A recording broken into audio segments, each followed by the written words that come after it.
means that even if digital currency proved to be a useful alternative to traditional currencies, they may be limited in adoption due to technical barriers. And also, as the physical money contains the pictures, we give some respect to it and we keep it very carefully. And the people who do not have access to the digital payment system or who are uncomfortable using the digital payment system or may be left out of the financial field. And also, the digital currencies give some environmental impacts. The mining of digital currencies such as bitcoins requires a huge amount of energy which leads to a significant environmental impact.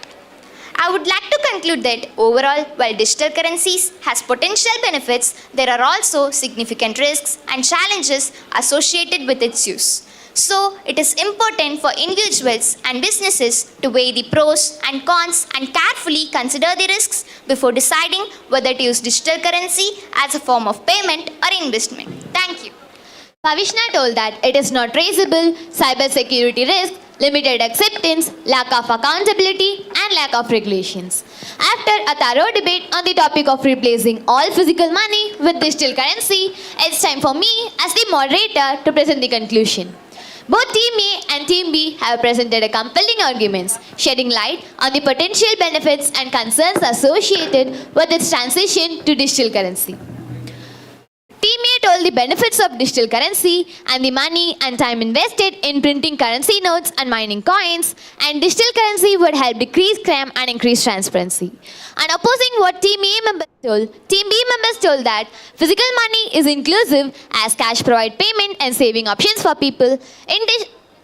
Digital currency would not help during emergencies, and it is not traceable, cybersecurity risk, limited acceptance, lack of accountability, and lack of regulations. In weighing the argument presented, it is crucial to strike a balance between the advantages of digital currency and the potential risks and drawbacks associated with its transition, with its implementation. While digital currency holds the potential to promote financial inclusion, streamline transaction, and reduce cost, we must ensure that the transition does not leave any vulnerable populations behind. Additionally, adding cybersecurity risk is of utmost importance. Strengthening security measures, investing in robust technologies, and implementing effective regulations are essential to safeguard individuals' financial inclusion and to promote potential cyber threats.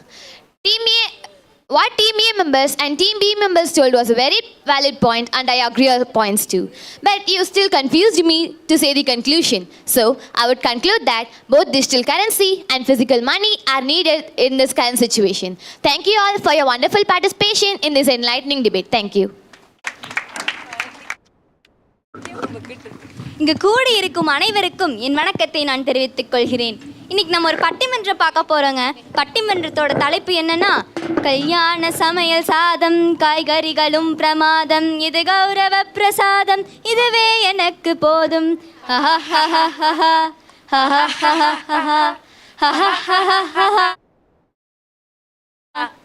இந்த பாட்டிலே அவங்க எல்லாத்துக்கும் தெரிஞ்சிருக்குங்க. நம்ம இன்னைக்கு உணவை பற்றின ஒரு பட்டிமன்றம் தான் பார்க்க போகிறோம். உணவுங்கிறது மனிதன் உயிர் வாழ்கிறதுக்கு ரொம்பவே அவசியமான ஒரு விஷயம். குடிக்கிறதுக்கு தண்ணி, சுவாசிக்கிறதுக்கு காற்று, இந்த ரெண்டுக்கும் அப்புறம் அவனுக்கு ரொம்பவே தேவையான ஒரு விஷயம்னா அது உணவு தான். உணவு இல்லாமல் மனிதனால் சில வாரம் மட்டும்தான் உயிர் வாழ முடியும். அதுக்கு மேலே உயிர் வாழ முடியாது. ஏன்னா அவன் இயங்குறதுக்கு சில சக்திகள் அவனுக்கு தேவைப்படுது. என்னன்னு பார்த்தீங்கன்னா, carbohydrate, protein, vitamin, mineral, fat, இதெல்லாம் அவன் சாப்பிட்ற உணவில் தாங்க இருக்குது. அவன் சுவாசிக்கிற காற்றுலையும் குடிக்கிற தண்ணிலையும் கிடைக்கிறது இல்லை. அதனால் உணவுங்கிறது அவனுக்கு ஒரு அவசியமான ஒரு விஷயமா இருக்குது. இன்றைக்கி நம்ம தலைப்பு என்னன்னு பார்த்தீங்கன்னா, நாள் ஒன்றுக்கு மூவேளை உணவு உண்பது சரியா, பல்வேறு வேளைகளாக பிரித்து உண்பது சரியான்னு. இப்போ மூவேளை உணவு உண்பதான் சரின்னு சொல்லி பேசுகிறதுக்காக அணித்தலைவர் மயூக்கா, அணியினர் சாருதேஷ்னா மற்றும் பிரதீஷா. பல்வேறு வேளைகளாக உணவை பிரித்து உண்பதுதான் சரின்னு சொல்லி பேசுகிறதுக்காக அணித்தலைவர் ஹாசினி, அணியினர் ஹேமிதா மற்றும் தேவமித்ரா. இப்போ முதல்ல மூவேளை உணவு உண்பதுதான் சரின்னு சொல்லி பேசுகிறதுக்காக அந்த அணியின் தலைவர் மயூக்கா அவங்க வராங்க. முத்துக்குத்தி சோறாக்கி 10 வீரி சமைத்து பண்டியில செம்பெடுத்து தின்னவா மாமான்னு நின்னவளோ, இப்படின்னு நம்ம முன்னோர்கள் சொல்லியிருக்காங்க. இந்த பாடலோட அர்த்தம் என்னன்னா, நம்ம முன்னோர்கள் வீட்டுக்கு யார் வந்தாலும் அவங்க 3 வேளை நல்லா மனசார உணவளிச்சாங்க. அதனால் அவங்க வீட்டுக்கு வந்தவங்களுக்கும் சந்தோஷமாக இருந்தது, நம்ம முன்னோர்களுக்கும் மன திருப்தி அடைஞ்சாங்க. ஆனால் இவங்கெல்லாம் சொல்ல போகிற மாதிரி 5-6 வேளை பிரித்து சாப்பிட்டோன்னா அந்த மன திருப்தி கிடைக்கும்னு நினைக்கிறீங்க? சரி நடுவர் அவர்களே, உங்களுக்கே கூட சொல்லுங்களேன், பிரியாணிலாம் சாப்பிட்றீங்க, 3 வேளை நல்லா சேர்த்து வச்சு சாப்பிட பிடிக்குமா, இல்லை இவங்கெல்லாம் சொல்கிற மாதிரி பிரித்து சாப்பிடுமா? சாப்பாடுலாம் சேர்த்து சாப்பிட்டா தானே நல்லாயிருக்கும். சரி, இப்போ நான் தலைப்புக்கு வரேன். நாளொன்றுக்கு 3 வேளை உணவு தான் சரி அப்படிங்கிற தலைப்பில் நான் இன்னைக்கு பேச வந்திருக்கேன். அப்படி இருக்கும்போது நம்மளோட நடைமுறை வாழ்க்கையில் நம்ம 3, 5 அல்லது 6 வேளை நம்ம பிரித்து உண்பதுங்கிறது சாத்தியமே இல்லாத ஒன்று. இப்போ உலக போகிற அவசரத்தில் நிறைய பேர்த்துனால 2 வேளை இல்லாட்டி 3 வேளையே சரியாக சாப்பிட முடியல. இதில் எங்கே போய்ங்க 5-6 வேளையெல்லாம் சாப்பிட முடியும்? சரி, இதுக்கு எடுத்துக்காட்டா நம்ம பள்ளி குழந்தைகளையே எடுத்துக்கலாமே. அவங்கெல்லாம் காலையில் 8 மணிக்கு சாப்பிட்டு போனால் அதுக்கப்புறம் அவங்க பள்ளிக்கு போய் வேலை செஞ்சுட்டு அந்த பசியிலேயே 12 மணிக்கு சாப்பிடுவாங்க. இந்த மாதிரி அவங்க சாப்பிட்றனால வேலையிலையும் ஒழுங்காக கவனம் செலுத்த முடியும், அதுக்கப்புறம் 12 மணிக்கு நல்லா சாப்பிடவும் முடியும். ஆனால் இவங்கெல்லாம் சொல்கிற மாதிரி நம்ம நடுவில் இடைவெளியில் சாப்பிட்டே இருந்தோம் அப்படின்னா நம்ம நடுவில் வேலையிலையும் கவனம் செலுத்த முடியாது, நம்மளால் 12 மணிக்கு ஒழுங்காக சாப்பிடவும் முடியாது. இதுக்கு இன்னொரு எடுத்துக்காட்டு கூட எடுத்துக்கலாமே. இப்போ நம்ம உடற்பயிற்சிலாம் செய்கிறோன்னு வச்சுக்கோங்களேன். இப்போது நம்ம இன்றைக்கி ஒரு 5 முறை செய்துட்டு செய்கிறோன்னா அது நம்ம உடல் நலத்துக்கு தான் பாதிப்பு. இந்த மாதிரி நம்ம என்ன செஞ்சாலுமே ஒரு ரொட்டீனாக அது கரெக்டாக ஒரே மாதிரி செய்யணுமே தவிர இந்த மாதிரி செஞ்சோம்னா நம்ம உடல் நலத்துக்கு அது பாதிப்பு தான் தரும். இதே தாங்க சாப்பாட்லேயும். நம்ம இன்றைக்கி ஒரு 5 முறை சாப்பிட்டு நாளைக்கு அதுக்கடுத்த நாள் ஒரு 4 முறை சாப்பிட்டோன்னா பாதிப்பு நம்ம உடம்புக்கு தான். இப்போது இன்னொரு எடுத்துக்காட்டாக நம்ம அணியில் இருக்க சாரதேஷ் யாரோ சொன்னாங்க, நான் 5-6 வேளை சாப்பிட்டு ஸ்கூலுக்கு 2 நாள் லீவ் போட்டாங்களே, இனிமே கிடையாதுங்க. சரி, இப்போது நம்ம 5-6 வேளை சாப்பிட தான் முடியாதுன்னு சொன்னேன். சாப்பிட்றதுக்கு சமைக்கணும்ல, அப்போ 5-6 வேளை சமைக்கவும் தான் முடியாது. இப்போ நம்ம 5-6 வேளை சாப்பிட்றோம் அப்படின்னா அதுக்கு புதுசாக சமைக்கவே முடியாது. அதனால் நம்ம 5-6 வேளை சாப்பிடும்போது நம்ம முன்னாடியே செஞ்ச உணவை தான் நம்ம குளிர்சாதன பெட்டியில் வச்சு அதுக்கப்புறமா சாப்பிடுவோம். இந்த மாதிரி நம்ம குளிர்சாதன பெட்டியில் வச்சு சாப்பிடும்போது நம்மளோட உடல் நலத்தையும் அது பாதிக்கும், உணவோட ஆரோக்கியத்தையும் அது குறைக்கும். அந்த மாதிரி நம்ம குளிர்சாதன பெட்டியில் வச்சு எடுத்து சாப்பிட்ற உணவு, சூடு பண்ணி சாப்பிட்ற உணவில் என்ன தாங்க சத்து இருக்க போகுது? சரி நடுவர் அவர்களே, நீங்களே விரதம்லாம் இருந்திருக்கீங்களா? கடவுள் மேலே இருக்க நம்பிக்கையில் எல்லாரும் இருப்பாங்கல்ல. சரி, இப்போது இதுக்கு அறிவியலாக ஒரு காரணம் இருக்குது. என்னென்னா, நம்ம இந்த ஓடுற உலகத்தில் சாப்பிட்றது, தூங்குறது, வேலை செய்கிறதுன்னு இருக்க நேரத்தில் நம்மளோட உடல் உறுப்புகள்லாம் வேலை செஞ்சுட்டே இருக்கும். இந்த மாதிரி நம்ம விரதம்னு ஒன்று மாதத்துக்கு ஒரு தடவையோ வாரத்துக்கு ஒரு தடவையோ இருந்தோம் அப்படின்னா நம்மளோட உடல் உறுப்புகளுக்கெல்லாம் அது ஒரு ஓய்வு கொடுத்து நம்ம அடுத்த முறை சாப்பிடும்போது ஃப்ரெஷ்ஷாக தொடங்க ஆரம்பிக்கும். இதனால தான் விரதம்னு ஒன்று கண்டுபிடிச்சாங்க. இதுக்கப்புறம் நம்ம இந்த மாதிரி பிரித்து சாப்பிட்றதுல ஃபேட்ஸ் அண்ட் கேலரிஸ் தான் ஏறுமே தவிர நம்மளுக்கு இதில் பயனுமே கிடையாது. அதனால் ஔவையார் சொன்ன மாதிரி அளவுக்கு மீறினால் அமிர்தமும் நஞ்சு என்று கூறி ஒரு நாளைக்கு 3 வேளை சாப்பிடுவதே சரி என்று கூறி என் உரையை முடித்துக்கொள்கிறேன். நன்றி. இப்போ அணித்தலைவர் மயூக்கா பேசினாங்க. அவங்க என்ன சொன்னாங்கன்னா, 5-6 வேளை சாப்பிட்றது நம்ம நடைமுறை வாழ்க்கையில் சாத்தியமே இல்லை, அதுவும் இல்லாமல் 3 வேளை சாப்பிட்டாதான் செரிமானத்துக்கு உதவுது அப்படின்னு சொல்லி அவங்க உரையை நிறைவு செஞ்சுருக்காங்க. இப்போது பல்வேறு வேலைகளாக பிரித்து உண்பதுதான் சரின்னு சொல்லி பேசுறதுக்காக அந்த அணியின் தலைவர் ஹாசினி அவங்க பேச வராங்க. இங்கு கூடியுள்ள அனைத்து ஆசிரியர்கள், மாணவர்கள், பெற்றோர்கள், எதிர் அணியாளர்கள் மற்றும் இங்குள்ள நடுவர் அவர்களுக்கு என் இனிய வணக்கத்தை கூறி என் உரையை தொடங்குகிறேன். நடுவர் அவர்களே, இந்த பொறப்பு தான் நல்லா ருசிச்சு சாப்பிட கிடைச்சது. ஆஹா ஆஹா, அதை நினச்சிதான் மன உலகம் முழுவதும் பறக்குது. ஓஹோஹோ. இந்த பாட்டை நம்ம எல்லாரும் கேட்டிருப்போம். நமக்கு சோறு தானே முக்கியம். அதை 3 வேளை சாப்பிட்டா என்ன, 4லேருந்து 5 வேளை சாப்பிட்டா என்ன? நமக்கு எந்த உணவு ரொம்ப ருசியாக இருக்குன்னு தோணுதோ அதை நம்ம சிறிய இடைவெளி விட்டு சாப்பிட்றதுல தப்பே இல்லை. முதல்ல பிரித்துண்பதுனா என்னன்னு பார்த்துடலாமா? பிரித்துண்பதுனா நாள் முழுவதும் பல சிறிய உணவு சாப்பிடுவது தான். அதாவது ஒரு நாளைக்கு 3 வேளை சாப்பிட்றதுக்கு பதிலாக 5லேருந்து 6 வேளை உணவை பிரித்து சாப்பிடுவது தான் பிரித்துண்பதுன்னு சொல்லுவாங்க. நம்ம எதிரணி தலைவி மயூக்கா என்ன சொன்னாங்கன்னா, நம்ம ஒரு நாளைக்கு 5லேருந்து 6 வேளை சாப்பிட்றது சாத்தியமே இல்லைன்னு சொன்னாங்க. ஆனால் அது தவறு. அவங்களுக்கு தெரியாமல் ஒரு நாளைக்கு 5லேருந்து 6 வேளை சாப்பிட்றாங்கன்னா பார்த்துக்கோங்களேன். அது எப்படி? சொல்கிறேன். காலையில் 8 மணிக்கு காலை உணவு, பள்ளி இடைவெளி நேரத்தில் தின்பண்டங்கள் அதாவது பயிர் வகைகள் சாப்பிட்றாங்க. அதுவும் ஒரு வகையான உணவு தானே. அப்புறம் மதிய உணவு, பள்ளியிலேருந்து வீட்டுக்கு போனால் பசி எடுக்கும்ல, அப்போ கொஞ்சம் சாப்பிடுவாங்க. கடைசியில் இரவு உணவு. மொத்தமாக அவங்களே ஒரு நாளைக்கு 5 வேளை சாப்பிட்றாங்கன்னா பார்த்துக்கோங்களேன். நடுவர் அவர்களே, நீங்களே சொல்லுங்கள், நம்ம ஒரு நாளைக்கு 5 வேளை சாப்பிட்றது சாத்தியம் தானே? சாத்தியம்தான். நடுவில் ஃபஸ்ட்டாக யார் சாப்பிடாம இருப்பாங்க? இப்போ நம்ம ஒரு நாளைக்கு 5லேருந்து 6 வேளை சாப்பிட்டோன்னா நம்மளுக்கு அதில் நிறைய நன்மைகள் இருக்குது. முதல் நன்மை வந்து நம்மளோட எடை வந்து குறையும். நடுவர் அவர்களே, உங்களுக்கு குண்டா இருக்க பிடிக்குமா இல்லை ஒல்லியா இருக்க பிடிக்குமா? இது என்ன கேள்வி? எல்லாத்துக்கும் ஒல்லியா இருக்கிறது தானே பிடிக்கும். அப்போ உணவை பிரித்து சாப்பிட்லாம்ல. முயற்சி பண்ணுறேன். ரெண்டாவது நன்மை வந்து நம்மளோட வளர்ச்சிதை மாற்றம் அதிகரிக்கும். அது மட்டும் இல்லாமல் நம்மளோட பசி வந்து கட்டுக்குள் வைத்திருக்கும். மருத்துவ ரீதியாக இதை பார்த்தோன்னா அடிக்கடி சாப்பிடுவது, அதாவது 5லேருந்து 6 வேளை சாப்பிடுவது வந்து ஒரு ஊட்டச்சத்து சிகிச்சையாக வச்சுருக்கிறாங்க. மருத்துவமனையில் இருக்க குடல் நோயாளிகள்லாம் ஒரு நாளைக்கு 5லேருந்து 6 வேளை சாப்பிட்டாதான் அவங்களுக்கு ஊட்டச்சத்து கிடைக்கும். பிறந்த குழந்தையில இருந்து பெரியவர்கள் வரையும் எல்லாரும் உணவை பிரித்து தான் சாப்பிட்றாங்க. பிறந்த குழந்தை ஒரு நாளைக்கு 7லேருந்து 10 முறை தாய்ப்பால் குடிக்குது. கொஞ்சம் வளர்ந்த குழந்தைங்க, அதாவது பள்ளிக்கு போகிற குழந்தைங்கள்லாம் ஒரு நாளைக்கு 4 வேளை சாப்பிட்றாங்க. வேலைக்கு செல்பவர்களா தெரிஞ்சது தான், எல்லாரும் வேலைக்கு செல்பவர்கள்னால் அவங்களுக்கு கொடுத்த நேரத்தை சாப்பிட முடியும். இதே அவங்க விடுமுறை நாள்லாம் 4லேருந்து 5 வேளை சாப்பிடுவாங்க.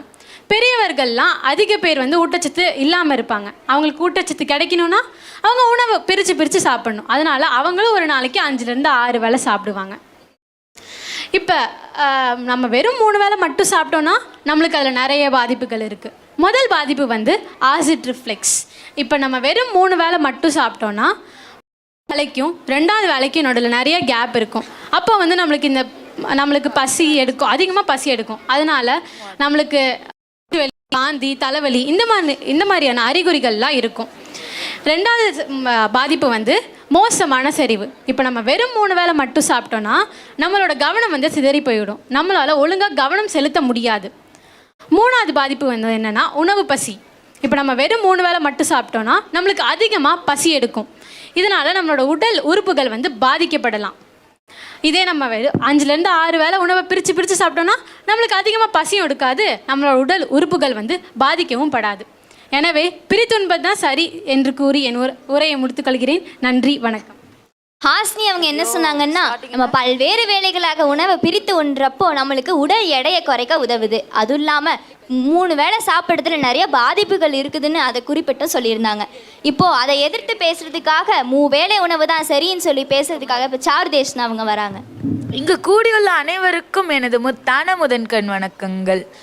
அரிசியை குத்து முன்னே அரித்து கழுவு பின்னே, உலகில போடு உடனே மேலே மூடு வெந்த பின்னே, கத்திரிக்காயை அரிந்து உப்பு மசாலும் போட்டு ஒத்திருக்க கூட்டு, தலவாளிலையை போட்டு எல்லோரும் கூடி புசிப்போம் இன்பமாக கழிப்போம்னு அந்த காலத்தில் சொல்லியிருக்காங்க.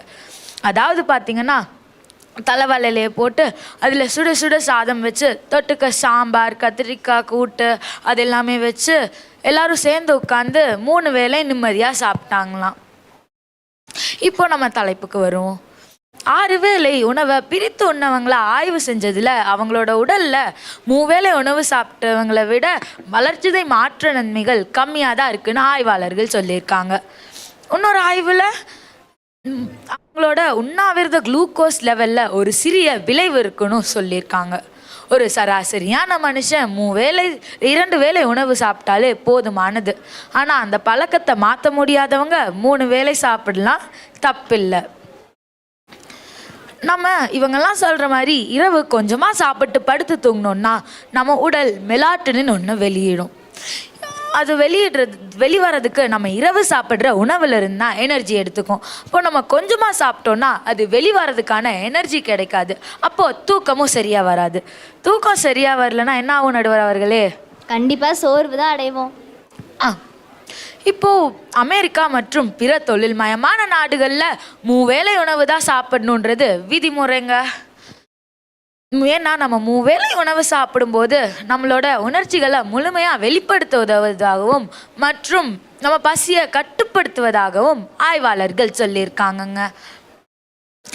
நம்மளுக்கு தேவையான கலோரிகளை நம்ம சாப்பிட்றதுக்கு ரொம்ப முக்கியமானது இந்த 3 வேளை உணவு சாப்பிட்றது தாங்க.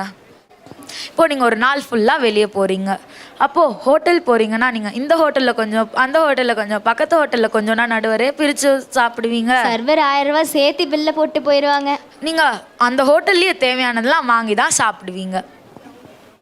இப்போ நீங்கள் கொஞ்சமாக சாப்பிட்டு கிரவுண்டில் ஓடுறீங்கன்னா அந்த மொட்டை வெயிலில் ஓடினா அரை ரவுண்ட் தாண்டறதுக்குள்ளே மயக்கம் போட்டு விழுந்துருவீங்க. இப்போது நம்மளோட உடலுக்கு ரொம்ப முக்கியமான ஒன்றுனா ஊட்டச்சத்து தாங்க. நம்ம 3 வேளை உணவு சாப்பிடும்போது நம்ம உடலுக்கு நிறையா ஊட்டச்சத்து கிடைக்கிறதாகவும் ஆய்வாளர்கள் சொல்லியிருக்காங்க. அது மட்டும் இல்லாமல் நம்ம எப்போ சாப்பிட்றது, எப்படி சாப்பிட்றதெல்லாம் சிந்திக்கிறதுக்கு முன்னாடி நம்ம மனசில் வச்சுக்க வேண்டிய ஒரே ஒரு விஷயம் என்னன்னு பார்த்தீங்கன்னா, நம்மளுக்கு தேவையான கலோரிகளை நம்ம உட்கொள்கிறோமான்றது தாங்க. ஏன்னா நம்மளை நகர்த்துவதற்கும் நம்ம மீண்டு வருவதற்கும் நம்ம கலோரிகள் தான் நம்மளுக்கு உதவியாக இருக்குங்க. ஆக மொத்தம் நம்மளோட ஒட்டுமொத்த ஆரோக்கியத்திற்கும் சிறந்த வழி 3 வேளை உணவு உண்பது தான் என்று கூறி விடைபெறுகிறேன். நன்றி, வணக்கம். இப்போ சாருதேஷ்னா அவங்க குளுக்கோஸ் அளவை அதிகப்படுத்துறதுக்கு 3 வேளை உணவு தான் சாப்பிடணும், அதுவும் இல்லாமல் வளர்ச்சிதை மாற்றம் ஆய்வு செஞ்சப்போ அவங்களுக்கு தான் அதிகமாக இருக்குது அப்படின்னு சொல்லி அவங்க உரையை நிறைவு செஞ்சுருக்காங்க. இப்போது பல்வேறு வேளைகளாக உணவை பிரித்து உண்பது தான் சரின்னு சொல்லி பேசுறதுக்காக ஹேமிதா அவங்க வராங்க. பலருக்கு பசி போக்க, சிலருக்கு ருசி பார்க்க, உணரப்போவதில்லை பசிக்கு உண்பவனின் ருசியை, ருசிக்கு புசிப்பவன் பசியின் வலியை. மண்ணில் உயிர் வாழ மழை எப்படி முக்கியமோ அதுபோல மனிதன் உயிர் வாழ உணவே உயிர் நாடி. அந்த உணவில் முத்துக்களாய் வீட்டுக்கும் நடுவருக்கும் சுவையென இனிப்புடன் பேச காத்திருக்கும் என் அணியினருக்கும், காரசாரமாய் எதிரொரையாற்ற காத்திருக்கும் எதிரணியினருக்கும், இங்கு கூடியுள்ள அனைவருக்கும் என் முதல்கண் வணக்கங்கள். மண்ணில் புதைந்து, வேரில் உயிர்ந்து, பூமியில் படர்ந்து, செடியில் பிரிந்து வருவது உணவு. உணவுங்கிறது நம் உடலுக்கு தேவையான ஊட்டச்சத்து கிடைக்கிறதுக்காக சாப்பிடப்படும் எந்த ஒரு பொருளையும் உணவுன்னு தான் சொல்லுவோம். ஒரு மனிதன் உயிர் வாழ்வதற்கு அவசியமான காரணங்களில் உணவு முக்கியமானது. ஆனால் எந்த உணவு, எந்த நேரம், எப்படி சாப்பிடணுங்கிறது அதை விட முக்கியம். நம்மள பெரும்பாலானோர் நாளைக்கு 3 வேளை தான் சாப்பிட்றோம். அதே மாதிரி 3 வேளை சாப்பிட்டாதான் நம்ம உடலுக்கு ஆரோக்கியமெல்லாம் கிடைக்குங்கிறத சின்ன வயசுலேருந்தே கேட்டிருக்கோம். ஆனால் அதெல்லாம் தவறு. ஆய்வாளர்கள் என்ன சொல்கிறாங்கன்னா, ஒரு நாளைக்கு 5லிருந்து 6 வேளை சாப்பிடுவதே சிறந்ததுன்னு சொல்கிறாங்க. இதுக்கும் மேலே ஒரு நாள் உணவை ஒளியென்றால் ஒளியாய், 2 நாள் உணவை 7 என்றால் 7ஆய், இடும்பை கூறு வயிறே உன்னோடு வாழ்தல் அரிது. இது ஒரு நல்வழிபாட்டுங்க. இதில் என்ன சொல்லியிருக்காங்கன்னா, ஒரு நாள் சாப்பிடலனாலும் பசி இருக்கத்தான் போகுது. 2 நாள் சாப்பிட வேண்டியதை ஒரே நாளில் சாப்பிட்டாலும் அடுத்த நாள் பசி வரதா போகுது. ஆகையால் உணவை பிரித்து சாப்பிட்ணுன்னு சொல்லியிருக்காங்க. அப்புறம் என்ன நடுவரே, இதுக்கு மேலே உங்களுக்கு என்ன சாட்சி வேணும்? நீங்கள் சொல்கிறதும் யோசிக்க வேண்டிய ஒரு விஷயமா தான் இருக்குது. சரி, இப்போ இவங்கெல்லாம் சொல்கிற மாதிரி 3 வேளை தான் சாப்பிடணும்னு வச்சுப்போமே. காலையில் ஒரு 8 மணிக்கு சாப்பிட்றாங்க, மத்தியானம் 12 மணிக்கு சாப்பிட்றாங்க. இந்த 8லேருந்து 12 மணிக்கு இருக்கிற இடைவெளியில் எதுவும் சாப்பிடாமையா இருக்க போகிறாங்க? வாய் சும்மாவா இருக்கும்? தின்பண்டங்கள் அது இதுன்னு ஏதாவது சாப்பிடத்தான் போகிறாங்க. இதுக்கு பதுவாக ஆரோக்கியமான உணவையே 5லிருந்து 6 வேளை பிரித்து சாப்பிட்டு உடலையாவது ஆரோக்கியமாக வச்சுக்கலாமே. எதிரணி தலைவி மயூக்கா சொன்னாங்க, இந்த ஓடுற உலகத்தில் யாருக்கு பொறுமை இருக்குது 5லிருந்து 6 வேளை சாப்பிட்றதுக்குன்னு. அப்போது பொறுமை இல்லாமல் 1லிருந்து 2 வேளை சாப்பிட்டு உடம்பை கெடுத்துக்க முடியுமா? அதே மாதிரி அளவுக்கு மிஞ்சினால் அமிர்தமும் நஞ்சுனாங்க. அதைத்தாங்க நாங்களும் சொல்கிறோம். நல்லா 3 வேளை மூக்கு முட்டளவுக்கு சாப்பிட்றதுக்கு பதுவாக சிறு உணவாக 5லிருந்து 6 வேளை பிரித்து சாப்பிட்ணும். நடுவரே, உங்களுக்கு எப்படி நம்ம உணவை பிரித்து சாப்பிட்ணுன்னு தெரியுமா? எனக்கு தெரியாது, நீங்கள் சொல்லுங்கள், நாங்கள் எல்லாரும் கேட்குறோம். உணவை 5ஆக பிரிக்கணும். காலை உணவு, மிட் மார்னிங், மதிய உணவு, மாலை ஸ்நாக்ஸ், இரவு உணவு. ஆனால் இது எல்லாத்தையும் எந்த நேரத்தில் சாப்பிட்ணுங்கிறது முக்கியம். காலை உணவை 7லேருந்து 8 மணிக்குள்ளே சாப்பிட்ணும். மிட் மார்னிங் 10:45லேருந்து 11:30க்குள்ளே. மதிய உணவு 12லேருந்து 2 மணிக்குள்ளே. மாலை ஸ்நாக்ஸ் 4லேருந்து 5 மணிக்குள்ளே. இரவு உணவு 7லேருந்து 8 மணிக்குள்ளே. இதுக்கு நடுவில் நமக்கு சரியான இருக்குங்கிறனால நமக்கு செரிமான பிரச்சனை எதுவுமே வராது. இதுவே நம்ம சாதாரணமாக 3 வேளை சாப்பிடும் போது அது செரிமானம் முடிஞ்சதும் நம்மளோட உடல் உறுப்புகளுக்கு ஆற்றலை செலுத்துறதுக்காக குளுக்கோஸ் உடம்பு முழுவதும் பரவும். ஆனால் அந்த குளுக்கோஸ் குறைய திரும்பவும் பசி எடுக்கும். ஆனால் இதுவே நம்ம 5லேருந்து 6 வேளை சாப்பிடும்போது நமக்கு கூடிய சீக்கிரம் பசி எடுக்காது. அதனால் இதோட மிகப்பெரிய பலனே குறைக்கப்பட்ட உணவு பசி. இது மட்டும் இல்லாமல் நம்மளோட இரத்த சர்க்கரை அளவையும் இன்சுலின் உற்பத்தியும் கட்டுப்படுத்தும். அதே மாதிரி உடல் கொழுப்பு சேமிப்பையும் குறைக்கும். ஆகையால் 5லிருந்து 6 வேளை உணவை பல்வேறு வேளைகளாக பிரித்து சாப்பிடுவதின் பயன்களை கருத்தில் கொண்டு நாளொன்றுக்கு உணவை பல்வேறு வேளைகளாக பிரித்து சாப்பிடுவதே சரி என்று கூறி விடைபெறுகிறேன். நன்றி, வணக்கம். இப்போ ஹேமிதா அவங்க பிரித்து சாப்பிட நன்மையெல்லாம் சொன்னாங்க. அதாவது இன்சுலின் உற்பத்தியையும் ரத்த குளுக்கோஸ் அளவையும் கட்டுப்படுத்துதுன்னு சொன்னாங்க. இப்போது 3 வேளை உணவு உண்பதுதான் சரின்னு சொல்லி இறுதியாக பேசுறதுக்காக பிரதீஷா அவங்க வராங்க. பசியே அறியாதவருக்கு உணவு வெறும் அன்னம், பசியோடு அழைப்பவருக்கு சிறு பருக்கும் அமிர்தம் என்று கூறி என் வணக்கத்தை தெரிவித்துக் கொண்டு என் உரையை துவங்குகிறேன். நம்ம எதிரணி தலைவி ஹாசினி சொன்னாங்க, நம்ம உணவை 5-6 வேளை பிரித்து சாப்பிடும்போது உடல் எடை குறைமே தவிர ஏறாதுன்னு. ஆனால் 3/4 பேர் நொறுக்கு தீனி தாங்க சாப்பிட்றாங்க. அப்படி சாப்பிடும்போது கொலஸ்ட்ரால் தாங்க ஏறும். கண்டதை படிப்பவன் அறிஞனாவான், கண்டதை திம்பவன் குண்டனாவான். கண்ட நேரத்தில் நொறுக்கு தீனி சாப்பிட்டா குண்டு தாங்க ஆவாங்க. ஆனால் அந்த காலத்துல எல்லாம் 3 வேளை உணவு தாங்க. காலையில் எந்திரிச்சு கூழோ கஞ்சியை குடிச்சிட்டு வயலுக்கு போயிடுறாங்க. அவங்க மத்தியானத்துக்கு சாப்பாடு தூக்கில் எடுத்துகிட்டு போயிடுறாங்க. அவங்க வேலையெல்லாம் முடிச்சுட்டு இரவு வந்து ராகி களி இல்லை கம்பு சாதம் சாப்பிட்டு 7-8 மணிக்கு தூங்கிடுறாங்க. இப்படி இருக்கும்போது எப்படி நடுவரே அவங்களால உணவை பிரித்து சாப்பிட முடியும்? வேலை செய்யும் போது எப்படி உணவில் கவனம் செலுத்த முடியும்? அதனால தான் அவங்க ஆரோக்கியமான உணவை சாப்பிட்டாங்க. அப்படி சாப்பிடும்போது அவங்களால நாள் முழுக்க சுறுசுறுப்பாக வேலை செய்ய முடிஞ்சுது. நம்ம ஹேமிதா அவர்கள் காலை உணவுக்கு அப்புறம் மிட் மார்னிங்னு சொல்லி 10:30 மணிக்கும், மதிய உணவுக்கு அப்புறம் மாலை ஸ்நாக்னு சொல்லி 3:30 மணிக்கும் அவங்க உணவு குறிப்பில் சொல்லியிருந்தாங்க. ஆனால் ஒரு உணவை சாப்பிட்டா அது செரிமானமாக குறைஞ்சது 3 முதல் 4 மணி நேரம் தேவைப்படுது. அதனால தான் அந்த காலத்தில் 3 வேளை உணவு சாப்பிட்டாங்க. நம்ம முன்னோர்கள் உணவை எப்போ எப்படி எந்த நேரத்தில் சாப்பிடணுன்னு ஒரு முறை வச்சுருந்தாங்க. ஆனால் இப்போ எல்லாம் தலைகீழாக மாறிடுச்சு. இரவு 10 மணிக்கு போய் பிரியாணி சாப்பிட்றதும் காலை உணவை 11 மணிக்கு எடுத்துக்கிறதும் வழக்கமாயிருச்சு. கணினித்துறை வேலை உணவு முறையாக மாறிடுச்சுங்க. காலை உணவு என்பது அந்த நாளுக்கு தேவையான ஊட்டச்சத்தை கொடுக்கக்கூடியது. இரவு 7 மணி நேரத்துக்கு அப்புறம் நம்ம காலை உணவை எடுத்துக்கிறோம். நம்ம தொடர்ந்து காலை உணவை எடுக்காமல் வந்தால் நமக்கு பல நோய் வர வாய்ப்பு இருக்குது. காலையில் அரசனை போல் சாப்பிடு, மதிய உணவை மந்திரியை போல் சாப்பிடு, இரவு உணவை பிச்சைக்காரனை போல் சாப்பிட வேணும்னு நம் முன்னோர்கள் சும்மாவா சொல்லியிருக்காங்க?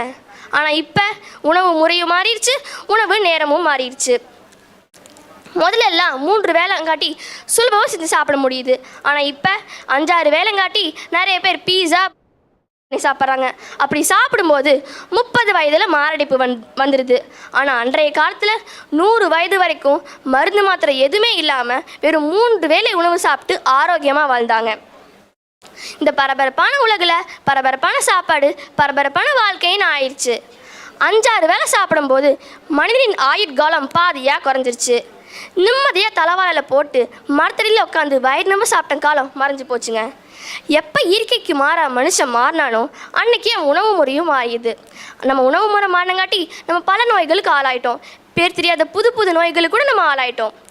இயற்கையோடு இணைந்து 3 வேளை சரியான அளவில் உணவை உட்கொண்டு உடற்பயிற்சி செய்து ஆரோக்கியமாக வாழ்வோம்.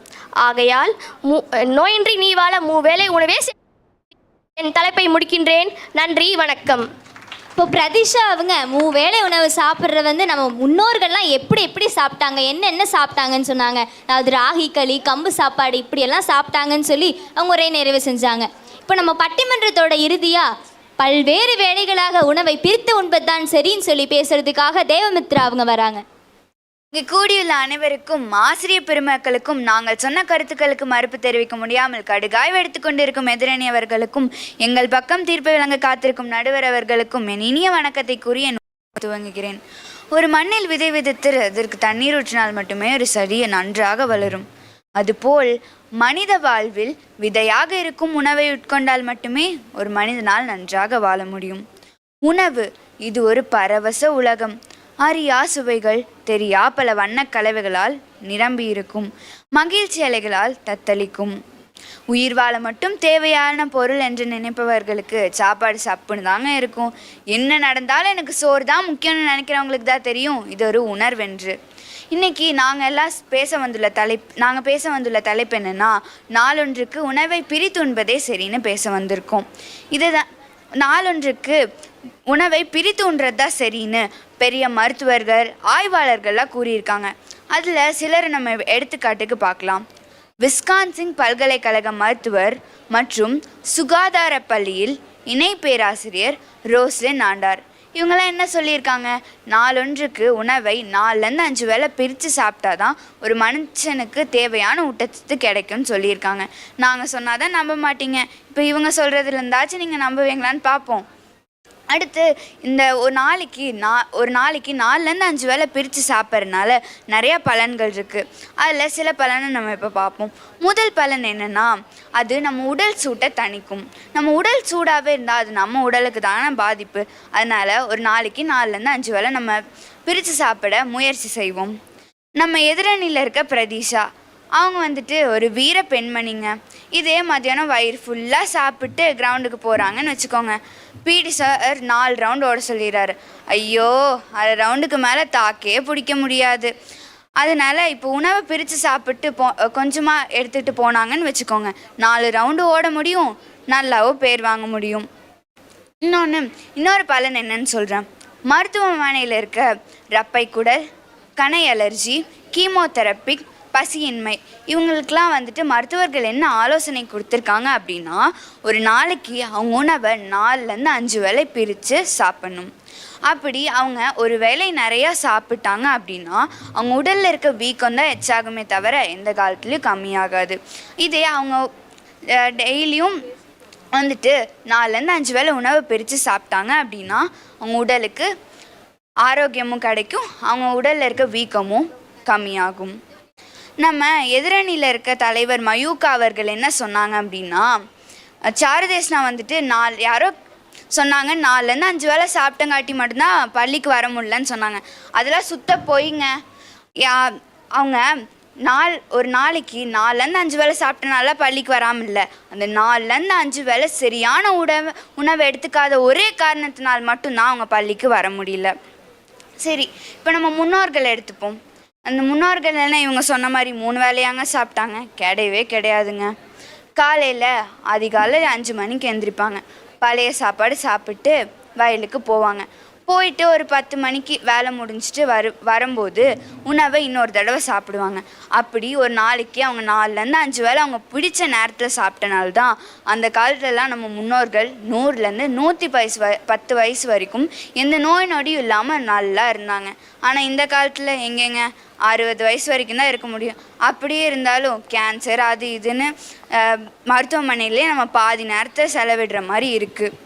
அதனால் நம்ம நடுவர் அவர்கள் சொன்ன மாதிரி தான் அவங்க ஆரம்பத்திலேயே அழகாக சொன்னாங்க, நம்ம உணவு எவ்வளோ ரொம்ப முக்கியம்னு.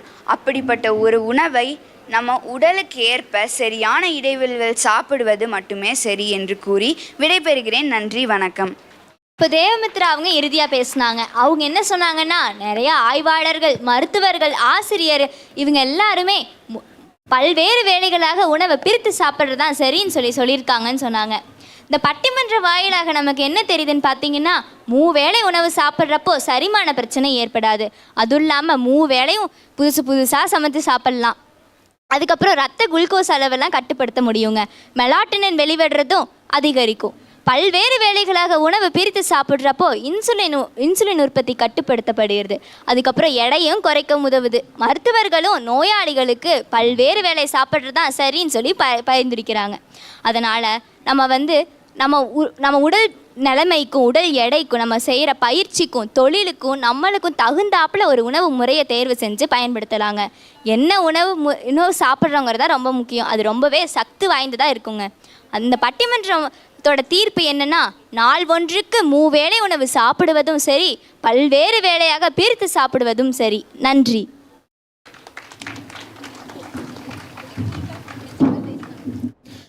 Distinguished guests and participants, welcome to this engaging debate on the topic, should students be allowed to choose their own homework assignments? This debate presents us with the opportunity to explore the merits and drawbacks of granting students the autonomy to select their own homework tasks. Here we have 2 teams, Team 1 and Team 2. Team 1 will be presenting arguments in favor of this topic. On the other side, we have Team 2 who will be arguing with Team 1. Let me introduce the members from Team 1. Joshika, Rakshita, and Hanshika. Here are the members from Team 2, Shanmita, Videshna, and Jay Prisha. Homework is a part of learning. It is a significant way in which students can learn. It is important for students to understand that they should always do their homeworks in order to learn and grow as individuals.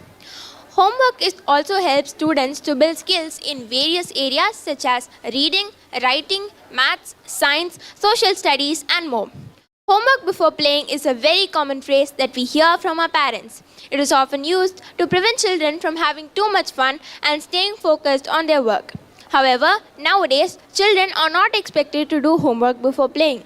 Instead, they are encouraged to play and learn at the same time.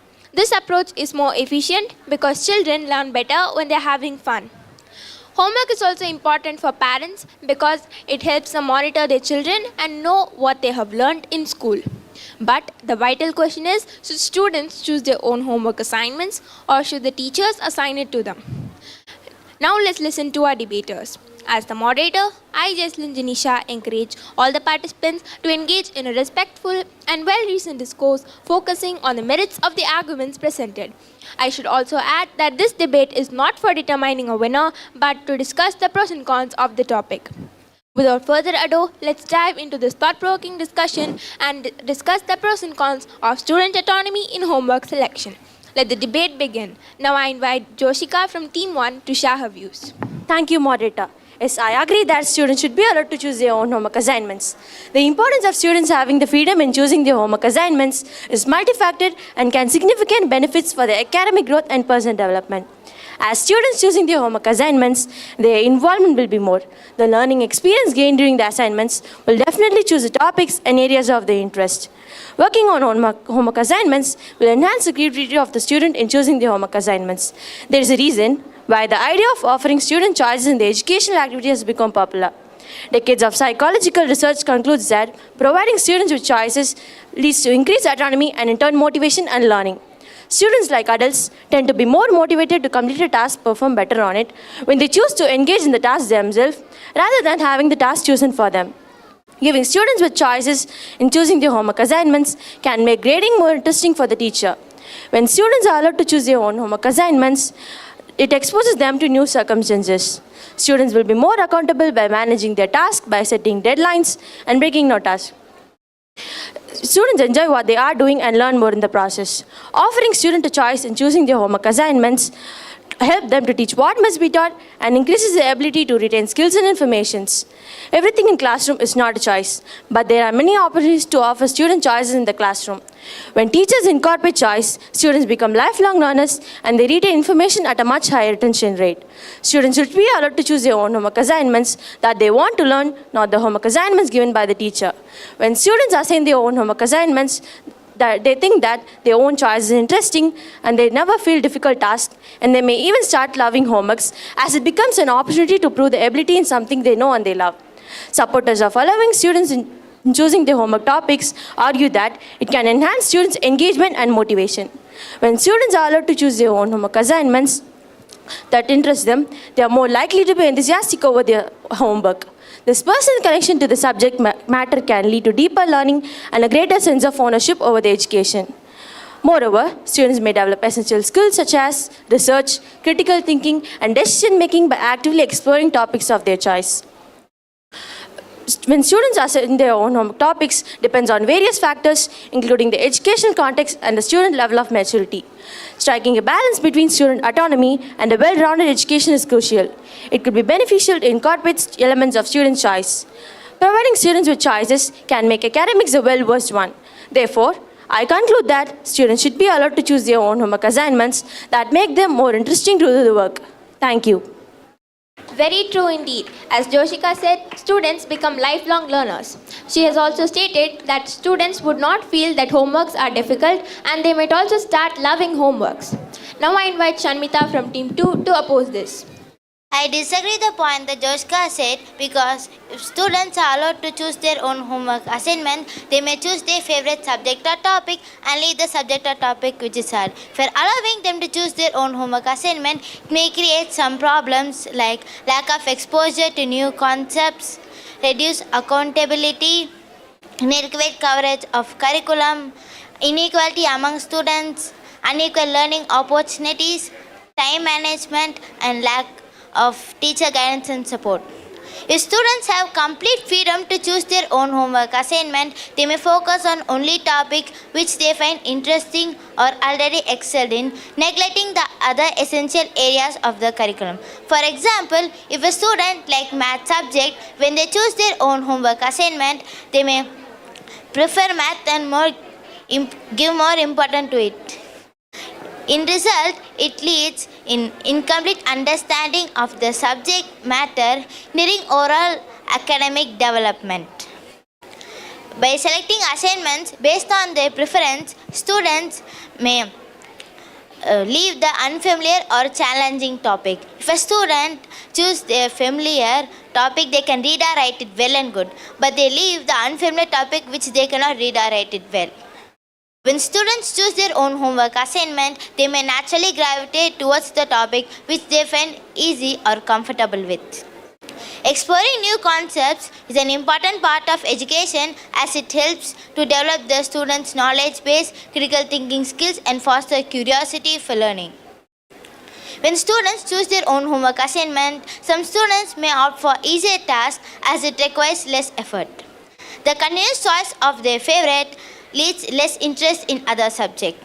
This can lead in lack of challenges, ultimately hindering their academics, all growth and development. If students choose their own homework assignment, it can create disparities among them. For example, if a student chooses the harder complex part of the subject as their assignment, others may inadvertently choose more easier part of the subject as their assignment. This can lead in disparity among the students and widening the achievement gap among them. Students may have different interests, prior knowledge, and strength, which can lead in variations of depth and breadth of their learning. When students choose their own homework assignment, they may always prioritize the topic which they learned already, but they leave the topic which they aren't even learned. When students choose their own homework assignment, it can lead to difficulty in time management. Students may struggle to say the required time to complete their self-chosen assignment. This may result in imbalanced workload and rest submission among them. Teacher guidance and support allowing students to choose their own homework assignment may result in lack of teacher guidance and supports. Teachers may be less familiar with the specific topic what the students have chosen. This can lead in lack of teacher guidance and support. Students may not be familiar with the topic which they have chosen. Finally, I conclude that teachers can give the correct homework from the topic which students have learned. Thank you. Thank you, Shanmita. As Shanmita said, students would only choose topics that they are familiar with and neglect the topics that are too difficult for them. This leads to inadequate coverage of curriculum. Rakshita, could you please oppose this? I strongly disagree the point that Shanmita said. She said that teacher guidance and support. I oppose the point because teachers can encourage them to choose the format for their projects, work at their own pace, and provide tutoring and facilitation. So that's why students can become independent and make their own decisions. Student choice is not just a menu of decisions, but it's about empowering students to establish what they want to learn. It allows freedom and power in the classroom. They can also determine in which strategies they want to employ. Student choice gives students an opportunity to choose the material and the resources they need. It explores themes and topics of what they want to learn, and it expands their interest. As students choose a topic in an area of their interest, it helps them to focus and specialize in one area. This method gives a lot of autonomy to the students and hence build a lot of self-confidence and boost their self-image. The quality of the assignment will be greatly impacted due to the enhanced involvement. Student activity and student motivation is the work they do on homework. Students should be aware of the aim of each homework assignment. When students make a decision, they are more likely to own it. This solution express creativity in their assignments. This personalized approach to homework can lead to a comprehensive understanding for the subject matter and promote a love for lifelong learning. These valuable skills are beyond the classroom and preparing students for the challenges they will face in higher education and in the professional world. If students have these opportunities to choose their own homework assignments, they never find learning as a difficult task and they even start loving homeworks. For example, without knowledge in subjects like mathematics, it is not possible for them to live in a modern society. So if students choose their own homework assignments, they can gain knowledge easily. Providing students with the freedom to select their homework can be beneficial for them. Student choice is an innovative teaching phenomenon that many teachers are utilizing in their classrooms. Student choice can lead to an increased empowerment. It inspires students to want to learn new things. It allows students to want to learn new things, but to take it so much further. It creates an environment where students discover what they learn. If students choose their own homework assignments, they can learn by themselves. If students choose their own homework assignments, they may get more motivation. Students must have opportunities to choose their own homework assignments. Student choice gives students an opportunity. It stimulates active participation and connect for the students. It involves a paradigm shift of inspiring possibilities. So in this way, they gain more knowledge, learn quickly, and understand the concepts in a better way. Every student must be allowed to choose their own homework assignments because they may have one sort of interest in that particular topic and will be more involved when they are allowed to pursue what they like. At last, I conclude that when students choose their own homework assignment, it enhances their knowledge and learning skills. Thank you. Yes, as Rakshita said, student choice enhances self-motivation, positivity, and creative thinking skills. She has also stated that when students choose their own homework assignments, they would not seek help from their parents and they would complete their tasks by themselves. Thank you, Rakshita. Now I invite Vidashna from Team 2 to oppose this. I strictly oppose the point that Rakshita from Team A has said, because she said that if students are allowed to choose their own homework assignment, it allows freedom and power in the classroom. I oppose this point because if we give more freedom and power to the students, they will take too much advantage. Homework is to practice what the teacher had taught and make them better in the concepts. If students are allowed to choose their homework assignment, they will make it easy for them and they cannot acquire the wanted knowledge. Homework is to know what happens in the class to the parents. If students assign by their own, parents cannot know what happens in the class and they cannot involve in their learning. Here, parents' involvement decreases. By choosing their homework that the students likes, every student will get different option and it will become a clash. The teachers may find it difficult to correct all the different homework that the students have written. If students were ordered to do all the given homework that the teacher have given, some might not finish the homework within their due day. After getting scoldings from the teacher, the students will finish the homework the very next day. If students assign by their own, there might be a chance that they would be relaxed and won't force themselves to complete their homework. As I mentioned earlier, they think on their favor, so they could not understand the concepts or topics. They would feel difficult in examinations or tests. There will be no use for coming school if students couldn't understand the concepts or topics. This decision may destroy the dignity of the teacher and makes the teacher feel that students disrespect them. It will be very difficult for the teacher to have control if students choose the topic that is not relevant to the subject. Even if some students try to choose a topic that is relevant to the subject, they may take too long that they might not have enough time to complete the assignment. If students are allowed to choose their own homework assignment, there might be a chance that they choose a simple homework which leads to a lack of knowledge and they will become lazy. Giving too much choice to students will decrease motivation and satisfaction in students. To maximize the benefits of providing students choices, teachers should offer students a limited number of choices. Research suggests 3 to 5 options may produce the more satisfaction and motivation in students. Uniformity and lack of common objective in students will impact the learning outcomes. For school students, guided learning is essential for in terms of both client assignment and for have-based assignments. This decision will lead to a lot of discouragement if students fail or not able to complete the homework. It will be very difficult for the students who are studying in 10th, 11th, 12th may struggle in their examinations. If this situation happens when students are entering into their job field, they would feel difficult to get the job easier. Okay, let's imagine that the student who had opted his assignment were given a job in an institution when he or she get due to workload or pressure. Finally, I conclude that students should not be allowed to choose their homework assignment. Thank you. Good question, Vidishna. As she said, some students might become lazy when they choose their own homework assignments, and when they go to their job, won't they get depressed? Hanshika, could you please provide an answer? Has Vidashna from Team 2 told that won't he or she get depressed due to her workload or pressure? My opinion according to this question is students' choice allows teachers to focus on small groups or individual students that may need extra assistance and the others are engaged in their own tasks. Students ask their own question and assesses their own learning.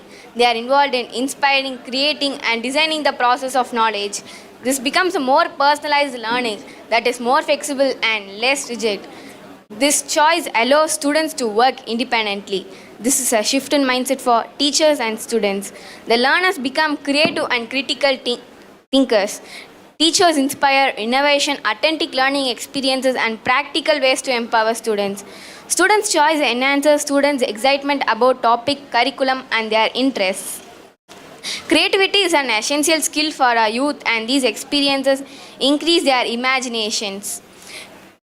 They discover powerful skills and increase their interest. It allows students, encourage them to explore topics that are passionate about. Studies have suggested that students' choice in assignments can lead to a learner-centered teaching environment and encourage them to go beyond the expectations in a course. When students have the ability to choose their own homework assignments, it makes them more eager to engage with the material. Students' choice in assignments provides opportunity for creating a more learner. Students' choice builds ownership in the learning. Students' choice allows students to display their learning in the way that they feel best represents their knowledge. Students' choice enforces true differentiation. Students' choice can boost their skill and motivation, allow them to capitalize on their strengths. Students will become more responsible in completing their own tasks at the level of quality and within the allotted time. They will do their assignments by themselves rather than seeking help from either parents or elders. Students are likely motivated to complete them. They will be more lean in their task and take more ownership over this learning. This choice enables to prepare them better for the real world. Students choose assignments that align with their interests and strengths. They may come up with unique approaches to the assignments that showcase their talent, knowledge, and skills. This approach promotes self-direction learning and independence in students. Students' choice can increase their confidence level. Students' choice gives opportunity to be creative. Students make choices and plan for their own learning, which will serve them well beyond the class. Students would have more motivation to learn and come to school if they were given an opportunity to choose their own homework assignments instead of being required to take certain classes in order to graduate. When students choose a path for themselves, they are most likely to make something better out of it. Every student has a different mindset and thinking capacity, so forcing a student to complete the work will not bring out the true potential of them. Students' choice would be more attentive. Students' choice reinforces learning and helps students retain and understand the material better. Students' choice make them to decide something that is related to their future and be responsible of it. Students' choice may offer different approaches to the material that could appeal to students with different learning styles. Students' chance provides opportunity to learn, practice, and demonstrate they have achieved their learning goals. Finally, I conclude that the study seeks to explore the potential benefits of students in learning that allow students choice in assignments. Thank you. Good point, Hanchika. As she said, student choice allows the students to explore their strengths and interests. She has also stated that when student choice allows the students to showcase their talents, skills and knowledge. Now I invite Jayprisha from Team 2 to oppose this.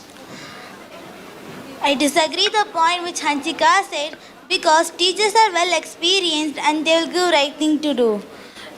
Teachers and parents are working hard to support student mental health and creating a good education system. Students are just beginners. At beginning, they have less knowledge. For example, if a chapter has 20 to 30 pages, it takes time to choose homework and it is difficult. So students will select only easy and familiar topics as homework. For example, in maths, they will choose only number problem because it is very easy and familiar to them. They won't choose word problem because they want to read the passage and understand the passage, and they want to choose the appropriate method to solve the problem. So students will select only number problem because it is easy, but they don't know that word problem, it will help in their real life calculations. Next is students will select only, if a student is interested in English, they will choose homework in only English. And they will avoid other topics which limits their knowledge. And students are new to all topics. All topics. If a class has 30 members, each student has different options to select their homework, and teachers feel difficult to choose their homework and they cannot maintain their academic year record. So they need a proper guidance. A proper guidance can be given by only teachers. Teachers know the capacity of the students and they can identify which student need extra practice in a particular topic. Students are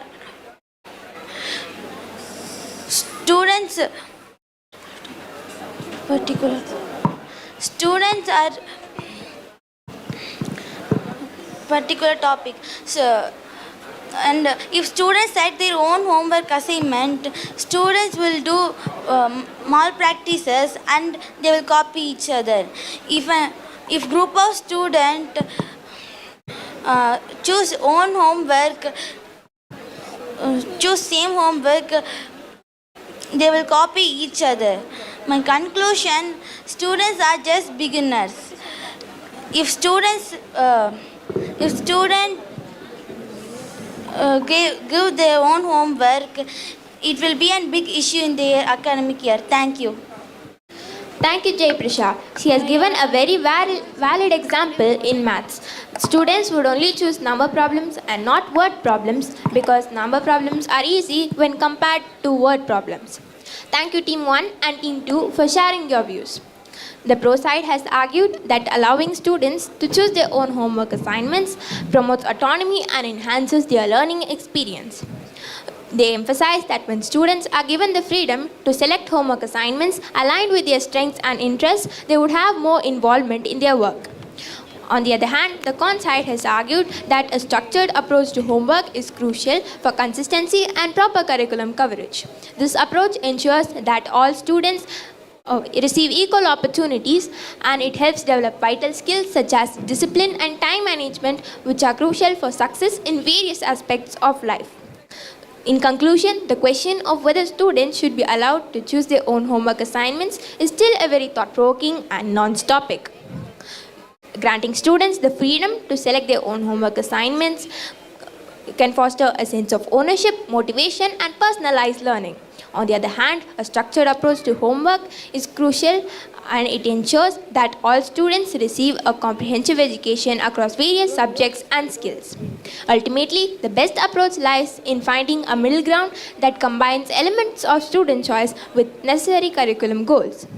In closing, I would like to extend my heartfelt appreciation to all the debaters for the insightful arguments and to the judges and audience for being all ears and listening to the debaters. Thank you for your integral part in this discussion. I would like to end the session here. Thank you once again.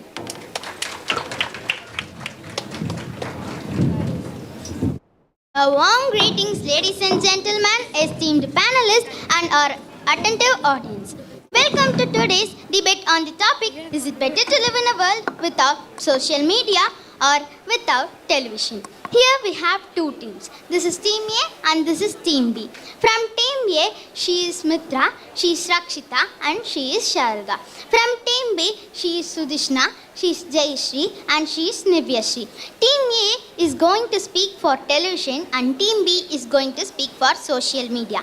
Both social media and television are ways we communicate information. Social media helps us to connect with people wherever we are.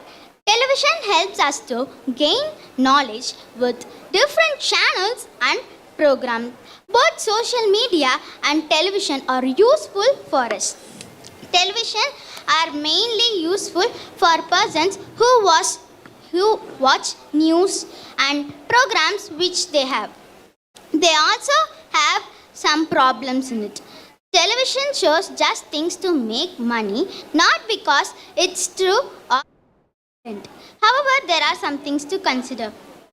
Television have a lot of disadvantages in it.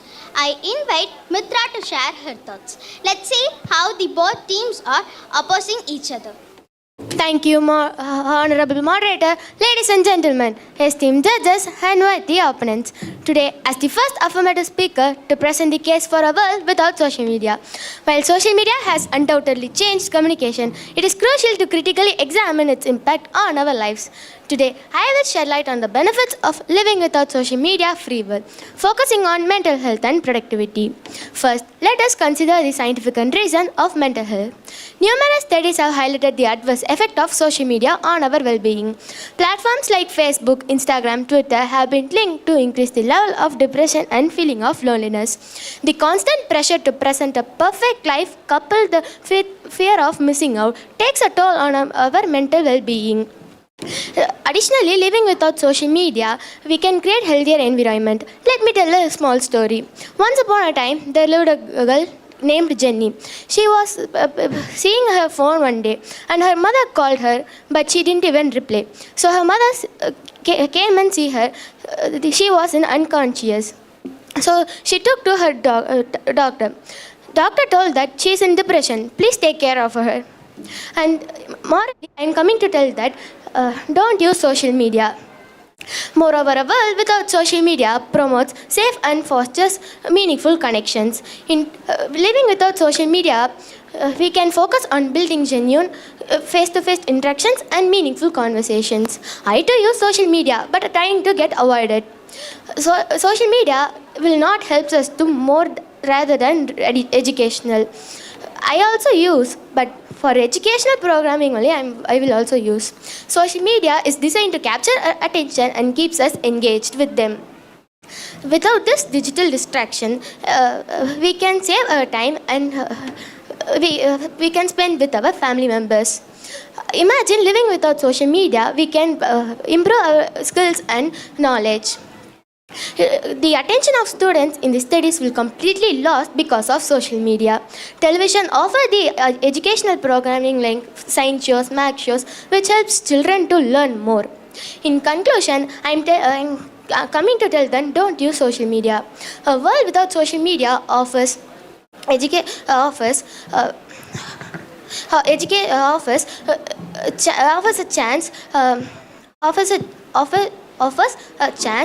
to live a healthier environment. Thank you. Thank you, Mitra, for your wonderful speech. You have told that what are the usage of television and you told that you have reducing the usage of television. Can we clap our hands for her? I invite Sudhishna to oppose Mitra's point. Thank you, moderator. A warm greetings to ladies and gentlemen, honorable judges, and esteemed opponents. As a first negative speaker, it is my duty to present a strong case against the notion that a world without television is better. While we acknowledge the concerns raised by the affirmative team, I will demonstrate the valuable role television plays in providing information, entertainment, and educational opportunities. I will also counter the arguments regarding mental well-being, authenticity, and productivity. Firstly, television serves a vital source of information and news. In today's fast-paced world, television news channels deliver immediate and comprehensive coverage of local, national, and international events. Removing television would deprive people of real-time updates and analysis on critical matters that impacts our life. The absence of television news would hinder people's ability and make informed decisions and stay connected to the world around us.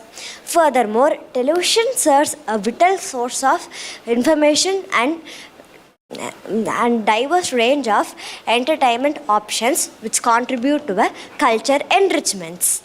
We gain access to movies, series, and live performances that not only entertain but also provokes thought, sparks conversation, and promote shared culture experiences. I will also counter the arguments regarding mental well-being, authenticity, and productivity.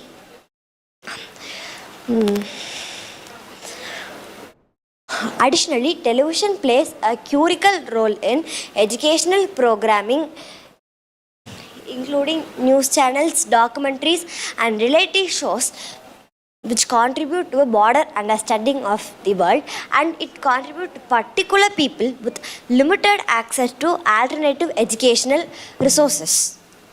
Removing television would limit our exposure into different art forms which contribute to a culture enrichment. Television is a source of stress relief, relaxation, and even inspiration. In today's, if a people is addicted to television, he can't recover from that television usage quickly. So from the starting itself, reduce watching television, and television's ordinary nature engages viewers and enhances the understanding of complex subject. If it is produced and consumed properly, it gives a broader understanding of the world. The source. Moreover, the notion of authenticity should not be dismissed. A world without television is always better, because people who are there, if they are addicted to the television, they lose many things, like they lose their academics, their family happiness, and many more. Therefore, the notion of that a world without television should not be dismissed. Even though television plays critical role in educational programming, documentary shows, and many things, by limiting television viewing time only, an individual can maintain his or her healthy lifestyle properly. Thank you. Thank you, Sudhishna, for your speech. Of television. Whenever you are in social media team, but you have told what is the positive of television, but in that at last, I invite Rakshita to oppose Sudhishna's point. Thank you, moderator. Ladies and gentlemen, distinguished judges, honorable opponents, and my dear moderator. As the second positive speaker, I reinforce our stance that the world without social media is indeed better. I'll provide further arguments to support our case while addressing the counter arguments presented by the negative team. Now let's address the counter argument that television serves as an important role of information. We can understand that television news is important for giving us quick updates on what's happening in the world. Now, let's turn our attention to the negative team's argument against mental well-being. now, when it comes to mental well-being, many social media addictors are now using social media every time. That shows the way they got addicted to social media. Now, when it comes to mental well-being, students who always be on their phone and get addicted are distracted from their studies and their goals. For example, when you're playing a game or accomplishing a task, you seek to do it as well as you can. Once you succeed in this in that task or the work you're doing, you subconsciously register it as a reward, and your brain will give you a dose of dopamine and other happiness hormones. The same mechanism function is happening in social media. Once you post a video or photo in Instagram or Facebook and other such apps, once you post a video or photo in other such apps, once you see many notifications of positive likes and comments popping up on your screen, you subconsciously register it as a reward.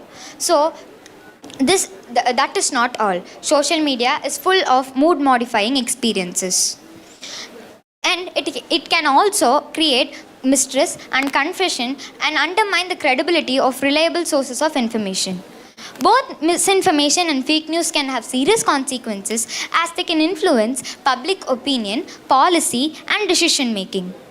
So now, in conclusion, I conclude that using social media can have serious consequences, and once you use social media, once you get addicted, you, as my negative team, as my opponent team, Sudishna agreed herself that using social media is bad, and using television is bad than social media. But that's not all. Television can not be addicted, but social media can have serious consequences worse than using television. So don't use social media and be safe. Thank you. Thank you, Rakshita, for your speech. You told that social media addicts most of the students mainly. You have told that and television is important and plays a critical role in our life. I invite Jayashree to oppose Rakshita's point. Thank you, moderator. Hello, ladies and gentlemen, respected judges and worthy opponents. I am Jayashree. As the second negative speaker, I aim to refute the notion that world without television is superior. While the affirmative team present their argument, I will provide further counter argument to support the values of television in our life. First, let us address the counter argument that alternative source of news can replaced by television. While digital news platform exists, television telecast news continuously to hold unique advantages. The depth of coverages cannot be replicated by online sources alone. The television offers real-time coverages and expert analysis, delivering information directly to our living room. Additionally, the affirmative team claims the social media platform can provide cultural enrichment. However, television remains a primary medium of showcasing diverse cultural content. Though documentaries, travel shows, cultural programs allow us to experience different traditions, cultures, and comfortable of our home. Furthermore, the affirmative team argues that online platform can replaced by educational television. While online platform provide valuable content, educational television can provide viewing experience that more accessible and enhancing for many individuals. The television brings families, communities together. Because of the television, every people discuss among themselves what is the latest shows, latest cartoons, etc. This may bring everyone together and make happy. In conclusion, let us recognize the positive contribution of television. Positive contribution of television in the world where both online media and television creating a richer, more diverse media landscape. Thank you. Thank you, Jayashree, for your speech. You have told that social media connects everyone in a single place where everyone will be there. I invite Sharga to oppose Jayashree's point. Thank you, Honorable Moderator. As ladies and gentlemen, esteemed judges and honorable opponents, as a third positive speaker, I stand before you to reinforce that a world without social media is indeed better. I will now present the additional arguments on rebuild strengthen a case while addressing the counter arguments put forward by the negative team. Let us address the counter arguments that television offers immediate access to the news. Though television has a real-time updates, it is important to recognize that the traditional media outlets often face limitations delivering news with accuracy and depth.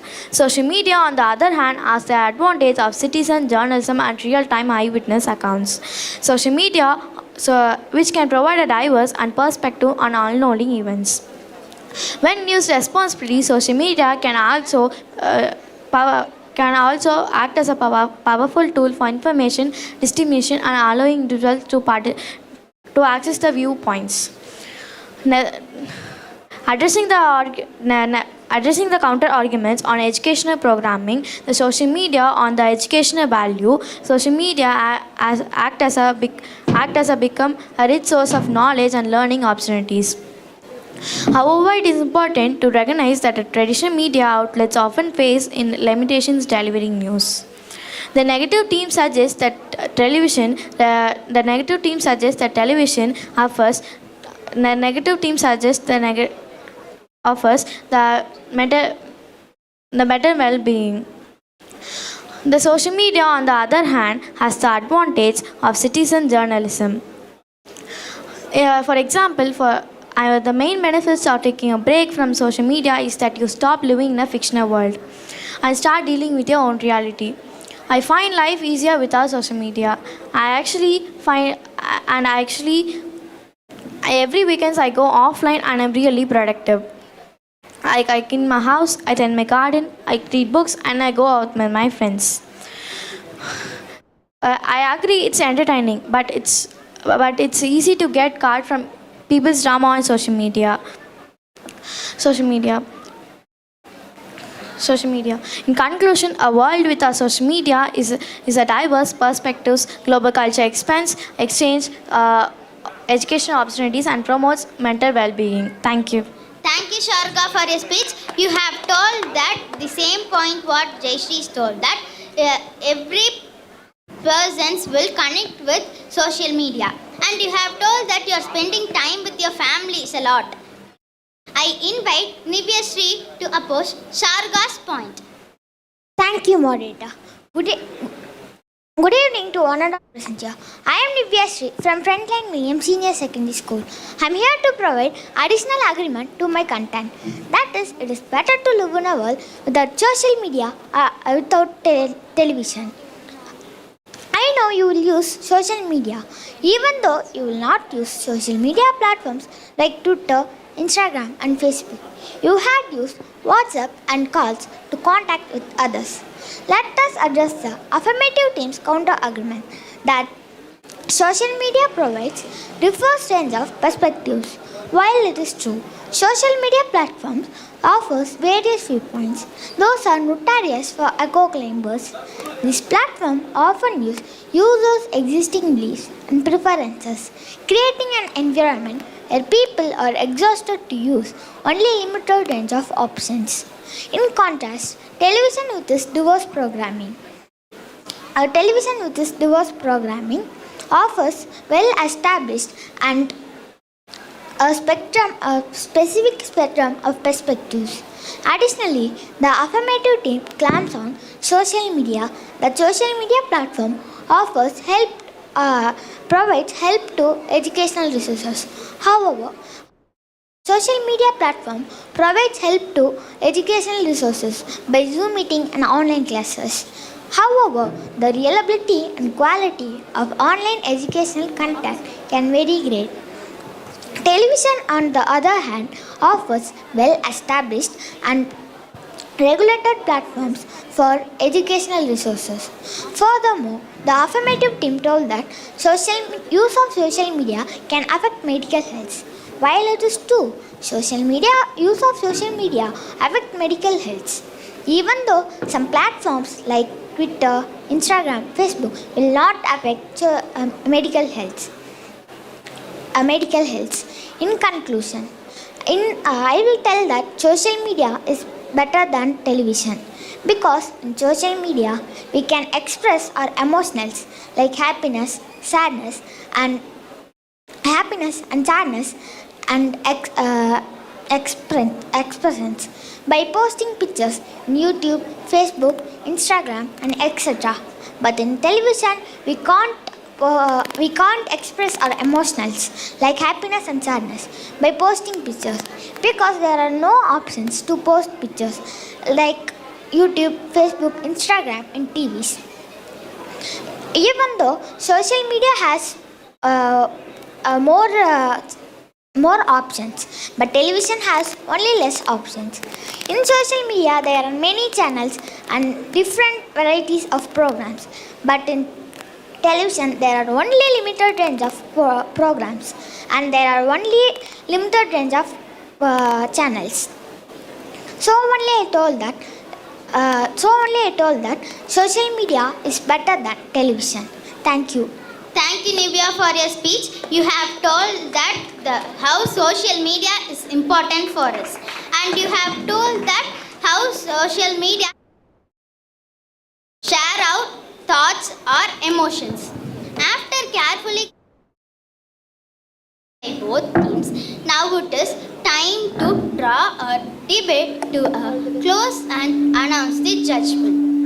The affirmative team argued that a world without social media would lead to alternative source of news, authentic connections, and foster better mental well-being. They emphasize the negative impacts of social media on mental health of the superficial nature of connections. The topic whether is it better to live in a world without social media or without television has sparked insightful thoughts and provoking points from both sides.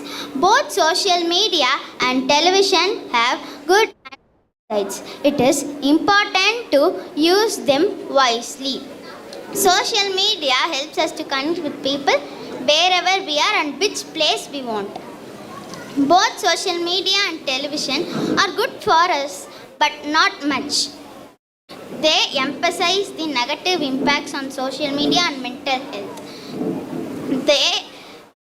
We should balance our use by focusing on real life interactions, thinking critically, and explore the other sources of information. In this way, we can improve our knowledge and gain lot of knowledge. In conclusion, I conclude that the both teams argued and made me a big confusion. So I conclude that both social media and television are like our eyes. So social media helps us to connect with people wherever we are and which place we want. So both teams had been concluded me to say this conclusion. So they have told that beautifully they have explained what are the usage of social media and television. And then we can gain lot of information, news, and we can get lot of information. Both teams argued and it is such a big opportunity for us to stand in front of you. I thank the school management and teachers and my parents for giving us this wonderful opportunity. I thank the both teams for arguing and giving this wonderful performance. Thank you for the audience and thank you for your attentiveness and your participation.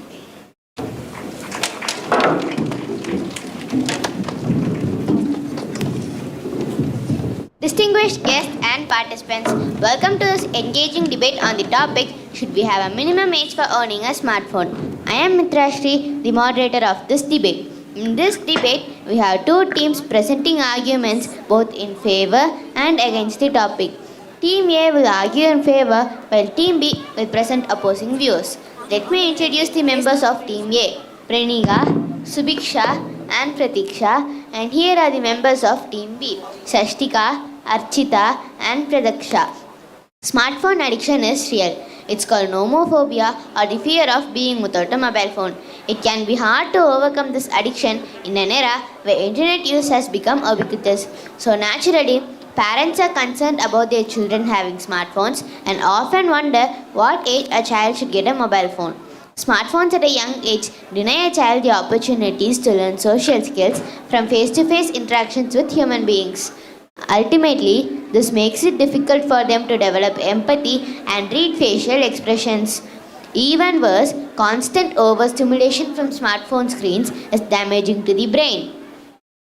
The debate about whether there should be an age limit for having a smartphone is going to start. It's like trying to decide whether to eat the last slice of pizza or save it for later. Both choices have their pros and cons, but let's dig deeper into this topic and sprinkle in some humor along the way. Now let's hear from our debaters. I encourage all participants to engage in respectful and well-reasoned discourse focusing on the merits of the arguments presented. Now I welcome Praniga, our first affirmative speaker, to share her thoughts about the topic of whether there should be an age limit for having a smartphone. Thank you, moderator. Today, we are living in a modern era. In this world, everyone is connected through social networks. As we know, there are no age limitations when it comes to using smartphones. Therefore, it is important to understand that using smartphones can provide benefits to children as well. Early exposure to mobile phones can help children develop their crucial digital skills that are necessary for the modern world. By allowing them to explore and interact with technology from a young age, they can become more adept at using digital tools and navigating digital environments. As a student, I need to use a smartphone in many cases that are related to my subjects. If I have any doubt, I can quickly contact my friends or search for an answer on Google. It will provide valuable information within a short period of time. Another important use of smartphone is safety and emergency feature. Mobile phones provide an additional layer of safety and security. Allowing children to have access to mobile phones enables them to quickly contact their parents, guardians, or emergency services in case of emergencies or unexpected situations. So, we can say that smartphones are valuable tools for children to develop their digital skills in several ways. They are language and literacy development, educational apps, creativity and artistic expression, problem solving and critical thinking, internet skills, planning and organizing. There are numerous number of educational apps available on smartphones like Byju's Learning app, ebooks, Grammarly and many. These apps cover various subjects like maths, science, language, learning and many more. They often incorporate interactive elements, gamification and multimedia to make learning engaging and enjoyable for children. Smartphones can aid in improving children's language and literacy development.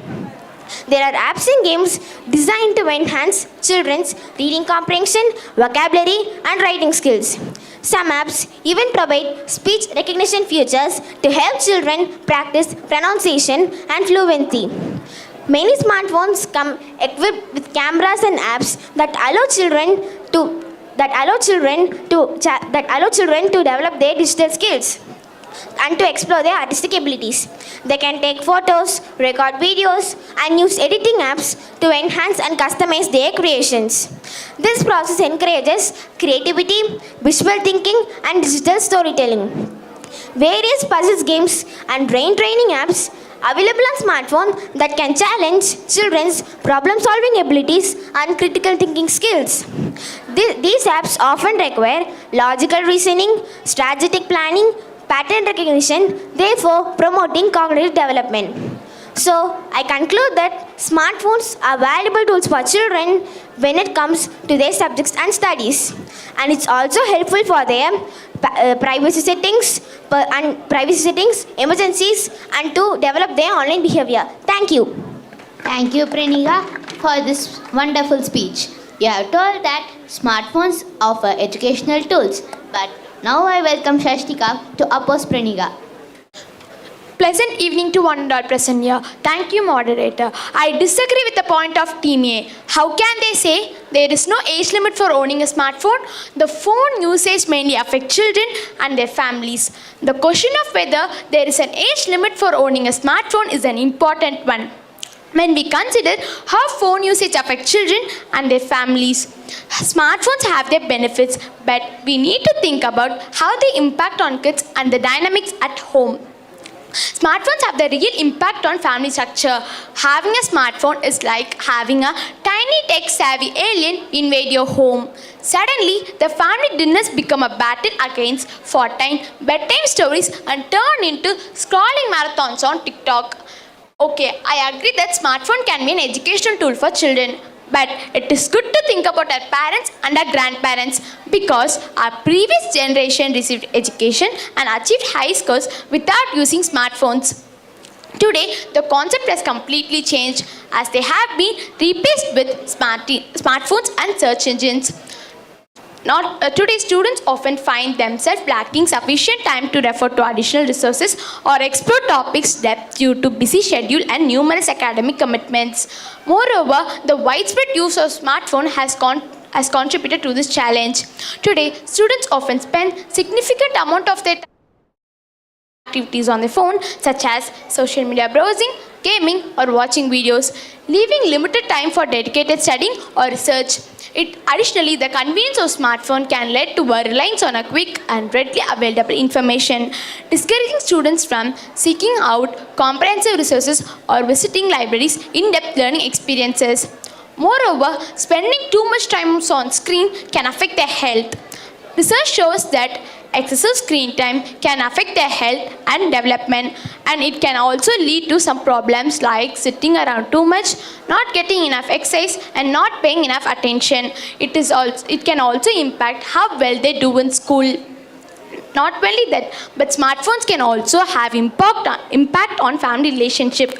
When kids and parents are constantly immersed in their devices, they may not interact with their family as much. Instead of speaking and connecting with each other,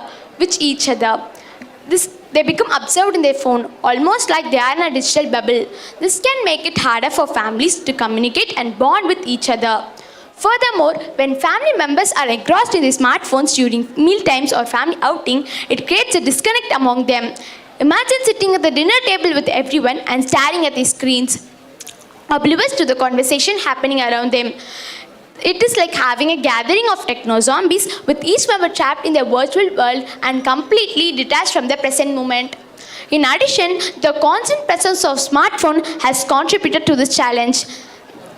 When kids and parents are constantly immersed in their devices, they miss out on a chance to create a lasting memories and meaningful connection. It is like having a family reunion where everyone is physically present but mentally absent, lost in a digital universe. Let me share my real life experience. My sister's daughter, she is only 1 year old. She is asking phone while eating and her playtimes. She will not spend time with her family. Now, I conclude that smartphone can also impact emotional connection within families when kids and parents are constantly immersed in their devices. It is as if the language of instant emojis and instant messaging, as it gives them warmth and human emotions, leaving a void in the family dynamic. Thank you. Thank you, Shashtika, for this wonderful speech. You have told that smartphones can affect the family structure. Now, I welcome Subiksha to speak favor to the topic. Thank you, moderator. My friend from Team B stated that may negatively affect the students. But I want to ask a question is that, can anyone live without a smartphone? It's a thought-provoking question that has become increasingly relevant in our technology-driven society. While smartphones are undoubtedly transformed the way we live, work, and interact with each other. It's important to consider the possibility of living without them. Living without a smartphone may seem daunting, considering how deeply integrated they are into our daily routines. They have become our primary means of communication, information access, and entertainment. And also, we rely on them for tasks such as email, social media, online banking, online purchasing, and navigation. And also, they have become our cameras, alarm clocks, and personal assistants. And also, smartphones provide a seamless way to communicate with friends, families, and colleges. Firstly, smartphones are revolutionized communication, making it easier than ever to stay connected with others with instant messaging, social media platforms, online banking, and video calls. And also, it is very important to communicate with friends, families, and colleges. And also, they help us in precious ways. And also, they enable us to quickly share the information, coordinate plans, and stay updated on important events. Secondly, smartphones provide us a wealth of information at our fingerprints with instant messaging, social media platforms, and helps us in many ways. And also, with internet, we can quickly search for answers, access educational resources, and stay updated on important events. This accessibility to information enhances learning opportunities, writing opportunities, and helps us make more facilitates in important events. Additionally, smartphones offer a gateway to worlds of entertainment and leisure through various apps. And also they concludes many precious things into our lives. And also, we can easily communicate with our friends, families, and colleges. Moreover, smartphones have become essential for many professional fields and industries. They facilitate remote works, enable access to critical information and tools, and also provides us a wonderful facilities. And I wish to conclude that furthermore, smartphones offer a wide range of productivity and tools that enhances their communication skills, and also they have become our personal assistants too. In conclusion, I wish to conclude that smartphones are become an integral part of our lives and also offers numerous conveniences and benefits into our lives. Thank you. Thank you, Subiksha. You have told that smartphones are very efficient and convenient to use. Next, I welcome Archita to share her points of view about the topic. A great evening to one and all present here. I strongly disagree with the point of Team A. When children start using smartphones at a young age, there is a possibility that they might come across inappropriate and misleading apps. Just like in real life, there are good and bad things in digital world too. Imagine it as a giant candy shop with some candies that may not be suitable for your kid. With smartphones, children can access a vast ocean of apps and content, while many of these are designed to be fun and educational. Some might not be appropriate for their age, like apps with violence and adult themes. Additionally, there is a risk of encountering misleading apps and informations. Sometimes apps or websites may provide incorrect facts or promote ideas that are not true. It's like getting lost in a maze where the signposts are in wrong direction. To prevent these risks, it's important for parents and guardians to monitor the child in their smartphone usages. And also, parents need to observe their online activities in their smartphone usages. They can set a parental control to restrict access and to inappropriate apps and choose age-appropriate apps. And it provides educational value. And by teaching children about the internet safeties and critical thinking skill, they can develop the ability to discern between reliable and unreliable informations. Making informated choice and avoiding potential pitfall. Just like having a superpower, they can be the protector of their own digital world. If children use smartphones at a young age, the impact of children it can have are addiction, social skills, physical health, and cyberbullying and distraction from learning to addiction. Smartphones can be even addictive for adults. For children who are still developing their self-control and discipline, the addiction of games and social media are especially strong. Excessive use of smartphones may interfere their daily routines, schoolwork, and even sleep. Social skills. When children start spending too much time in their smartphones, it mainly affects their face-to-face interactions. And also social skills like cooperation and communications are necessary. Next comes for the physical health. When children are more sedimentary and glued to their smartphones, they may get physical issues such as obesity and poor postures. Cyberbullying is a platform where children are exposed to mean comments and harshments, or even threat to be from their peers. It's important for parents to be aware of their children's online activities and many more, and provide support when they encounter such situations. Next comes for the distraction from learning. Smartphones can be a distraction for children in doing important tasks such as homework and studying. In conclusion, I conclude that we can see the impact of negative impact of using smartphone among children. If they use wrong websites, they may get wrong informations, and the next generation may get a criminal background. Thank you. Thank you, Archita. You have told that children may come across cyberbullying when they use social media in their smartphones. Now, I welcome Pratiksha, our last affirmative speaker, to share her points of view. Thank you, moderator.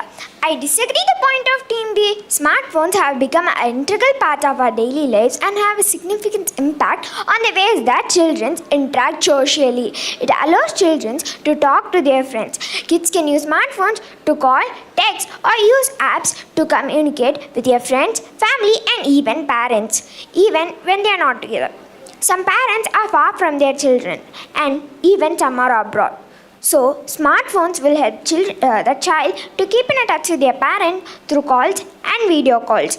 The next important side of smartphone is that it allows children to use social media. Kids can use apps like Instagram, Facebook, and Snapchat to share pictures, images, and videos, messages to their friends and make new friends online. Maybe that my opposite team might argue that there can be a tendency for game addiction in children who are using smartphones. But you have to understand that playing games will help the child work as a team and competing with each other, which helps the child to make friends and have fun. This is a method to reduce their stress. The next important advantage of side of smartphone is that kids can use their smartphones to work as a project or things they are interested in, like sharing documents or giving feedback. Apart from this, smartphones help children to find and share interesting things they find, like cool facts or funny videos. You have to remember what was the importance of smartphones during the pandemic situation. The pandemic and virtual classes have a significant impact on children's social connections. During the pandemic situation, many children experienced disruption in their usual screen time and social connections. Schools closed, playdates were limited, social distance became necessary. So, children had fewer opportunities for face-to-face interactions with their teachers. Virtual classes have become the primary mode for education for many children, while it allowed for continued learning. They presented challenges when it comes to social connections. Without a physical presence of classmates and teachers, children missed out the everyday interactions which happened in the traditional school setting. However, virtual classes also provided opportunities for children to maintain some level of social connections. Online platforms enable chat functions and video calls, enabling children to communicate with their friends, classmates and teachers. However, virtual classes allowed children to be connected with their school communities. In conclusion, smartphones help the children to be connected with their peers, educators. Moving forward, it is important to prioritize a nourishing balance between the importance of benefits of technology and the value of face interactions. Thank you. Thank you, Pratiksha, for sharing this.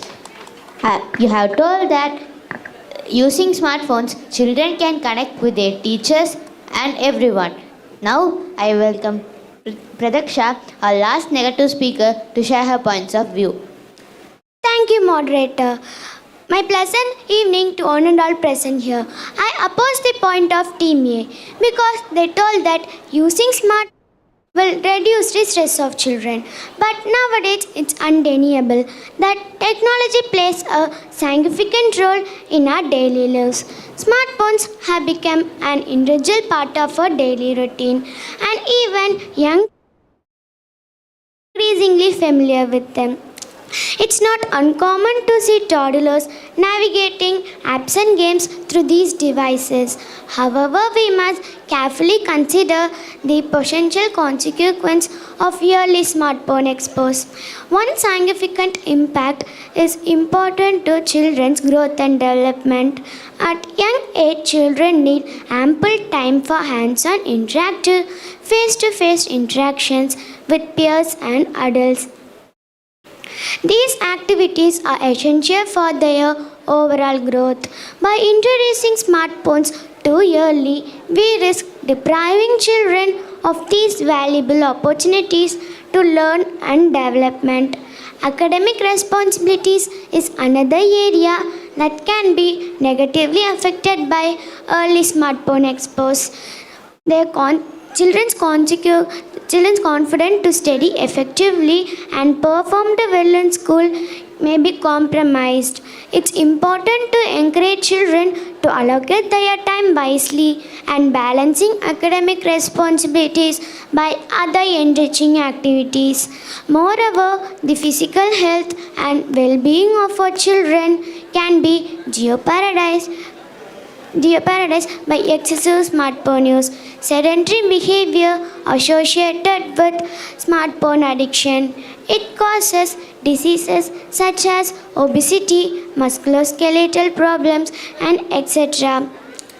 In this digital age, it's important to take care of children. Mainly children are particularly vulnerable to risk such as getting into an inappropriate content, cyberbullying, online predators, and scams. Smartphone exposure disturbs children's sleep patterns. The blue light emitted by the screens sleeps with the protection of melatonin.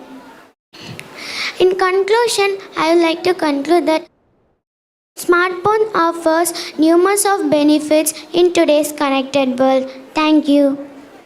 Thank you, Pratiksha, for sharing this. You have told that smartphones can affect the health of children. The smartphone offers unfettered access to the internet and the good things and dangers that come with it. So the challenge for parents is to determine when their kids are old enough to observe the benefits while sidestepping all the negativities. The two teams share their points of view on the topic. In conclusion, while smartphones can provide educational benefits, we have to be mindful of how they affect children and their families. Finding balance between phone use and its potential drawbacks is crucial.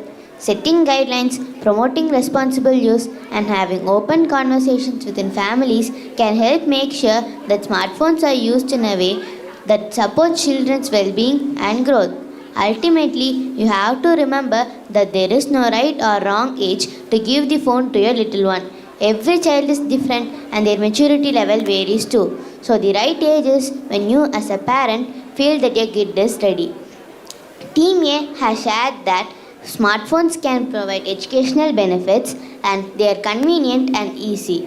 And also they have shared that smartphones allow them to connect with each other. But Team B have opposed them by saying smartphones can affect the family structure and cyberbullying can happen in social medias, and they have also said that smartphones can affect the health of children. Thank you.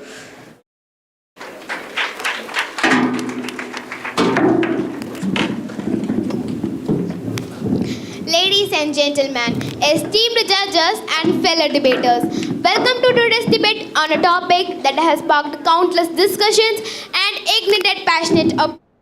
Is it better to read a book or watch a movie? This debate will explore the merits of two mediums of storytelling and dive into the unique experiences they offer. Books and movies have been very liked forms of entertainment and sources of knowledge for centuries. They transport us to different worlds, introduce us to fascinating characters, and provoke our thoughts and emotions.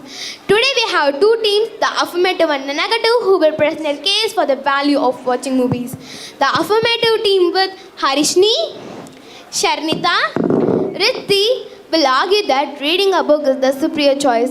They will emphasize the power of imagination, the depth of narrative exploration, the emotional connection forged through reading, and the impact on language development. On the other side, the negative team made with Ishana, Sri Saundarya, Vinisha Sri will present their case for the value of watching movies. They will focus on the visual immersion, the concise storytelling that movies provide, the emotional resonance evoked through visual and auditory elements, and their exposure to diverse linguistic styles. Throughout this, as the moderator, I will ensure that the debate proceeds in an orderly and fair manner. I invite you all to open your minds, listen attentively, debate on whether it is better to read a book or watch a movie is the preferred choice. I let the arguments begin. Now I call Harishni to share her opinion about reading books. Ladies and gentlemen, esteemed judges and fellow debaters, today I stand before you to argue that it is indeed better to read a book than to watch a movie. Reading book is a unique and enriching experience that goes beyond just entertainment. Allow me to present 4 good reasons why reading book overpowers the experience of watching movie. Firstly, reading books stimulates our imagination and creativity. When we read, we create vivid mental images of characters, settings, and events. The written word paints a canvas in our minds, allowing us to build a unique interpretation of the story. Books offers personal and imaginative engagement, unlike movies, which present visual interpretation. Readers can bring stories to life with their own exploration and creativity. Secondly, reading book stimulates our mind intellectually, especially longer ones with intricate details, complex themes, and deep characters. Immersing us in the story on a deeply encourages critical thinking, character analysis, and reflection. This offers unparalleled information and perspectives to expand our knowledge. Thirdly, reading book allows for a profound emotional connection. As we read, we become invested in the character's life, sharing their joys, sorrows, and triumphs. The written word has the power to evoke a range of emotions, immersing us in the story on a deeply emotional level. Unlike movies, where we observe characters from a distance, books enable us to form a bond, experiencing the journey firsthand and fostering empathy and understanding. Fourthly, reading book offers a richer experience compared to watching movie because it engages our imagination, creates emotional connection, stimulates our intellect, and enhances our language development. Books have the ability to transport us to new worlds, stimulate our minds, refine the language skills. Through reading, we unlock the true magic of storytelling. Thank you. Thank you, Harishni, for your speech. Yes, as Harishni said, there is many positivities in reading books, but also some negativities like it takes time and cost more money. Now I call Ishana to answer her. A warm greetings, ladies and gentlemen, honored judges and esteemed opponents. Today, I rise here to challenge the notion that reading a book is superior to watching a movie. While books have their merits, offer a distinct valuable experience that rivals advantages claimed by our counterparts. Allow me to present my arguments and rebut the points put forth by the other team. To begin, let us address the claim that reading increases imagination and creativity. While it is true that books leave room for individual understanding, movies provide visual representation that engage our senses and transport us into captivating worlds. Through visually stunning cinematography, attractive set designs, special realizing effects, movies create immersive experience that kindle our imagination in a unique way. The combination of visual and auditory elements enhances language and linguistic skills. Furthermore, the opponent argues that books offer intellectual stimulation, but movies offer more visual and emotional experience that can be difficult to replicate through reading. Filmmakers can use camera angles, music, and special effects to create powerful and immersive experience that gives strong emotions from viewers. Moreover, watching a movie can be a great social activity. It can provide a shared experience and a common point of discussion between friends or family members. Next, let us address the emotional connection claimed by the affirmative team. While books indeed allow readers to form deep bonds with characters, movies elicit emotions through the power of visual and auditory storytelling, through the use of music, facial expression, and nuanced performance. Movies can evoke intense and foster a sense of connections with the characters, witnessing the tears, laughter, and creating a sense of wonder. Lastly, the affirmative team asserts that reading a book enhances language and linguistic skills. While reading undoubtedly expands vocabulary and comprehension, movies contribute to language development through dialogue, subtitles, and exposure to diverse linguistic skills. Engaging with movies from different cultures provides an opportunity to embrace linguistic abilities, language accents, and cultural expressions, ultimately enriching our linguistic abilities and fostering a global perspective. In conclusion, movies offer a captivating and immersive experience that rivals the advantages of books. The visual and auditory storytelling of movies engage our senses, condense complex narratives effectively, evoke powerful emotions, and contribute to language development. While books have their merits, let us not overlook the unique and valuable contribution that movies bring to our life. My honorable moderator, studies hard is important to take breaks. Our brain can also take break by watching a movie and improves a social connectivity. Thank you. Thank you, Ishana, for your wonderful speech. Yes, as Ishana said, there in all in positivities in watching movies also, like we can understand easily the concept within 2 hours, but it even distracts children from studies also. Now I call Sharnita to present her arguments. Thank you, moderator. I strongly disagree with your points, Ishana.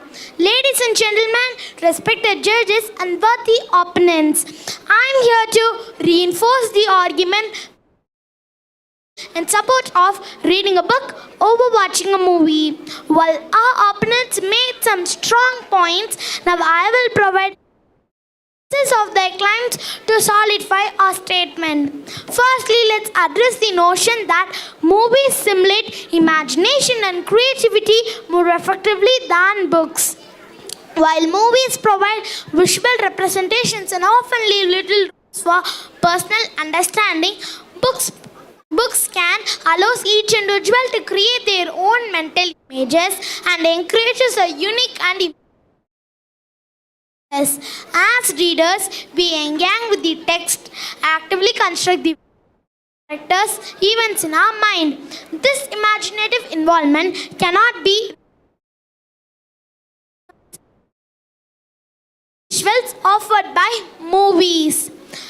Our opponents argue that movies condense complex narratives and deliver them in the concise manner. However, this comes at the expense of important details and nuances of source material. The luxury of exploring characters, subplots, interactive theme in depth, and allowing for a richer and more comprehensive understanding. By delivering it into the thoughts, motivations, and emotions of the characters, movies provide a profound level of engagement that movies cannot simply replicate. Also, opponents claim that movies generate a powerful emotions through visual and auditory storytelling.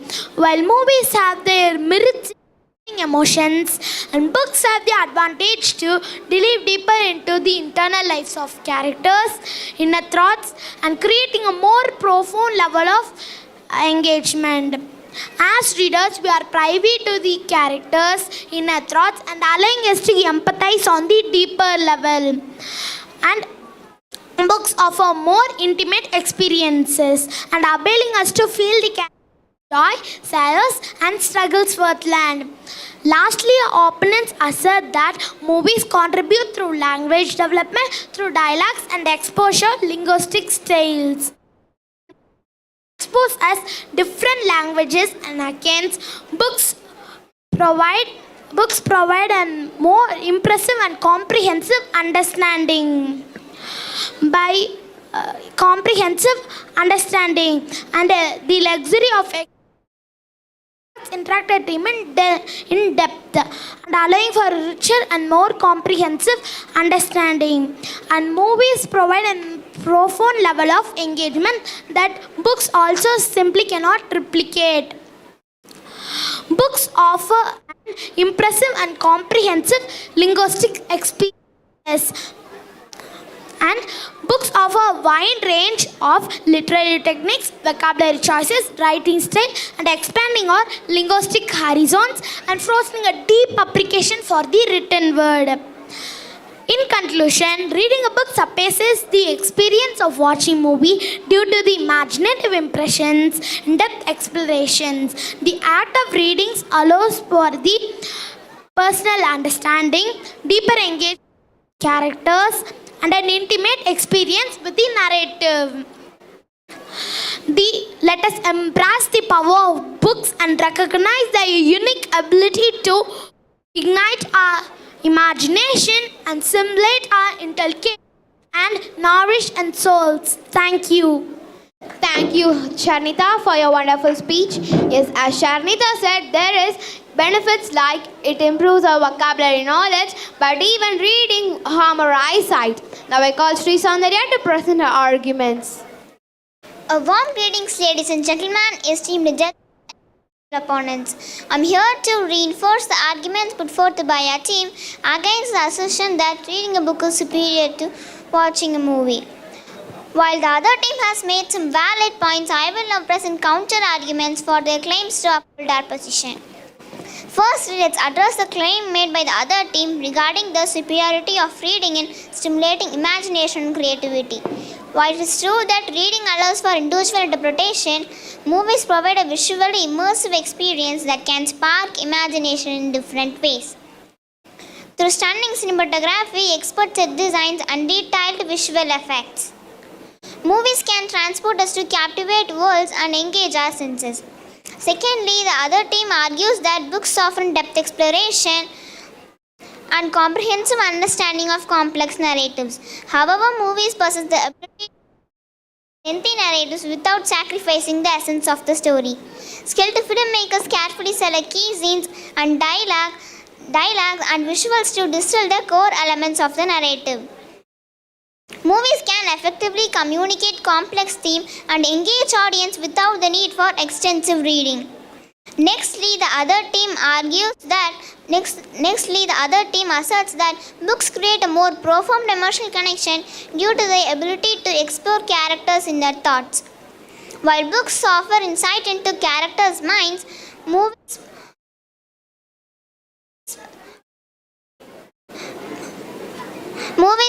provide a visually immersive experience.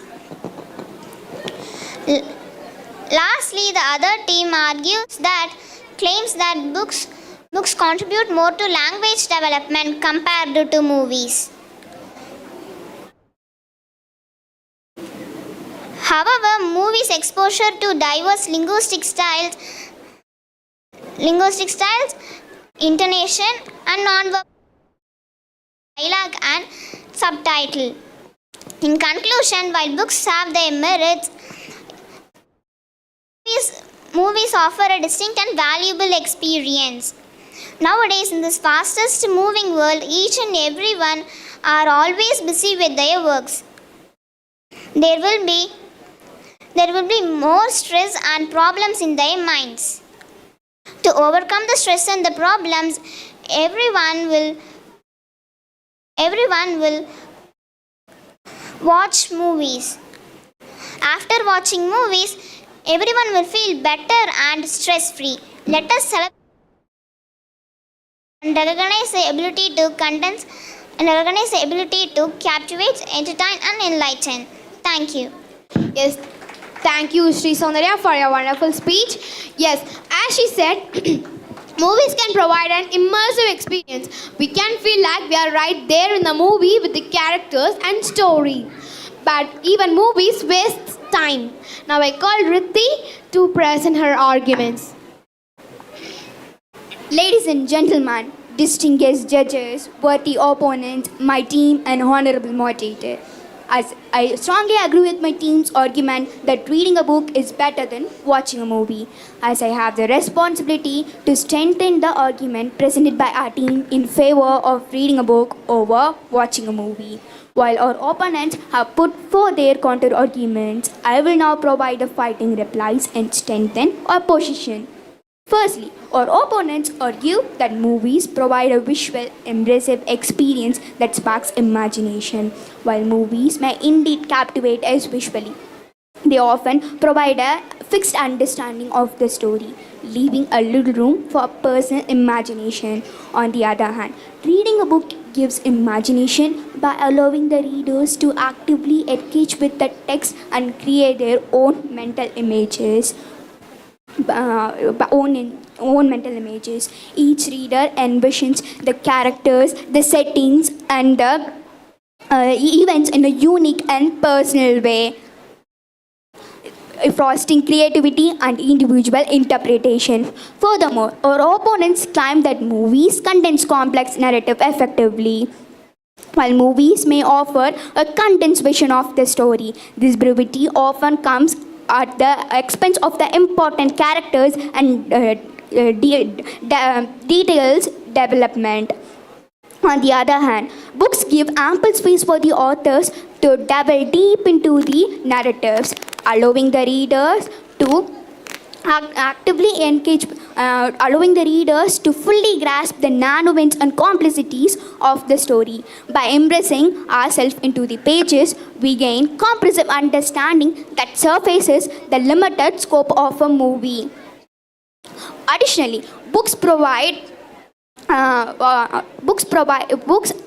an important role in everyone's life by showing us to the world of imagination, providing the knowledge from the outside of the world. Books make people feel happy when any of the character is happy, even sad if any character is sad. These are the emotions we felt when we gone depth into the book. In contrast, books allow the readers to connect with the characters in a deeper level by delving into their thoughts, feelings, emotions, and inner struggles. This intimate portrayal of the characters in internal life creates more profound and personal emotion connection that movies surfaces to have. Books expose readers to variety of writing cause. They guide our life. Lastly, in conclusion, books is a best friend that constantly inspires you to become the best speaker and best version of yourself. It makes you the better speaker and it engages your writing styles. We can learn a lot from reading a book. It helps overcoming our failures and it shapes our mind. Thank you. Yes, thank you, Rithi, for your wonderful speech. I agree with Rithi. Yes, as Rithi said, reading books even sharpens our mind and boosts sleep. Now I call Vinisha Sri to present her arguments. Ladies and gentlemen, respected judges and esteemed opponents, I am here to solidify our stance against the assertion that reading a book is superior to watching a movie. While the affirmative team has presented their arguments, I will now provide strong evidence to demonstrate the values and merits as an equally compelling form of storytelling. Firstly, my friend Rithi has argued that reading a book allows for personal imagination and interpretation. While it's true, books can provide room for individual imaginations. Movies offer a collective experiences that can foster shared interpretation. Movies utilize visual storytelling encompassing cinematography, production design, and performance to immerse the audiences in narrative. The collaborative effort of filmmakers brings their stories to life, providing a visually engaging, thought-provoking that can transcend with personal interpretations. Furthermore, the affirmative team claims that books offer in-depth explorations of narrative. However, movies possess the ability to distill the complex in narratives, ensuring a compelling and accessible experiences for a wide range of viewers. Through skillful storytelling techniques, movies can easily convey complex themes and provoke thought without clarifying into depth explorations of narrative. Next, our opponents assert that books create a more profound emotional connection by delving into characters. However, movies can effectively convey into a concept of impactful form of storytelling. Lastly, the affirmative team argues that books contribute to more language development into a concise and impactful form of storytelling. In conclusions, movies hold their own as captivating storytelling.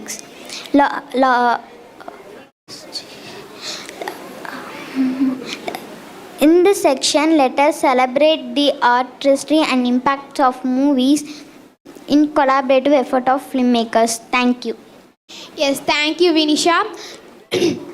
Yes, even movies can remind us the historical incidents like the J.B.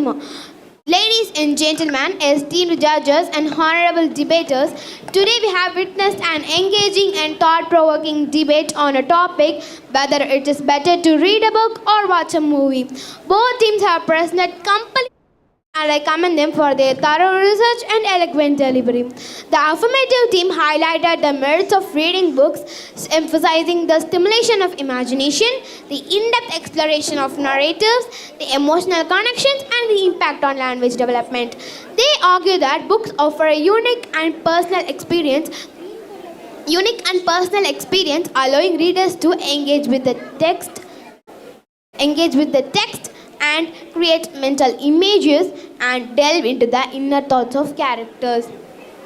On the other hand, the negative team made a strong case for the value of watching movies, emphasizing the visual immersion, the concise storytelling that movies provide, the emotional connections, and the exposure to diverse linguistic styles.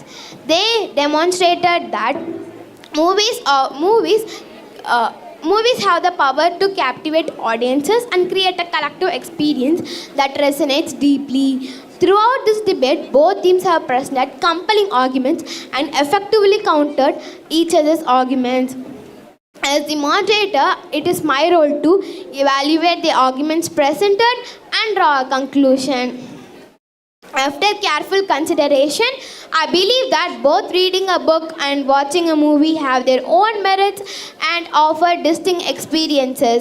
It is not a matter of one being better than the other, but rather a matter of personal preference, context, and specific goals being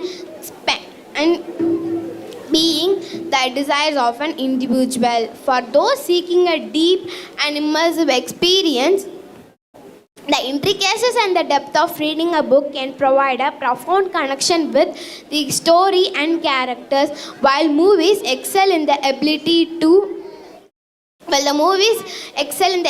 to visually captivate, condense complex narratives and emotional connections. Ultimately, the choice between reading a book and watching a movie depends on one's personal inclinations, intent and purpose, such as entertainment, education, or cultural exploration, and the specific stories being told. I commend both teams for their eloquence, passion, and the respectful manner in which participated in this debate. Thank you for all the participants and audience for your attention and participation in this stimulating debate.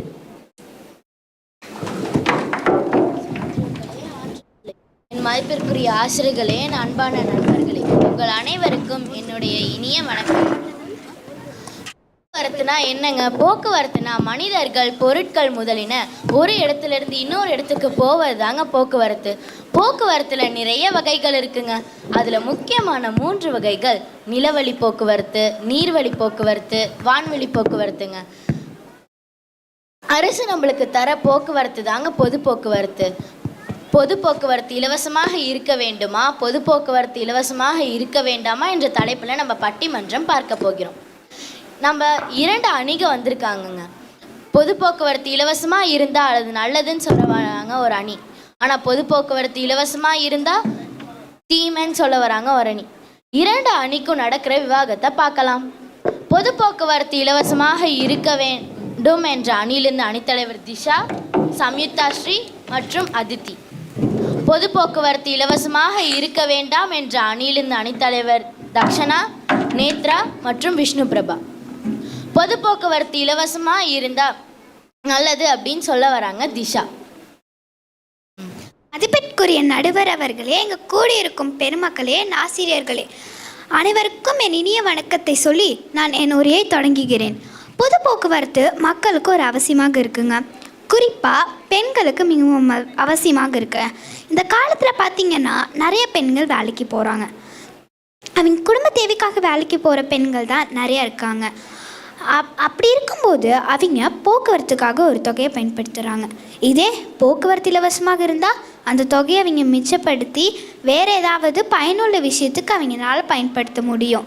நம்ம அரசாங்கம் பார்த்திங்கன்னா கடந்த 2 வருஷமாக நம்ம பெண்களுக்கு உள்ளூர் போக்குவரத்து இலவசமாக கொடுத்துட்ருக்காங்க.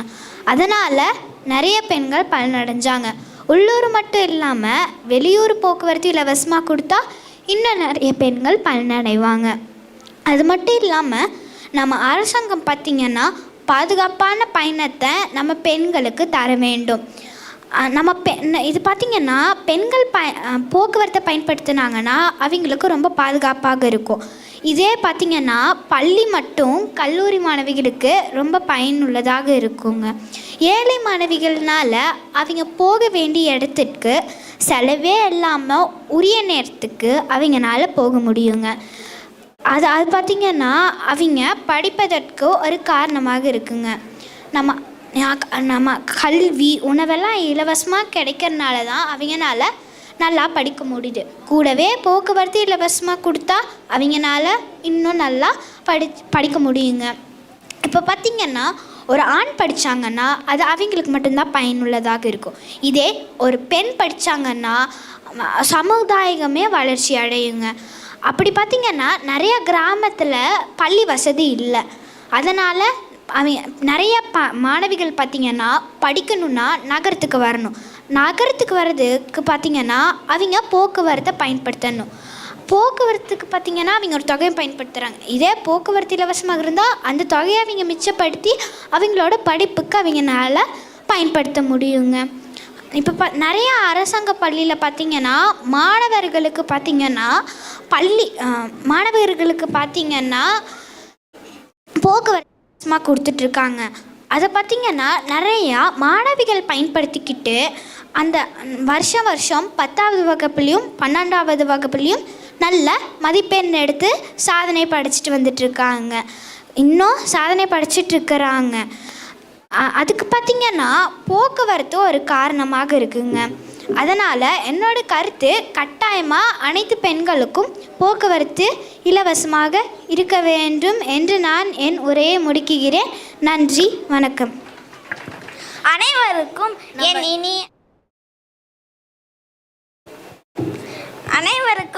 இனிய வணக்கம். இலவசம் என்ற 5 எழுத்து மந்திர வார்த்தைக்கு மயங்காத ஜீவனே உலகில் கிடையாதுங்க. பொது போக்குவரத்து அனைவருக்கும் இலவசம் என்று சொன்னால் வீட்டில் சும்மா இலவச பொது போக்குவரத்தா வாங்க போய் சும்மா ஊர் சுற்றி வருவோம் என்று கிளம்பி விடுவார்கள். இதன் காரணமாக பேருந்தில் நெரிசல் ஏற்படுங்க. அரசும் அதிக பேருந்து வழங்குங்க. அதிக பேருந்தின் காரணமாக அதிகப்படியான கார்பன் டை ஆக்சைடு வெளியேறுங்க. சுற்றுச்சூழல் பாதிக்குங்க. மனிதர்கள் மற்றும் எல்லா உயிரினங்களுக்கும் உடல் பாதிக்குங்க. எவ்வாறு மாசு கட்டுக்குள் வரும்? மேலும் அரசாங்கம் நிதிச்சுமையால் தள்ளாடுங்க. இந்த நிதிச்சுமையை போக்க அரசு அதிகப்படியான வரிச்சுமையை நம் தலையில் கட்டுகிறதுங்க. இந்த வரிச்சுமை பெரும்பாலும் நடுக்கே போய் சேருங்க. இவர்களின் வாழ்வாதாரம் பாதிக்குங்க. எதிரணிங்க அது எல்லாமே நம்முடைய பணம் தாங்க. இலவசம் என்று கூறும் அனைத்துமே நம்முடைய பணத்தில் தான் என்பதை மனதில் வேண்டுங்க. இலவசங்கள் பயனாளிகளின் பொறுப்புணர்வை குறைக்குங்க. இலவச பொது போக்குவரத்து அனைவருக்கும் இலவசமாக கிடைத்தால் நமது நாட்டின் இயற்கை வளங்கள் பாதிக்குங்க. உதாரணமாக எரிபொருள் போன்ற வளங்களின் பயன்பாடு அதிகரிக்குங்க. வீண் செலவுகளும் அதிகரிக்குங்க. சுற்றுச்சூழலின் மாசு அளவு அதிகரிக்குங்க. மேலும்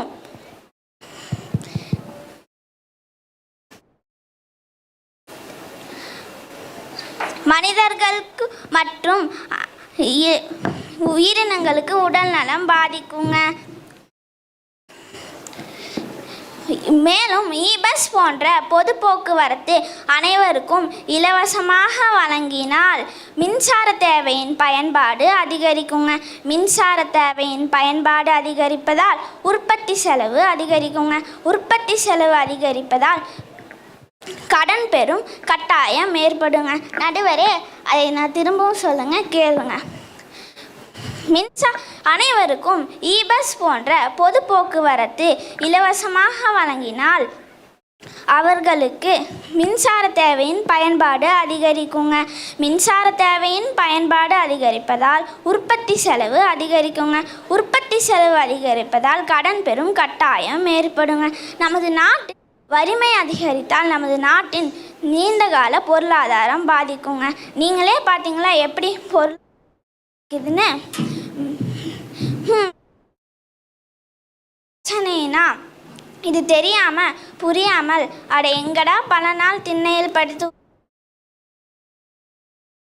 பார்த்தால் அவரோ இலவச பொது போக்குவரத்தில் ஏறி நமக்கு இலவசமாக காண்பித்து கிளம்புகிறார். ஆகவே மக்களே, ஒருவருக்கு ஒரு மீனை இலவசமாக வழங்கினால் அவருக்கு ஒரு நாள் உணவு மட்டுமே.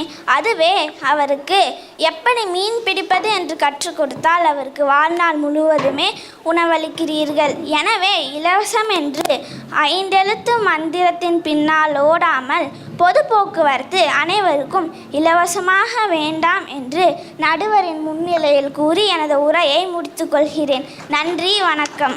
தக்ஷணா அவங்க கருத்துக்களை நம்மள்கிட்ட பகிர்ந்தாங்கங்க. அதில் சொன்னாங்க, எதிரணி இலவசம்னு சொல்கிறாங்கங்க. எதிரணி சொல்கிறது எல்லாமே உண்மை இல்லை அப்படின்னு சொன்னாங்கங்க.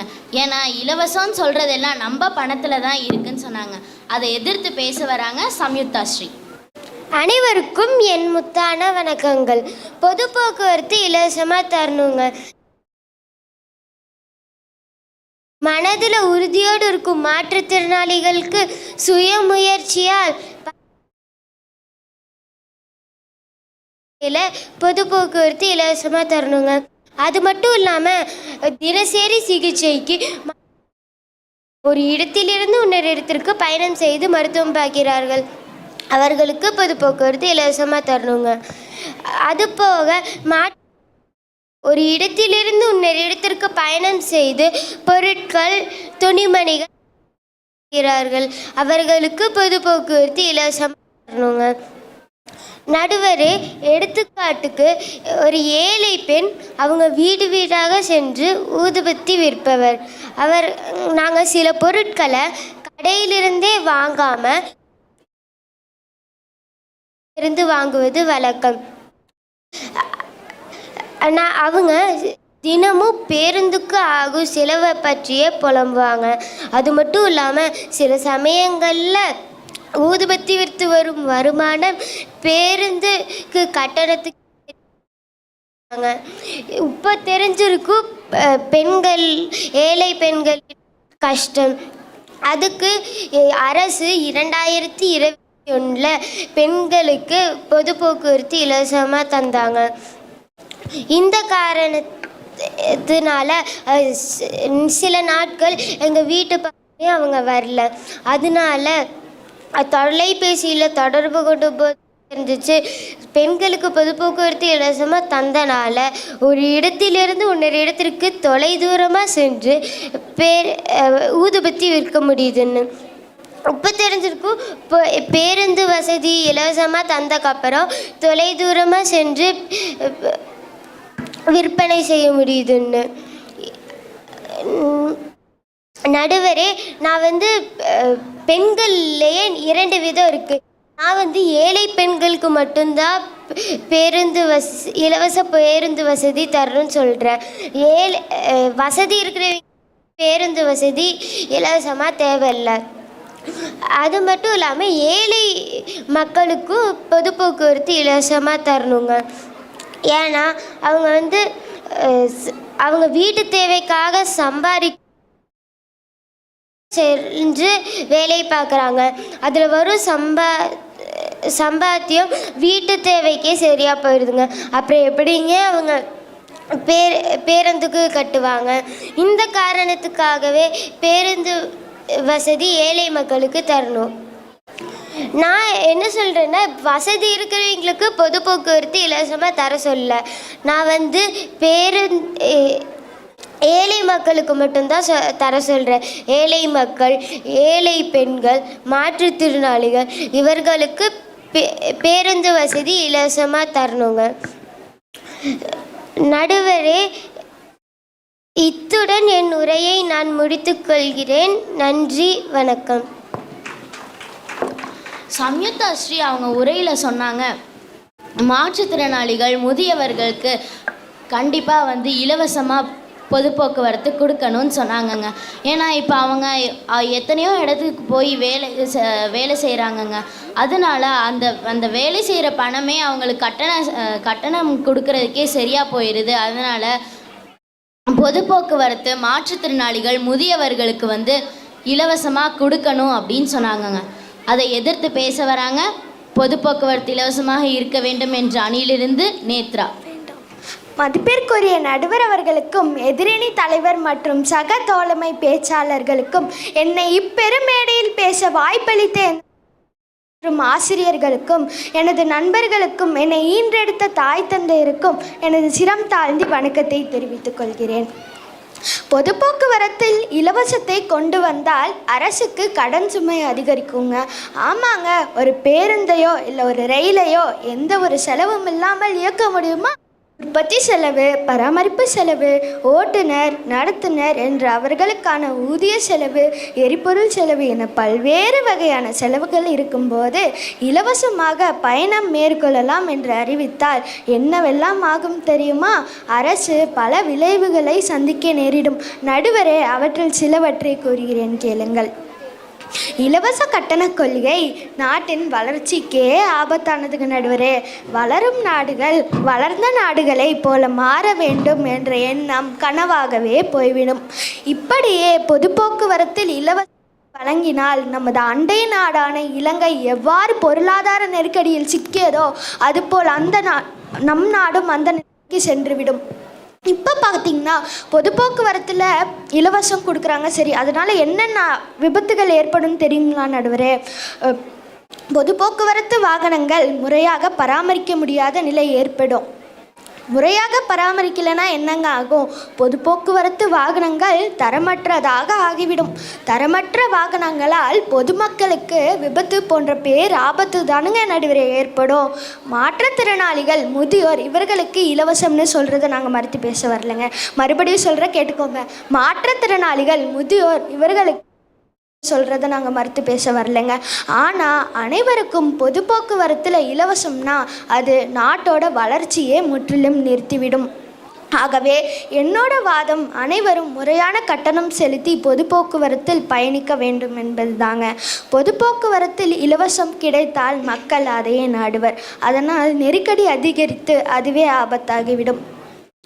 பொது போக்குவரத்தில் இலவசம் கிடைத்தால் பொது போக்குவரத்து வாகனங்களை முறையாக பராமரிக்க முடியாமல் ஏற்படும் விபத்துகளுக்கு அரசே பொறுப்பேற்க வேண்டி வரும். நாடளவில் மக்கள் பொது போக்குவரத்து கிடைத்தாலும் அதை பயன்படுத்த தயங்குவர். இலவசத்தை தவிர்த்து நாட்டின் வளர்ச்சிக்கு முன்னிற்போம். ஆகவே நடுவரே, எங்கள் அணிக்கு யோசித்து தீர்ப்பு வழங்க கேட்டு என் உரையை முடித்துக்கொள்கிறேன். நன்றி, வணக்கம். நேத்ரா சொன்னாங்க, இப்போ நம்ம இலவசம்னு கொடுத்துட்டே இருந்தால் நம்ம அண்டை நாடான இலங்கை ஆன மாதிரி நம்ம நாடும் ஆயிரும். அதனால இலவசம்னு கொடுக்க வேண்டாம் அப்படின்னு சொல்லி அவங்க உரையை முடித்தாங்கங்க. அதை எதிர்த்து பேச வராங்க அதித்தி. தித்திக்கும் தென் தமிழே திக்கெட்டும் பரவட்டும். தாய்க்கு என் முதற்கண் வணக்கங்கள். எதிர்காலம் எதிர்நீச்சல் போட்டு நித்தம் நான் பேசிட எழுதிட பேதமை புரிந்திட அவர்களே இங்கு கூடியிருக்கும் பெருமக்களே, எதிர்காலம் நீங்களே, என் அன்பினின் நண்பர்களே, ஆன்றோர்களே, சான்றோர்களே, என்னை போன்றோர்களே, உங்கள் அனைவருக்கும் என் முத்தான வணக்கங்கள். பொது போக்குவரத்து இலவசமாக இருக்கும் பட்சத்தில் அனைத்து மக்களாலும் பரவலாக பயன்படுத்த முடியுங்க. அது பொருளாதாரத்தில் பின்தங்கியவர்களுக்கும் வறுமை கோட்டிற்கு கீழ் உள்ளவர்களுக்கும் மிகவும் பயனுள்ளதாக அமையுங்க. இலவச பொது போக்குவரத்தினால் தனிநபர் வாகன பயன்பாடு குறையும். இதனால் அதற்காக செலவிடப்படும் பணம் மற்ற அத்தியாவசிய தேவைகளுக்கு பயன்படுங்க. இலவச பொது போக்குவரத்தினால் அதை மிக அதிகமாக மக்கள் பயன்படுத்த முன் வருவார்கள். இதனால் தனிநபர் எரிபொருள் செலவை மிக வேகமாக குறைக்க முடியுங்க. மற்றும் அதிக மக்கள் பயணிப்பதால் சீரான இடைவெளியில் பொது போக்குவரத்தை அமைத்து கால விரயம் தவிர்க்கப்படுங்க. இலவச பொது போக்குவரத்தினால் ஒரு வாகனத்தில் அளவுக்கு அதிகமானோர் பயணிப்பதையும் குறைவான பயணிகளை கொண்டு வாகனங்கள் இயக்கப்படுவதையும் கட்டுப்படுத்த முடியும். தேவைக்கேற்ப வாகனங்களின் எண்ணிக்கையை அதிகரிக்கவோ குறைக்கவோ முடியுங்க. இப்போது இந்த காலத்தில் இலவச பொது போக்குவரத்து என்பது சாத்தியமற்றதாக தோன்றினாலும் வரும் காலங்களில் வளர்ந்து கொண்டிருக்கிற தொழில்நுட்ப உலகில் மிகவும் சாத்தியமே ஆகுங்க. சமீபத்தில் ஒரு ஆராய்ச்சியில் 25.7% பேர் கார் வாங்குவது அவசியம்னு சொன்னாலும் 75% பேர் இலவச பொது போக்குவரத்து இருந்தால் சொந்த காரை கூட விற்று விடலான்னு சொல்கிறாங்கன்னா பார்த்துக்கோங்களேன். இப்போ பொது போக்குவரத்து இலவசமான பல்வேறு வகையில் உற்பத்தி செய்யப்பட்ட பொருட்களோட விலை கணிசமாக குறையுங்க. ஆமாங்க, இப்போ எந்த பொருள் வாங்கினாலும் டிரான்ஸ்போர்ட் சார்ஜு அது இதுங்கிறாங்க. அதே ஃப்ரீனா அப்போ இந்த பொருளோட விலை குறையும் இல்லைங்க. இப்போது ஐரோப்பிய நாடுகள் அவங்களோட போக்குவரத்து கட்டணத்தை குறைச்சிட்டு வராங்க. அதில் சில நாடுகளை நம்ம பார்க்கலாம் வாங்க. பிப்ரவரி 29ஆம் தேதி 2020ஆம் ஆண்டன்று முதன் முறையாக அனைத்து பொது போக்குவரத்தையும் ரயில்கள் முதலாக இலவசமாக வழங்கி முதல் நாள் அக்டோபர் 2022ஆம் ஆண்டன்று மால்டா இலவச ரயில் திட்டத்தை அறிமுகப்படுத்தி 2வது நாடானது. ஜெர்மனி காற்று மாசுபாட்டுக்கு அபராதம் விதிக்கப்படும் என்று ஐரோப்பிய ஒன்றியத்தின் அச்சுறுத்தலுக்கு பதிலளிக்கும் விதமாக இலவச பொது போக்குவரத்து திட்டத்தை பரிசீலித்து வராங்க. 4,20,000க்கும் அதிகமான மக்கள் வசிக்கும் எஸ்டோனியாவோட தலைநகரான தாலின் மற்றும் பல நடுத்தர அளவிலான ஐரோப்பிய நகரங்கள் அவங்களோட போக்குவரத்து கட்டணத்தை இலவசமாக மாற்றி வந்துட்டுருக்காங்க. இப்போது பொது போக்குவரத்து திட்டம் சாலை விபத்துகளை தவிர்க்கவும், சாலையில் தேய்மானம் குறைவதை தவிர்க்கவும், போக்குவரத்து நெரிசலை தவிர்க்கவும் பயன்படுதுங்க. இந்த ஒரு விஷயம் இலவச ரயில் திட்டத்துக்குமே பயன்படுதுங்க. இத்துடன் என் உரையை முடித்துக்கொண்டு இப்பெருமேடையிலிருந்து விடைபெறுகிறேன். நன்றி, வணக்கம். அதித்தி சொன்னாங்க, இப்போ இந்த காலகட்டத்தில் எங்களுக்கு பொது போக்குவரத்து இலவசமாக கொடுக்கலனாலும் வளர்ந்து கொண்டு இருக்கிற தொழில்நுட்ப உலகில் கட்டாயமாக இலவசமாக கொடுக்கணும்னு சொன்னாங்கங்க. இப்போ கடைசியாக அதையெல்லாம் எதிர்த்து பேச வர்றாங்க விஷ்ணு பிரபா. அனைவருக்கும் என் முத்தான வணக்கங்களை நான் தெரிவித்துக் கொள்கிறேன். பொருளாதாரத்தில் இலவசம் என்று ஒன்று இல்லவே இல்லைங்க. எதுவாக இருந்தாலும் அதற்கு யாரேனும் விலை கொடுக்க வேண்டும். There is no such thing as a free lunch என்ற தலைப்பு கொண்ட புத்தகத்தை எழுதிய நோபல் பரிசு வென்ற பொருளியல் மேதை மில்டன் ஃப்ரீட்மன் இப்படி கூறியிருக்கிறாருங்க. அப்புத்தகத்தில் அவர் இன்றோ நாளையோ அல்லது நாளை மறுநாளோ இலவசம் என கூறப்படும் பொருளுக்கான விலை கொடுக்கப்பட வேண்டும் என கூறியிருக்கிறாருங்க. ஒவ்வொரு முறையும் அரசாங்கம் இலவசங்களை குடிமக்களுக்கு அறிவிக்கும் போது மக்கள்தான் அதற்கான விலையை செலுத்துகிறார்கள். அரசாங்கம் தீப்பெட்டி தொடங்கி வைரம் வரைக்கும் அத்தனைக்கும் உதவியிருக்கிறாங்க. அதனால் இன்றோ நாளையோ அல்லது நாளை மறுநாளோ இலவசம் என கூறப்படும் விலை கொடுக்கப்பட வேண்டும். இதுதான் பொருளாதாரம் என கூறியிருக்கிறாருங்க. அண்மையில் பிரதமர் தலைமையில் நடந்த ஒரு ஆலோசனை கூட்டத்தில் செயலர் அந்தஸ்து கொண்ட சில அதிகாரிகள் இலவசங்களை கொடுக்கும் சில இலங்கை போன்ற பொருளாதார நெருக்கடியை சந்திக்க நேரிடும் என கூறியிருக்கிறாருங்க. எல்லா பகுதிகளிலும் பொது போக்குவரத்து கிடைக்காமல் போகலாங்க. அதனால் மக்கள் விரும்பிய இடத்திற்கு செல்ல கடினமாக இருக்குங்க. நேர கட்டுப்பாடுகள் பொது போக்குவரத்தை பயன்படுத்துவது பெரும்பாலும் நேரத்தை செலவழிக்கணுங்க. இல்லைனா நம்ம வேறு போக்குவரத்துக்கு மாறி இருக்க வேண்டுங்க. இலவசம்னு சொல்லிட்டா மற்ற துறைகளுக்கு எப்படிங்க அரசால் கவனம் செலுத்த முடியும்? அரசுக்கிட்ட காசு இருந்தால் தானங்க சில திட்டங்களையும் கொண்டு வர முடியும். இந்த அறிவிப்பினால் கல்வி, சுகாதாரம் போன்ற முக்கிய துறைகளுக்கு கூட கவனம் செலுத்த முடியாதுங்க. ஓட்டுநர் இல்லாத பேருந்துகள், டிரைவர் இல்லாத ரயில்கள் போன்ற வழித்தடங்களை அமைத்தால் எப்படிங்க டிரைவர்களுக்கெல்லாம் வேலை கிடைக்கும்? இதனால் அவங்க குடும்ப நிலையை கொஞ்சம் யோசித்து பாருங்களேன். இதனால் இலவசம் என கூறப்படக்கூடாது என்று சொல்லி என் உரையை முடித்துக்கொள்கிறேன். நன்றி, வணக்கம். இப்போ விஷ்ணு பிரபா சொன்னாங்க, இப்போ ஓட்டுநர் இல்லாத பேருந்துகள் எல்லாம் இயக்க முடியாதுன்னு சொன்னாங்க. ஏன்னா இப்போ இலவசம்னு கொடுத்துட்டே இருந்தால் அவங்களுக்கு சம்பளம் குறைவாக வரனால அவங்க குடும்ப சூழ்நிலையும் பாதிப்பாகும்னு சொன்னாங்கங்க. இப்போ 2 அணிகளும் அவங்க கருத்துக்களை நல்லா பகிர்ந்துக்கிட்டாங்கங்க. இப்போ அதில் இருந்து இப்போ அணி பொது போக்குவரத்து இலவசமாக இருக்க வேண்டும் என்ற அணி சொன்னாங்க, பெண்கள், மாற்றுத்திறனாளிகள், முதியவர்கள் அவங்களுக்கு அவசியமாக இலவசமாக கொடுக்கணும்னு சொன்னாங்கங்க. இப்போ இலவசமாக கொடுத்தா அது நல்லதுன்னு சொன்னாங்கங்க. இந்த காலகட்டத்தில் நீங்கள் எங்களுக்கு இலவசமாக கொடுக்கலனாலும் வரும் காலகட்டத்தில் நீங்கள் எங்களுக்கு இலவசமாக கொடுக்கணும்னு சொன்னாங்கங்க. ஆனால் பொது போக்குவரத்து இலவசமாக இருக்க வேண்டாம் அப்படின்ற அணிலேருந்து என்ன சொன்னாங்கன்னா, இப்போ நீங்கள் ஒரே இப்போ இலவசம் கொடுத்துட்டு இருந்தீங்கன்னா ஒரே பேருந்தில் எத்தனையோ பேர் ஏறுவாங்க. அதனால எத்தனையோ விபத்துகள் ஏற்படும், எத்தனையோ உடல்நல பாதிப்புகள் ஏற்படும். அதனால இலவசமாக கொடுக்கக்கூடாது அப்படின்னு சொன்னாங்கங்க. இப்போ அவங்க சொன்ன கருத்துக்கள் உண்மைதாங்க. இப்போ அரசு இலவசம் கொடுத்துட்டே இருந்தால் அரசுக்கு நஷ்டம் தாங்க ஏற்படும். விஷ்ணு பிரபா சொன்னாங்க, நான் ஒரு புத்தகம் படிச்சிருக்கேன், அதில் இன்றோ நாளையோ நாளை மறுநாளோ இலவசமாக கொடுத்தா இந்த காலகட்டத்தில் இலவசமாக கொடுக்கக்கூடாது அப்படின்னு சொல்லி அவங்க உரையை முடித்தாங்கங்க. இப்போ இதிலேருந்து நம்ம என்ன தெரிஞ்சுக்கிறோன்னா, இப்போ இதிலிருந்து பொது போக்குவரத்து இலவசமாக கொடுக்கக்கூடாது அப்படின்னு என் தீர்ப்பை சொல்லி என் பட்டிமன்றத்தை முடிக்கிறேன். நன்றி, வணக்கம்.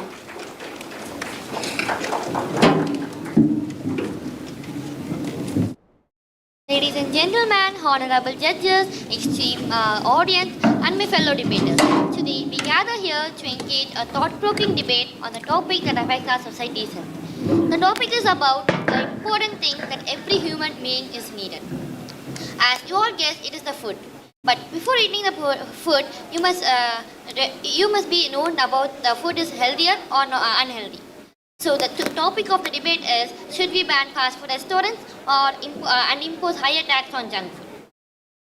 So as we delve into this matter, it is important to consider the impact and society's health and as the economy as a whole.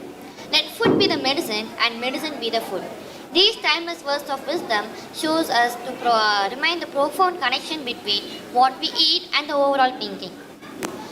With both sides presenting complex arguments, this debate promised to shed light on a topic which needed careful considerations and reach a conclusion that is well for our committees. Now, without any further ado, let us move to the intellectual journey where we will examine the nuance of banning fast food and taxing junk food. In this debate, we can expect a platform for free of exchanges, mutual respect and understanding among us all. I am Kastika Sheet as the moderator.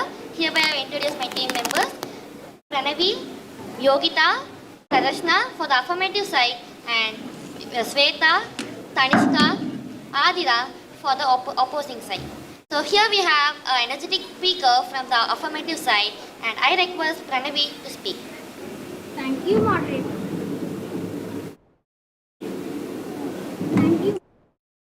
Thank you, moderator. Honorable guests and team members, I extend a warm welcome to each one of you. I am Pranavi of grade 8A. Isn't it fast food delicious? Aren't fast food restaurants trendy? Aren't they cool? The answer to all these questions is yes. However, there is growing evidence that fast food is one of the worst components in our modern life. Studies have shown that trendy fast food can cause a variety of diseases. Now, I would like to begin with the health concern associated with the consumption of fast food. I emphasize that fast food is often high in calories, unhealthy fats, and sodium, which can lead to a range of problems like obesity, diabetes, heart disease, and high blood pressure. I think that by banning we can reduce the accessibility of these unhealthy options and potentially lead to improved public health. By eliminating fast food as a readily available choice, individuals may be more inclined to consume fresh whole foods that are often nutritious and made with locally sourced ingredients. So I would like to add on few news. According to the World Health Organization WHO, diets high in fast food can cause a variety of health diseases like obesity and diabetes. American College of Cardiology published a journal with stated of fast food was associated with an increased risk of non-communicable diseases such as cardiovascular disease, certain types of cancer, and obesity. Now I would like to speak about promoting healthier diet. Healthier diet can also be promoted by exploring nutrition in the food. So with this could contribute to a reduction in diet-related diseases and obesity rates. So now I would like to speak about environmental impact. The large-scale fast food production was linked to greenhouse gas emissions, deforestation, and water pollution. So this could promote a sense of pride to the local food traditions, thereby to this support local farmers and food producers. So I would like to speak about preserving local food traditions and cultural diversity. Without the easy availability, individuals could have the opportunity to explore the local food traditions and appreciate them and the cultural diversity. The individuals, I firmly say that by shifting away from fast food, individuals could have the opportunity to embrace regional cuisines that are more nutritious and made with locally sourced ingredients. So I would like to share on few real life news. In 2017, Kolkata Municipal Corporation in guidelines has issued the guidelines to restrict the opening of new fast restaurants in close proximity to schools and colleges. The aim was to discourage unhealthy eating habits and promote nutritious food choices. In 2015, the Kerala's Panchayat restrictions gave the guidelines to restricting the opening of new fast food restaurants in close proximity to schools and colleges. The initiative aimed to discourage the health risks associated with the consumption of fast food and protect the children and youth from the potential health risks associated with the fast food consumption. So India has implemented high taxes on certain categories on junk food in order to reduce the rising rates of non-communicable diseases and promote healthier eating habits. So one notable example is the goods and services tax imposed on sugary beverages. So now I would like to conclude by saying that we should ban fast food restaurants. Your diet is a bank account. Good food choices are good investments. Thank you. Yeah, Pranavi, you have shared about the health concerns associated by the society and health concerns associated by eating the unhealthy food habits. And you have told about, you have gave a detailed information about WHO organization. And hereby, I would like to call Sweta from the affirmative side. I extend my warm greetings to my honorable and respectful moderator, my fellow opponents, and my team members. I am here to oppose the topic banning fast food restaurants and increasing taxes on junk food. First, I would like to highlight the potential benefits of promoting fast food restaurants. It provides easy and accessible food options, especially for busy workers, individuals, and students. Encouraging fast food restaurants ensures that people have access to affordable and convenient meal. It also reduces the time spent on cooking and meal preparation, which is very beneficial in today's fast-paced world. I would like to tell that fast food restaurants have recognized the growing concerns of their offering and had made efforts to make their food less junky. I would like to present some points to disagree this argument. Fast food restaurants have expanded their menu to include healthier options like fruit cups, salads, and grilled chicken sandwiches. These alternatives provide customers with a healthier option that are lower in calorie, fat, and sodium compared to traditional fast food items. In response to public health concerns, fast food restaurants have taken steps to reduce the use of trans fat and artificial ingredients in their food. This also includes using healthier cooking oil and reducing of artificial additives, preservatives, and colors. Fast food restaurants now provide calorie information and nutritional facts of their food. This helps customers, including parents, make more informed choices on what they eat and manage their calorie intake and nutritional needs. Some fast food restaurants have partnered with health organizations promoting healthier eating.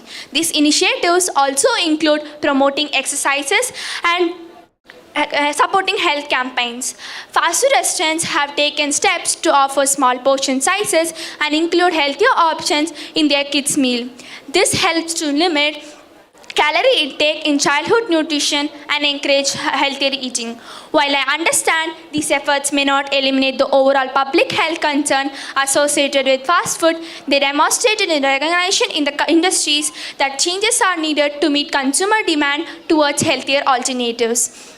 By offering more nutritious options and reducing the unhealthy aspects in their food, fast food restaurants are responding to public health concern and making efforts to make their food less junky. While I understand junk food or fast food consumption is a matter of concern in public health, I will present a point to disagree this argument. I surely think that individuals should have their own freedom regarding their diets. Banning fast food or excessively increasing taxes on junk food can be seen as a paternalistic approach that limits personal freedom and influences personal choices. In conclusion, I think that banning fast food or excessively increasing taxes would be a complete failure. Instead, we could give education and conduct health campaigns. Thank you. Yeah, Sweta, you have shared about the freedom choices that every human should have. And you have told instead of banning fast food and taxing junk food, we can promote a healthier diet for being a healthier lifestyle. And you have also told about food equality. And we have Yogita from the affirmative side. Warm greetings to moderator, fellow debaters and my teammates. I oppose the point told my opponent fast food often lack essential nutrients like vitamins, fibers and minerals. Fast food often contains artificial additives, preservatives to enhance taste appearance, so on this is certain health issues and allergic reactions.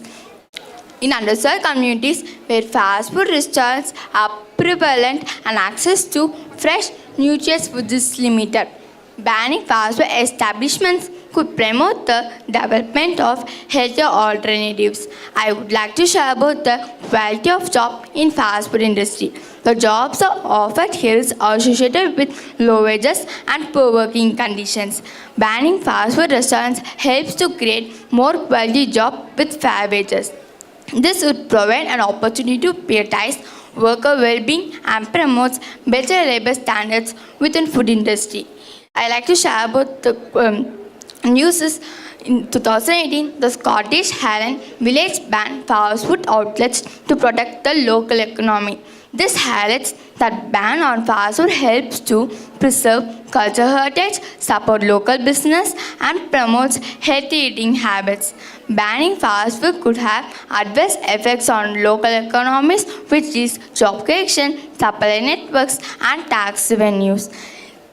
Fast food may offer convenience, affordability, and taste, but it is crucial to consider the hidden costs associated with its consumption. These costs include detrimental effects on health, environmental impact, and the long-term consequence of unhealthy dietary habits. Fast food chains dominate the market, outcompeting with the local and independent businesses.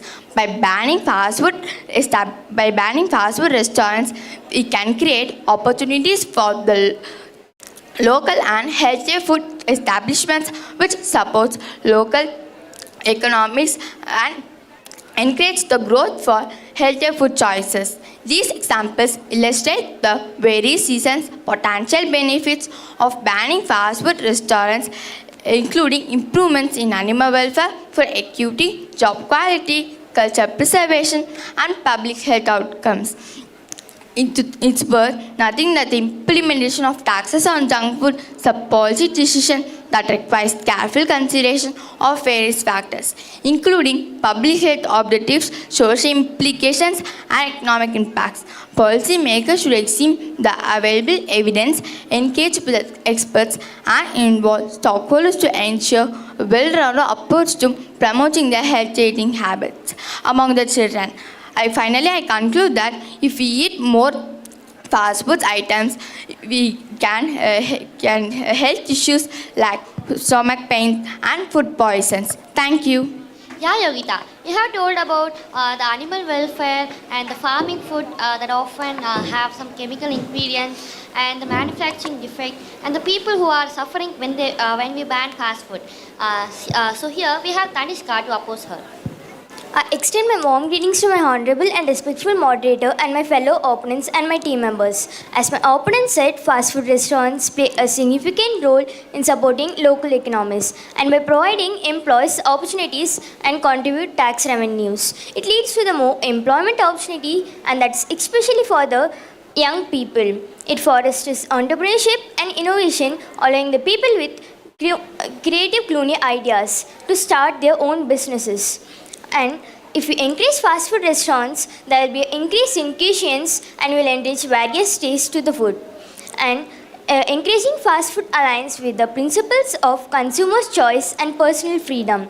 If fast food restaurants are banned, it would create a negative impact resulting in job losses. And here everyone are aware that during COVID-19 pandemic, fast food restaurants faced temporary closure due to the restrictions and lockdown. And I would like to give a real life example which was held in 2015. In 2015, CTL increased its minimum wage to $15 per hour, and that was one of the highest in United States. And by following this increase, many fast food restaurants in city faced many temporary financial challenges and had to reduce employees' hours for higher labor costs. And higher taxes on fast food could disproportionately affect low-income individuals and families. And it could be an emergence of black market where unhealthy food is sold legally, and this could pose additional risk to the public health hazards and unregulated alternatives. Proportions also can be in emergence of black market and unregulated alternatives, and that could also pose additional risk to healthcare alternatives. And if we increase fast food restaurants, there will be increase in kitchens and will enrich various tastes to the food. And increasing fast food aligns with the principles of consumer's choice and personal freedom. And increasing fast food aligns, and if fast food restaurants are banned, it would create negative impact resulting in job losses and reducing in economic activity. And I can confidently tell you that higher taxes on fast food and banning fast food junk food restaurants could disproportionately affect low-income individuals and families. And I would like to give a real-life example which was held in 2015. In 2015, CTL increased its minimum wage to $15 per hour, and that was one of the highest in United States. In conclusion, I strongly believe that higher taxes on fast food and banning junk food restaurants would disproportionately affect low-income individuals and families, and it will not help in impeding people from consuming such food items. Thank you. Yeah, Tanishka, you have told about the negative impact of banning fast food and taxing junk food. That is, many of them will be suffering of job, and also while taxing also, people may offer junk food with their cost. Here we have a good speaker from affirmative side. I request Prasna to speak. A warm greetings to one and all present here. Accordingly, there are various concerns related to health effects of consuming fast food. As research have found that consuming fast food, especially when it is high in sugar and unhealthy additives, can have adverse effects on mental health issues. A study have also found that correlation between increased consumption of fast food and higher rates on mental health issues. Fast food companies often employ aggressive marketing tactics which are aimed at children, in which children will be processed to eat fast foods. Fast food companies often contribute to environmental issues such as excessive packaging, carbon emission resulting from food production and transportation. While attempting to ban and impose higher tax on fast food, we could help to preserve negative environmental impact and health concerns. Many fast food meals have added with unhealthy additives like sugar, trans fat. Trans fat is a type of fat which is created during the production of fast food. It is very harmful fat. It is commonly found in fried pies, pastries, pizza dough, crackers, and cookies. By banning and imposing higher tax on fast food have made in certain regions like Mora in Sweden, the Tamil Nadu government in India. The main motive behind these two ideas is to promote healthier food options for public. While attempting to ban and impose higher tax on fast food, we can help to preserve culture diversity, environmental impact, health concerns, mental health issues, and etc. Now I'd like to tell some real life examples. The city of San Francisco in California have implemented a law in 2010 that not to open fast food restaurants near the areas which have higher rates on mental health issues and higher rates on obesity.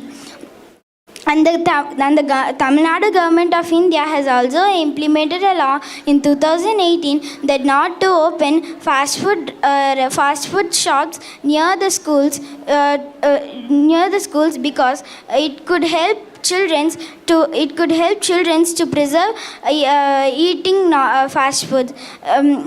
Now I'd like to end with a quote: "Fuel your body with good food choices." Thank you. Yeah, Pradarshana. You have told about the chemical ingredients which are added in the fast food and also in the junk food. And you have told about how it could reduce, if we ban fast food, it could reduce the chemical ingredients which are used in the fast food and junk food. Next, we have an energetic speaker from the opposing side. I request Adira to share her content. A warm greetings to everyone, especially my respectful moderator, fellow opponents, and my team members. I hope every one of us would have gone to fast food restaurants. Usually, it is so attractive and especially their service is so fast. Fast food restaurants are located near where people could find easy access.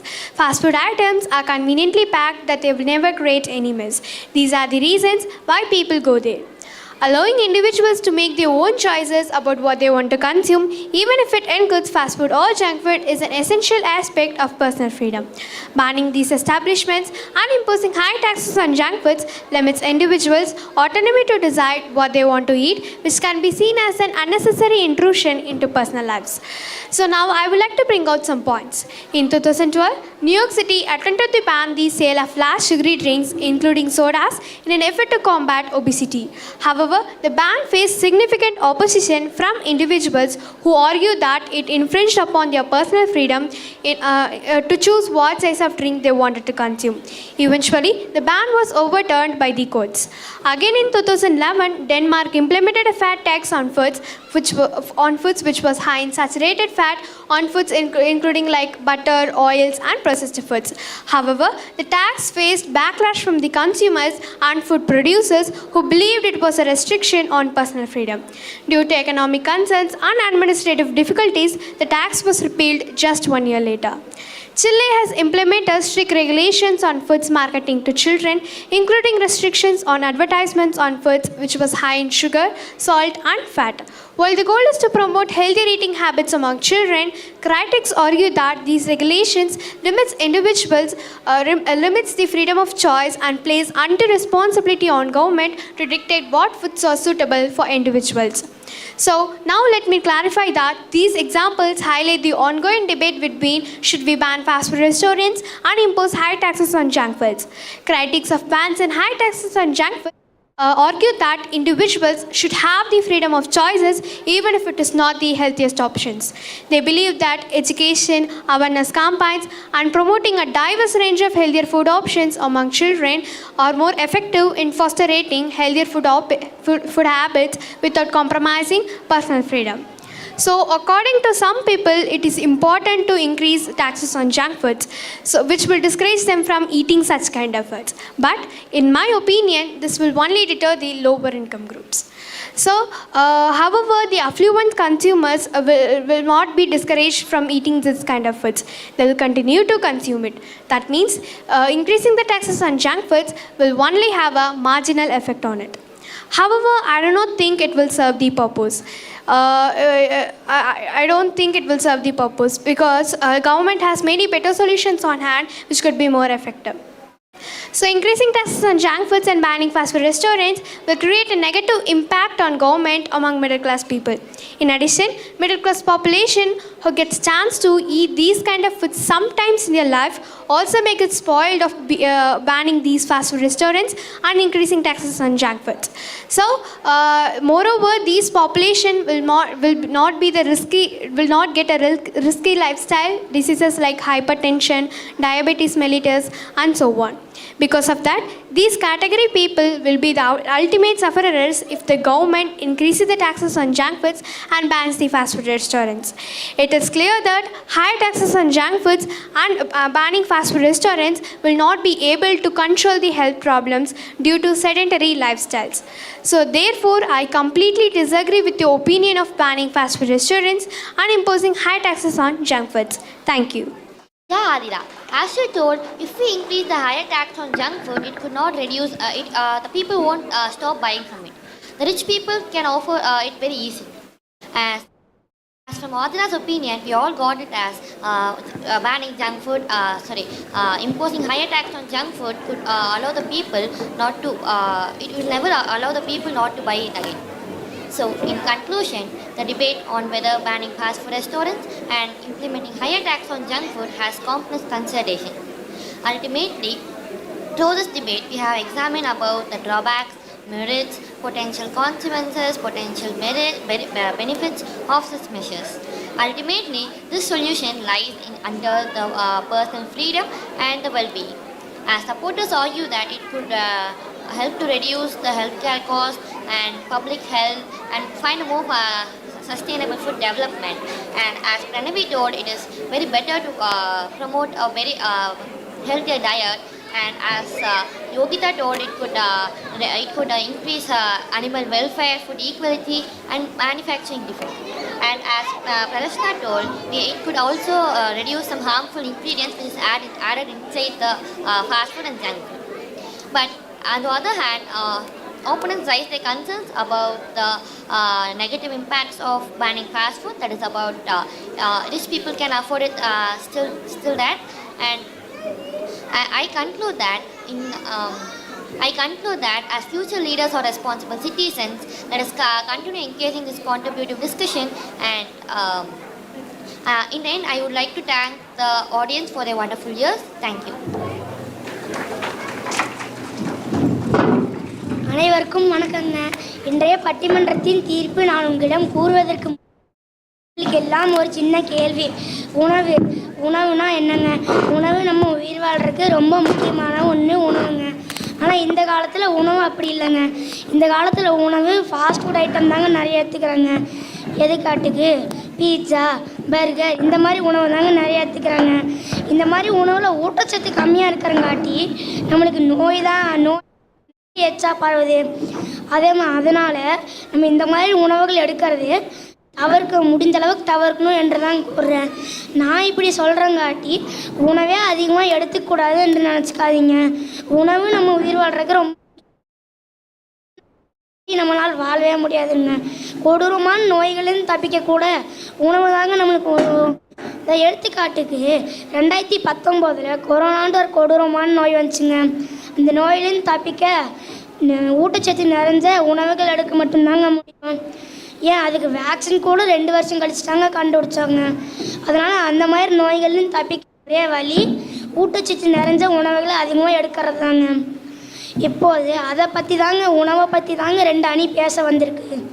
முதல் அணி என்ன சொல்லுதுன்னா, நம்ம வாழ்வதற்காக சாப்பிட்டா மட்டும் போதும் என்று ஒரு அணி சொல்லுது. அந்த அணியில் அணித்தலைவர் தக்ஷித், முகில் மற்றும் முகமது அர்ஷத் உள்ளாருங்க. நாம் உண்பதற்காகவே வாழ்கிறோம் என்ற ஒரு அணி சொல்லுது. அந்த அணியில் அணித்தலைவர் தர்ஷன், நிக்கில் மற்றும் சாய் சஷ்மித் உள்ளாருங்க. இப்போது நான் முதலாக தக்ஷித்தை தன் கருத்துக்களை முன்வைக்க அழைக்கிறேன். வணக்கம் தக்ஷித். இங்கு கூடியுள்ள அனைவருக்கும் என் இனிய வணக்கம். நடுவர் அவர்களே, எனக்கு கொடுக்கப்பட்ட தலைப்பு வாழ்வதற்காக உண்பதற்காக வாழாதே என்று கூறி என் உரையை தொடங்குகிறேன். நம் அனைவருக்கும் வாழ்வில் எண்ணற்ற கடமைகளும் லட்சியங்களும் உண்டு. அதை நோக்கி இந்த அன்றாடம் வாழ்க்கையில் ஓடிக்கொண்டிருக்கிறோம். நம் இலக்குகளை எட்டுவதற்கு நம் மனதில் புத்துணர்ச்சியும் நம் உடலில் தெம்பும் தேவை. நம் மனதை புத்துணர்வாக வைப்பதற்கு நம் சுற்றமும் நம் நட்பும் உதவும். அதேபோல் நம் உடலுக்கு தெம்பை நம் உண்ணும் உணவு கொடுக்கிறது. நாம் நம் கடமைகளை ஆற்ற, பணிகளை மேற்கொள்ள, இலக்குகளை எட்ட சோர்வடையாமல் உழைக்க வேண்டும். அவ்வுழைப்பிற்கு ஊட்டச்சத்தாக நாம் அன்றாடம் உண்ணும் உணவு இருக்க வேண்டும். நாம் நம் கடமைகளை ஆற்ற, பணிகளை மேற்கொள்ள, இலக்குகளை எட்ட சோர்வடையாமல் உழைக்க வேண்டும். அவ்வுழைப்பிற்கு ஊட்டச்சத்தாக நாம் அன்றாடம் உண்ணும் உணவு இருக்க வேண்டும். நடுவர் அவர்களே, இந்த உண்பதற்காக சாப்பிடுகிறார்களே, அவர்களுக்கு ஏதாவது உணவு கிடைத்தால் வேலைக்கு போகாமல் அதை ஒரு நாள் முழுவதும் சாப்பிட்டு கொண்டே இருப்பார்கள். ஆனால் நாங்கள் அப்படி இல்லை. வேலைக்கு போய் ஆரோக்கியமாக தானே சாப்பிடுகிறோம். நடுவர் அவர்களே, ஆனால் மாறாக நவீன காலகட்டத்தில் உணவு என்பது நாம் வாழ்வதற்கு தேவைப்படும் ஒரு உண்டு சக்தி என்ற நிலை மாறி உணவு என்பது ஒரு ஆடம்பரதாகவும் பகட்டாகவும் மாறிவிட்டது. இது மட்டுமின்றி பல பேரை உணவு வகைகள் அடிமைகளாக்கி இருக்கின்றன. நடுவர் அவர்களே, பசிக்காக சாப்பிட வேண்டும், ருசிக்காக சாப்பிடக்கூடாது. ஏனென்றால் நாம் உண்ணும் உணவு உடல் ஆரோக்கியத்தை கெடுக்கிறது. நடுவர் அவர்களே, துரித உணவுகள், வெளிநாட்டு உணவுகள், அதிக அசைவங்கள் என பல வகையான உணவு வகைகள் பெருகிவிட்டன. இவை அனைத்தும் பெரிதும் அதன் சுவைகளுக்காகவே மக்களால் விரும்பப்படுகின்றது. ஏனென்றால் அதன் சுவை மற்றும் மனம் நம்மை ஈர்த்து நம் உடலுக்கு தீங்கு விளைவிக்கிறது. நடுவர் அவர்களே, சற்றே எண்ணி பார்த்தால் இவ்வகையான உணவுகள் எல்லாம் நமக்கு எந்தவித நற்பயனும் தருவதில்லை. ஆனால் மாறாக பக்க விளைவுகளையும் பாதிப்புகளையுமே தருகிறது. நடுவர் அவர்களே, உணவே மருந்து என்று இந்த காலம் எல்லாம் மாறிவிட்டது. மாறாக இப்பொழுது உணவினாலே நோய் என்ற நிலை வந்துள்ளது. இதற்கு காரணம் பலர் நாம் உயிர் வாழ உண்டாலே போதுமானது என்பதிலிருந்து தவறி அறுசுவை உணவுகளிலும் மூழ்கி உடல் ஆரோக்கியத்தை மறந்ததே ஆகும். நடுவர் அவர்களே, அளவுக்கு மிஞ்சினால் அமிர்தமும் நஞ்சு என்ற பழமொழிக்கேற்ப அளவோடு சாப்பிட்டால் வளமாக வாழலாம். எனவே அனைவரும் உயிர் வாழ உண்டாலே போதுமானது என்ற மகத்தான கோட்பாட்டை முன்னிறுத்தி உண்பதற்காக வளம் வேண்டும் என்ற நிலையை மாற்றியமைத்தால் நோயற்ற வாழ்வையும் குறைவற்ற செல்வத்தையும் பெற்று வையகம் வாழ்த்த வாழலாம் என்று கூறி என் உரையை முடித்துக் கொள்கிறேன். நன்றி, வணக்கம். நீங்கள் தங்கள் கருத்துக்களை அருமையாக கூறியுங்கள் தர்ஷித். தற்போது நான் தர்ஷனை தன் கருத்துக்களை முன்வைக்க அழைக்கிறேன். வணக்கம் தர்ஷன். கூடியுள்ள அனைவருக்கும் என் இனிய வணக்கம். பட்டிமன்றத்திற்கு வந்ததொரு அழைப்பு, தரப்பட்டது நல்லதொரு தலைப்பு. அழைப்பில் மகிழ்ந்து தலைப்பை புரிந்து பேச்சிலே தரப்போகிறேன் நல்லதொரு விருந்து என கூறிய நுரையை தொடங்குகிறேன். நடுவர் அவர்களே, பிறப்பு ஒரு முறை, இறப்பு ஒரு முறை, அவ்வளவு ஏன் வாழ்க்கையே ஒரு முறை. ஆனால் சாப்பாடு மட்டும் தினமும் 3 முறை. அதனால் கூச்சப்படாமல் சாப்பிடணும். நடுவர்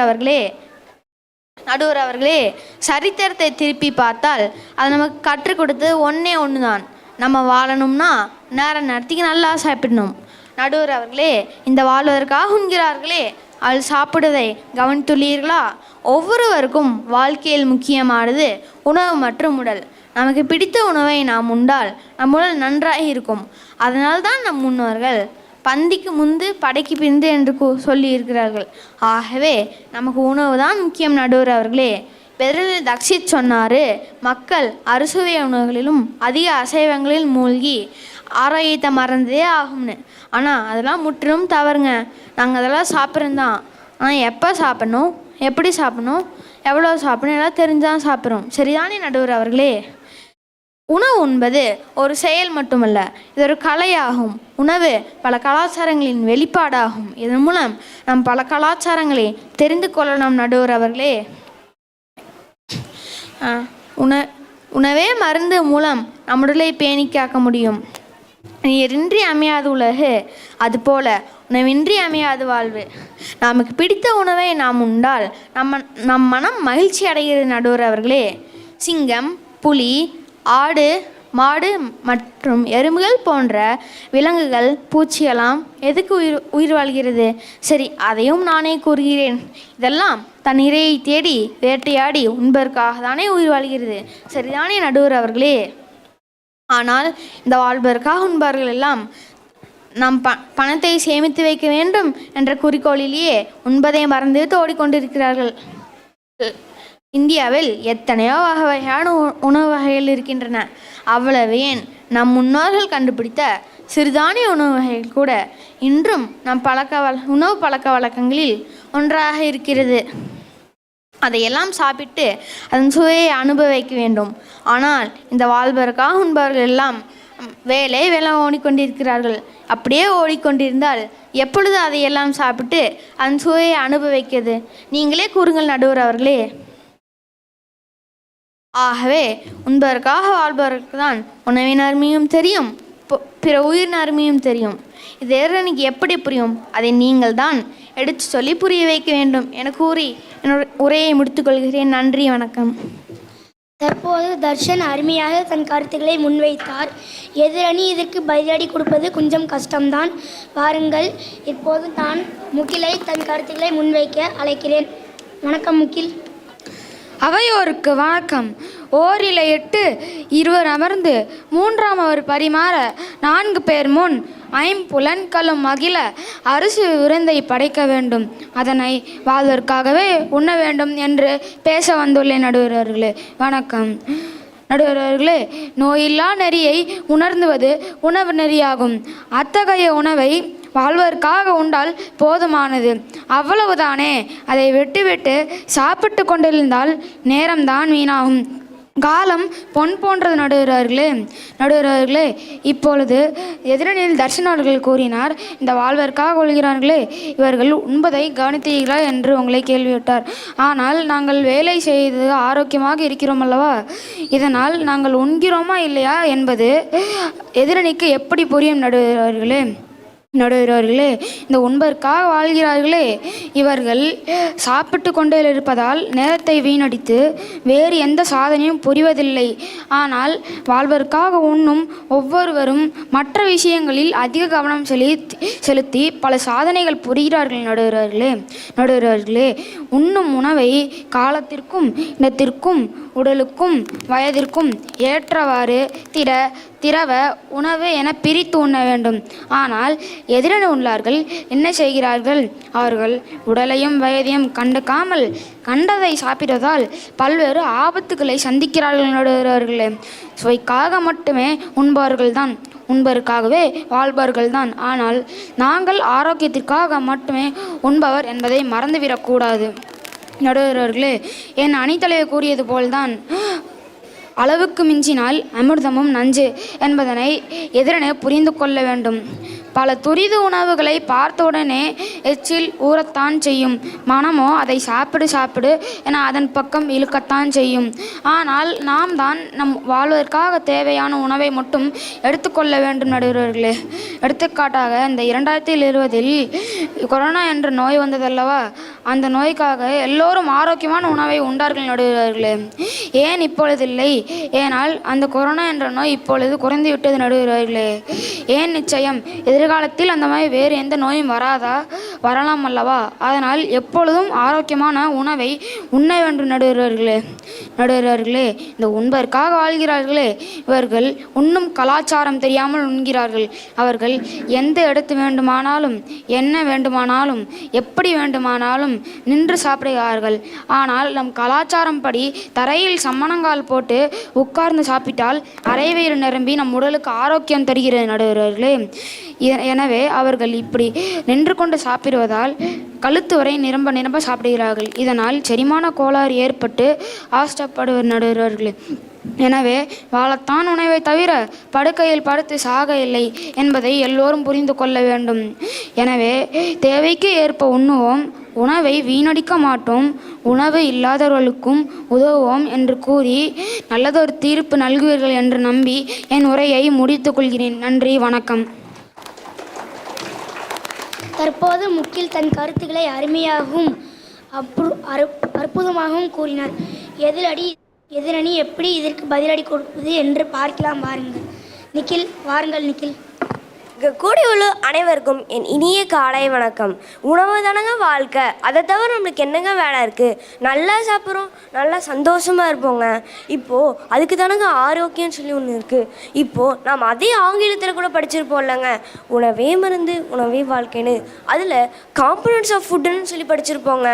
அயன், விட்டமின், புரோட்டீன், கால்சியம் போன்றவற்றெல்லாம் நம்ம படிச்சிருப்போங்க. அதெல்லாம் நம்மளால் இருந்தால் தானேங்க நம்ம ஆரோக்கியமாக வாழ முடியும். அது இல்லாமல் நம்மளால் எப்படிங்க உயிர் வாழ முடியும்? என்ன நீங்களே சொல்லுங்கள் நடுவரே. இப்போது அதுக்கு தானேங்க இப்போது ஒரு நோய் எடுத்துக்கலாங்க. நம்ம கொரோனாவே கூட எடுத்துக்கலாங்க. அது எத்தனை பேர்த்து வாட்டி பதிச்சுங்க, அது எத்தனை பேர் உயிரிழந்தாங்க. இப்போது அதுக்கெல்லாம் நம்ம நல்லா சாப்பிட்றதுனால தானேங்க நம்ம இப்போது உலகத்திலே இருக்கோம். இப்போது அதனால தான் நம்ம இங்கே உலகத்திலே இருக்கோம்லங்க. இப்போது அதுக்காக தானே சொல்கிறோம் நாங்கள் நல்லா சாப்பிட்றோம், நல்லா ஆரோக்கியமாக இருக்கணுங்க. இப்போது எதிரணியில் முக்கில் கூட சொன்னார் இல்லைங்க, பந்தலில் உட்காந்து சாப்பிடணுங்க. ஆனால் நம்ம காலத்துக்கு ஏற்ற மாதிரி பந்தல்லே வாங்க சாப்பிட்டுட்டு இருக்க முடியும்? நம்ம காலத்துக்கு ஏற்ற மாதிரி மாறிட்டு போனோம் இல்லைங்க. அதானங்க நம்மளுக்கு இருக்குது. நல்லா நம்ம ஆரோக்கியமாக சாப்பிட்றோம், இப்போது நல்லா சந்தோஷமாக இருக்கோங்க.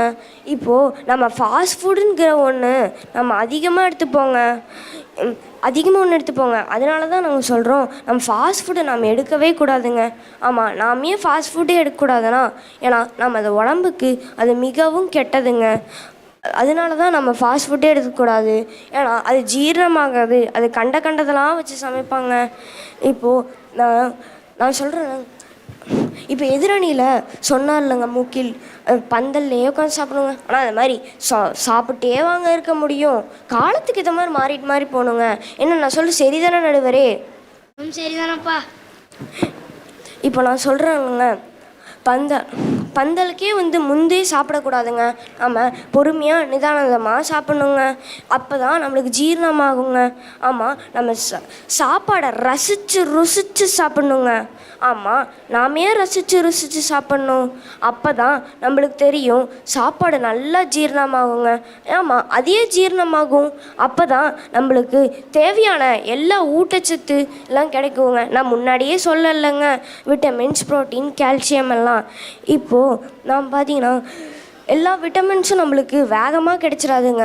அதுக்கு நம்ம நல்லா சாப்பிட்டு நல்லா ஆரோக்கியமாக இருக்கணுங்க. அப்போ தான் நம்மளுக்கு எல்லாம் கிடைக்குங்க. அது பார்த்தீங்கன்னா சில பேர் என்ன பண்ணுவாங்கன்னா, ஏதோ அந்த வாழ்வதற்காக உணவுக்கு போய் கேளுங்க, இந்த உணவு எப்படிப்பா இருக்கும், அது நல்லதா இல்லை கெட்டதா, அது எப்படி இருக்கும் சரி கேளுங்க. அவங்களுக்கெல்லாம் அதை பற்றி தெரியுமாங்க அந்த அருமை? இதே இந்த உண்பதற்காக வாழவங்க, அதாவது எங்ககிட்ட கேளுங்க, இந்த உணவு எப்படிங்க இருக்கும், அது நம்மளுக்கு நல்லதான்னு சொல்லி கேளுங்க. அந்த உணவை பற்றி நாங்கள் எல்லாம் அக்கு வேற ஆணி வேற சொல்லுவோங்க. அதனால தான் சொல்கிறோம், எங்கள் தீர்ப்பு, நடுவரோட தீர்ப்பு எங்களை பக்கம் தாங்க திரும்பி இருக்கணும்.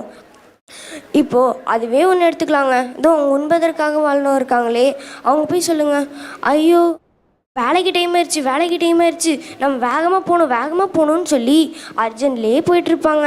ஆனால் அது முற்றிலும் தவறுங்க. நம்ம பொறுமையாக உட்காந்து சாப்பிட்ணுங்க.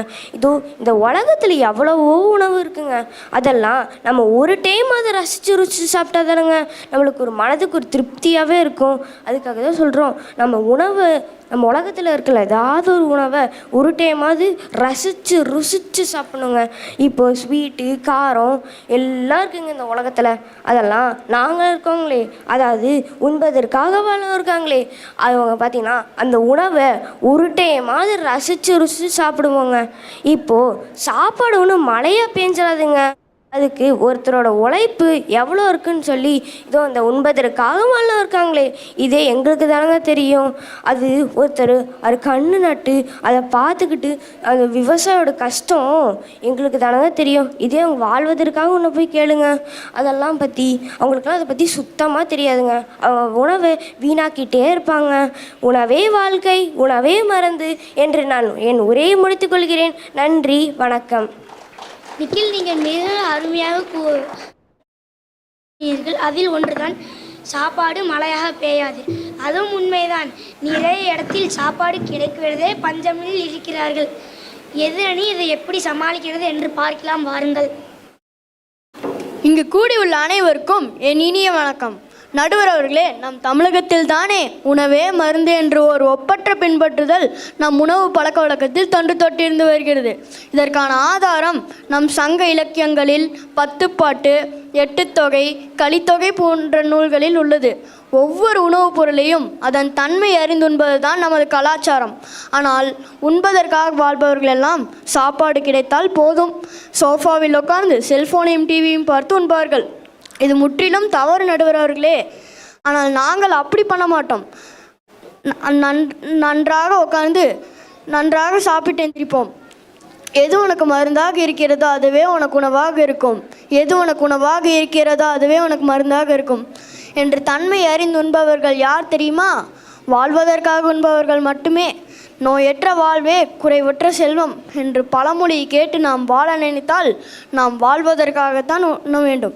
இதைத்தான் திருமூலர் உடம்பார் அழியில் உயிரார் அழிவர், திடம்பட மெய்னானும் சேரவும் மாட்டார், உடம்பை வளர்க்கும் உபாயம் அறிந்தே உடம்பை வளர்த்தேன் உயிர் வளர்த்தேனே என்று கூறுகிறார்.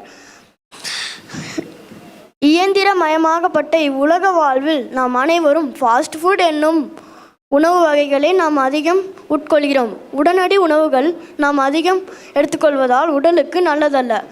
அத்தகைய உணவுகளால் உடல்நல சீர்கேடு மற்றும் பக்க விளைவுகள் ஏற்படுகிறது.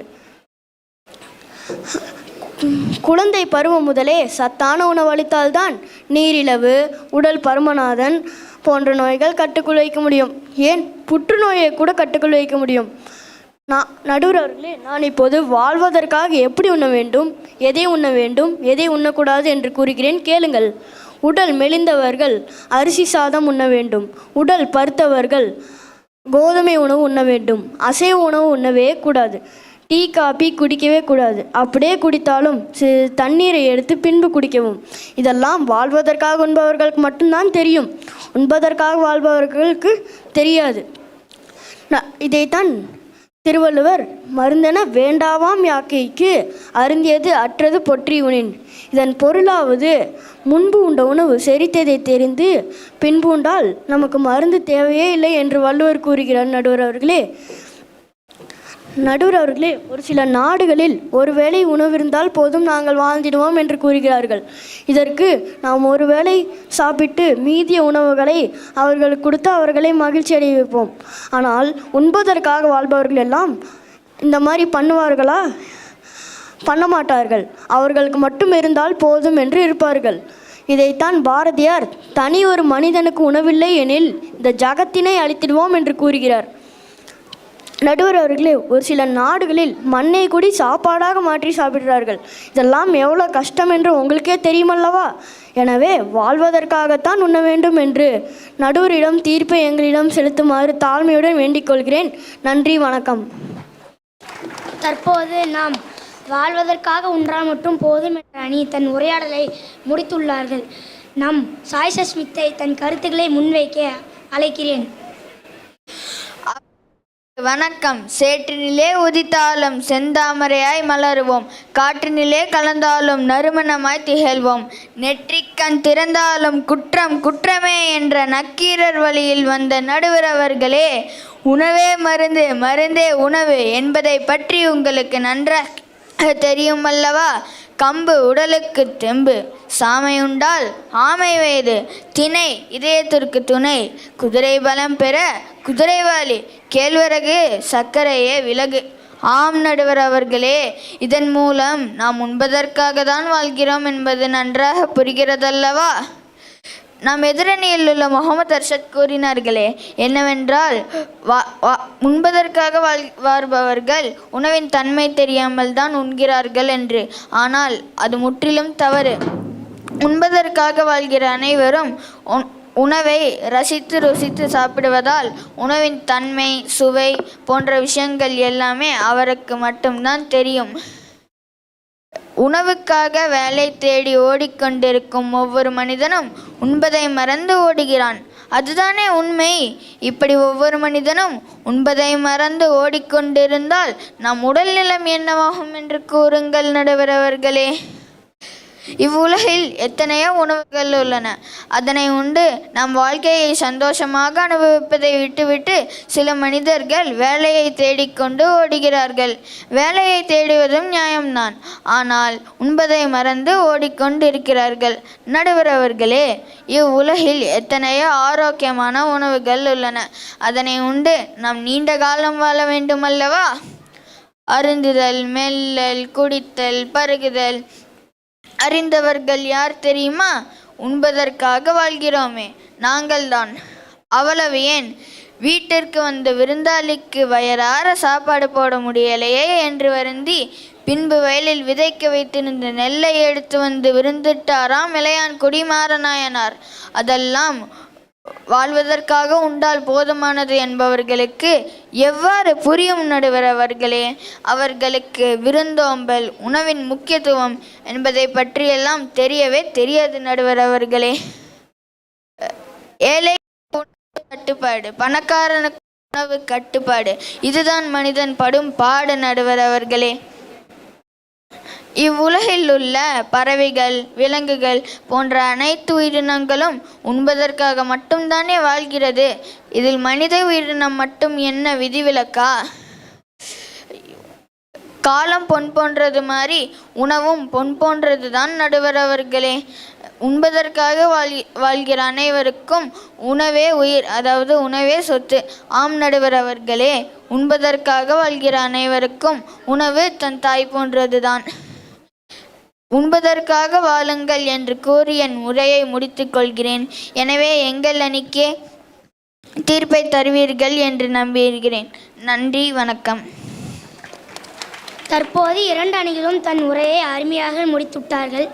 இந்த அணியில் இருக்கவங்களாம் சொன்னாங்க, நம்ம கலாச்சாரம் புரிஞ்சு இந்த அணி உள்றதில்ல, அதனால் அப்படி உண்றது முற்றிலும் தப்பு என்று இந்த அணி சொன்னாங்க. முகமத்தும் சொன்னார், நம்ம இந்த இவங்கன்னா சாப்பாடு கிடைத்தால் போதும் செல்ஃபோனும் டிவியும் பார்த்துவிட்டு உண்கிறார்கள் என்று சொன்னார். அதுவும் உண்மைதான். இப்போது அப்படி தான் நடந்து கொண்டு இருக்கிறது. அதே மாதிரி இந்த அணியில் சொன்னாங்க, அப்படின்னு இந்த அண்ணியே சொன்னாங்க, உணவு, அதுவும் உண்மைதான். உணவு இல்லாமல் எப்படிங்க வாழ முடியும்? உணவை எடுத்தால் மட்டும்தாங்க இந்த மாதிரி நிறையா விஷயங்கள் பண்ண முடியும். உடம்பு எடுத்தால் தாங்க நம்ம உடல்லையே தெம்பு இருக்கும். அந்த மாதிரி சொன்னாங்க. என்னதான் 2 அணிகளும் அருமையாக பேசினார்கள் என்னால் வாழ்க்கை என்ற வார்த்தையை பாருங்கள். என்னதான் நம் உணவு என்று கூறினாலும் நம் வேலைக்கு போனாலே நம்மளுக்கு உணவு கிடைக்கும். அதனால நாம் வாழ்வதற்காக மற்றும் உன்றால் போதும் என்று கூறி உங்களிடம் விடை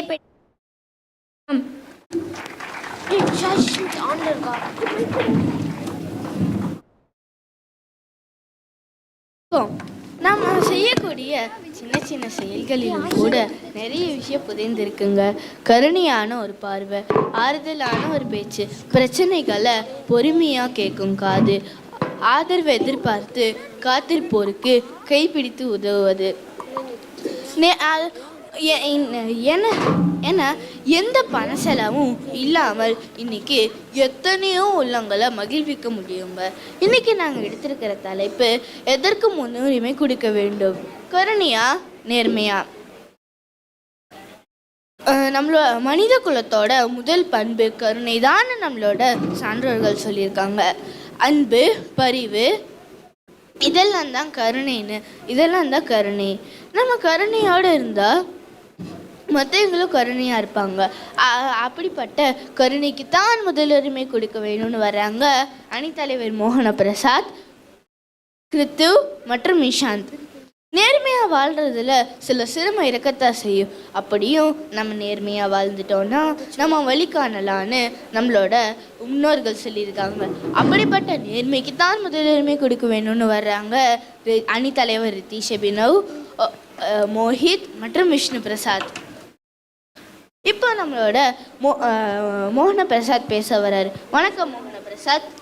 அனைவருக்கும் வணக்கம். ஆன்றோர்களே, சான்றோர்களே, என்னிடம் பயிலும் மாணவ செல்வங்களே, நானும் என் குழு மக்களும் முன்னுரிமை கொடுக்கப்பட வேண்டும் கருணையே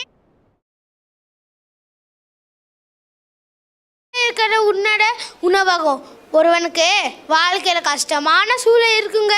அப்போ ஒருத்தவனுக்கு உதவும் ஆசை தாங்க. பசியால் வர்றவங்களுக்கு சாப்பாடு போடுறது, ஏழைகளுக்கு உதவுறது, பசியால் இருப்பவங்களுக்கு தாகத்துக்கு தண்ணி கொடுக்கறது, வள்ளியால் துடிப்பவங்களுக்கு மருந்து போடுறது மூலமா கருணை வெளிப்படுது. நான் கொஞ்ச நாளுக்கு முன்னாடி தி ரேபிட் எஃபெக்ட் அந்த கடையோட ஆசிரியரான கேலி ஹார்ட்சிங் சொல்லியிருக்காரு. காரணியா இருந்தால் நம்ம நோய் எதிர்ப்பு சக்தி அமைப்புக்கு இது நம்ம ஆயில கூட்டம். இது நம்ம கடையிலையோ இல்லை வேணாம், இது எளிமையானதுன்னு அவர் சொல்லியிருக்காரு. கருணை குறித்து ஆராய்ச்சியில் ஈடுபட்ட பேராசிரியரான டேனியல் பெஸ்டர் சொல்லியிருக்காரு. கருணையாக இருந்தால் என் மக்கள் எப்படி கருணையாக இருக்குன்னு சொன்னார். அதுக்கேற்று நான் வீணுத்தேன். அவர் என்ன சொன்னார்னா, இப்போ நம்ம கருணையாக இருந்தால் நம்மளை பார்த்து அடுத்தவங்க கருணையாக இருப்பாங்க. இப்போ நம்ம கருணையாக எதிர்காலத்தில் இந்த உலகமே கருணா உலகம்னே கூப்பிட ஆரம்பிச்சிடுவாங்க. நான் ஒரு கடை படித்தேன், அன்னப்பறவை. அந்த கடையில் சித்தார்த்தர் அப்போ அவர் தோட்டத்துக்குள்ளே வந்தார். தோட்டத்துக்குள்ளே வரும்போது வார்த்தன் தொப்புன்னு ஒன்று விழுந்துச்சு.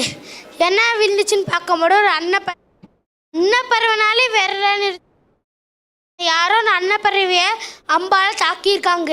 அதனால் நிறமே சிவப்பு நிறத்தில் மாறிடுச்சு. அதனால் சித்தார்த்தர் பக்கத்தில் புல்ல கசக்கி வச்சு ஊற்றிருக்காரு.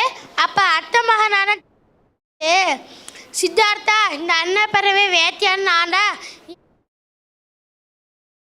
சித்தார்த்தர் இல்லை, இந்த அன்னப்பறவை உயிரை காப்பா நான்டா உனக்கு தர. அப்போ தேவரத்தன் ராஜா கிட்ட போய் புகார், ராஜா அவர்களே, தேவரத்தன் அன்னப்பறவைய வச்சுக்கிட்டே தர மாட்டேங்கிறான், அந்த அன்னப்பறவையை வேட்டையான்னு நான்டான்னு சொல்லும் போது அப்போ சித்தார்த்தர் அன்னப்பறவை நெஞ்சுக்கு கிட்ட எடுத்துகிட்டு வந்து ராஜா சொன்னாங்க, இல்லை ராஜா அவர்களே, இந்த அதனால் இந்த அன்னப்பறவை எனக்கு தான் சொந்தம், நான் தேவரத்தன் கொடுக்கவே மாட்டேன்னு சொல்கிறாரு.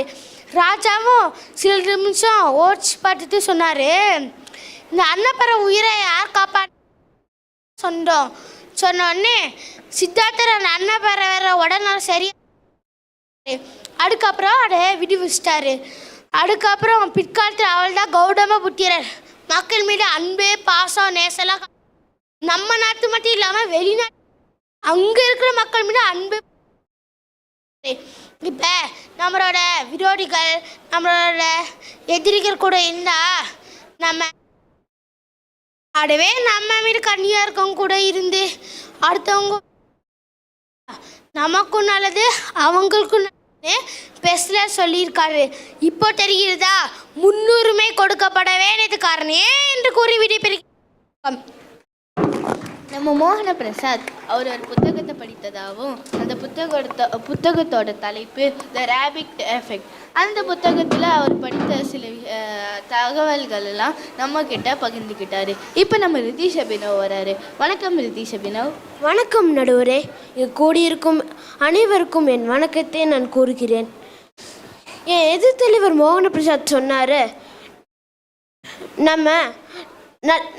நம்மக்கிட்ட கருணையாக இருக்கிறவங்க கூட இருந்தால் நம்மளுக்கு ஆயுள் கூடுன்னு. அது ஒன்றும் ஆராய்ச்சியாளர்கள்லாம் ஒன்றும் கருத்தாக தான் கருதப்படுறாங்க. அது இதாக சொல்லப்படல. நிறைந்து திரிந்த அடங்கியான் தோற்றம் மலையின மானப்பெருது என்று சொன்னாருங்க பொய்யாமொழி புலவர். மௌடி சொல்கிற கேளுங்க. நிறைந்து திரிந்த அரங்கத்தில் மலையின மானப்பெருது என்று சொன்னாருங்க பொய்யாமொழி புலவர். நேர்மை ஒரு பண்பு தான். அதால் உங்கள் வாழ்க்கையில் வெற்றியை தர வைக்க முடியும். அது எப்பவுமே உங்களை வாழ்வில் கீழே கொண்டு போக வைக்காது, உங்களை எப்பவுமே ஜெயிக்க தான் வைக்கும். நேர்மையை ஒருத்தவங்களோட உடல் அமைப்பு, அவங்க பண்ணுற தொழில், அவங்களோட அறிவு அதெல்லாம் வச்சு கண்டுபிடிக்க முடியாது. அவங்க எப்படி உங்ககிட்ட நடந்துக்கிறாங்களோ அதை வச்சு தான் அவங்க நேர்மையானவங்களா இல்லையான்னு சொல்ல முடியும். சரிதான் நடுவரே? பொய்மையும் சுயநலமும் இந்த உலகத்தில் ரொம்ப அதிகமாக இருக்காங்க. இந்த உலகத்தில் பொய்மை சுயநலம் தான் எங்கே பார்த்தாலும் இருக்காங்க. நேர்மையாக இருக்கிற ஒரு உலகத்தில் ஒரு மூலையில் தான் இருக்காங்க. ஆனால் பொய்மை சுயநலம் இருந்தால் நிறையா இதுவும் கிடைக்காது.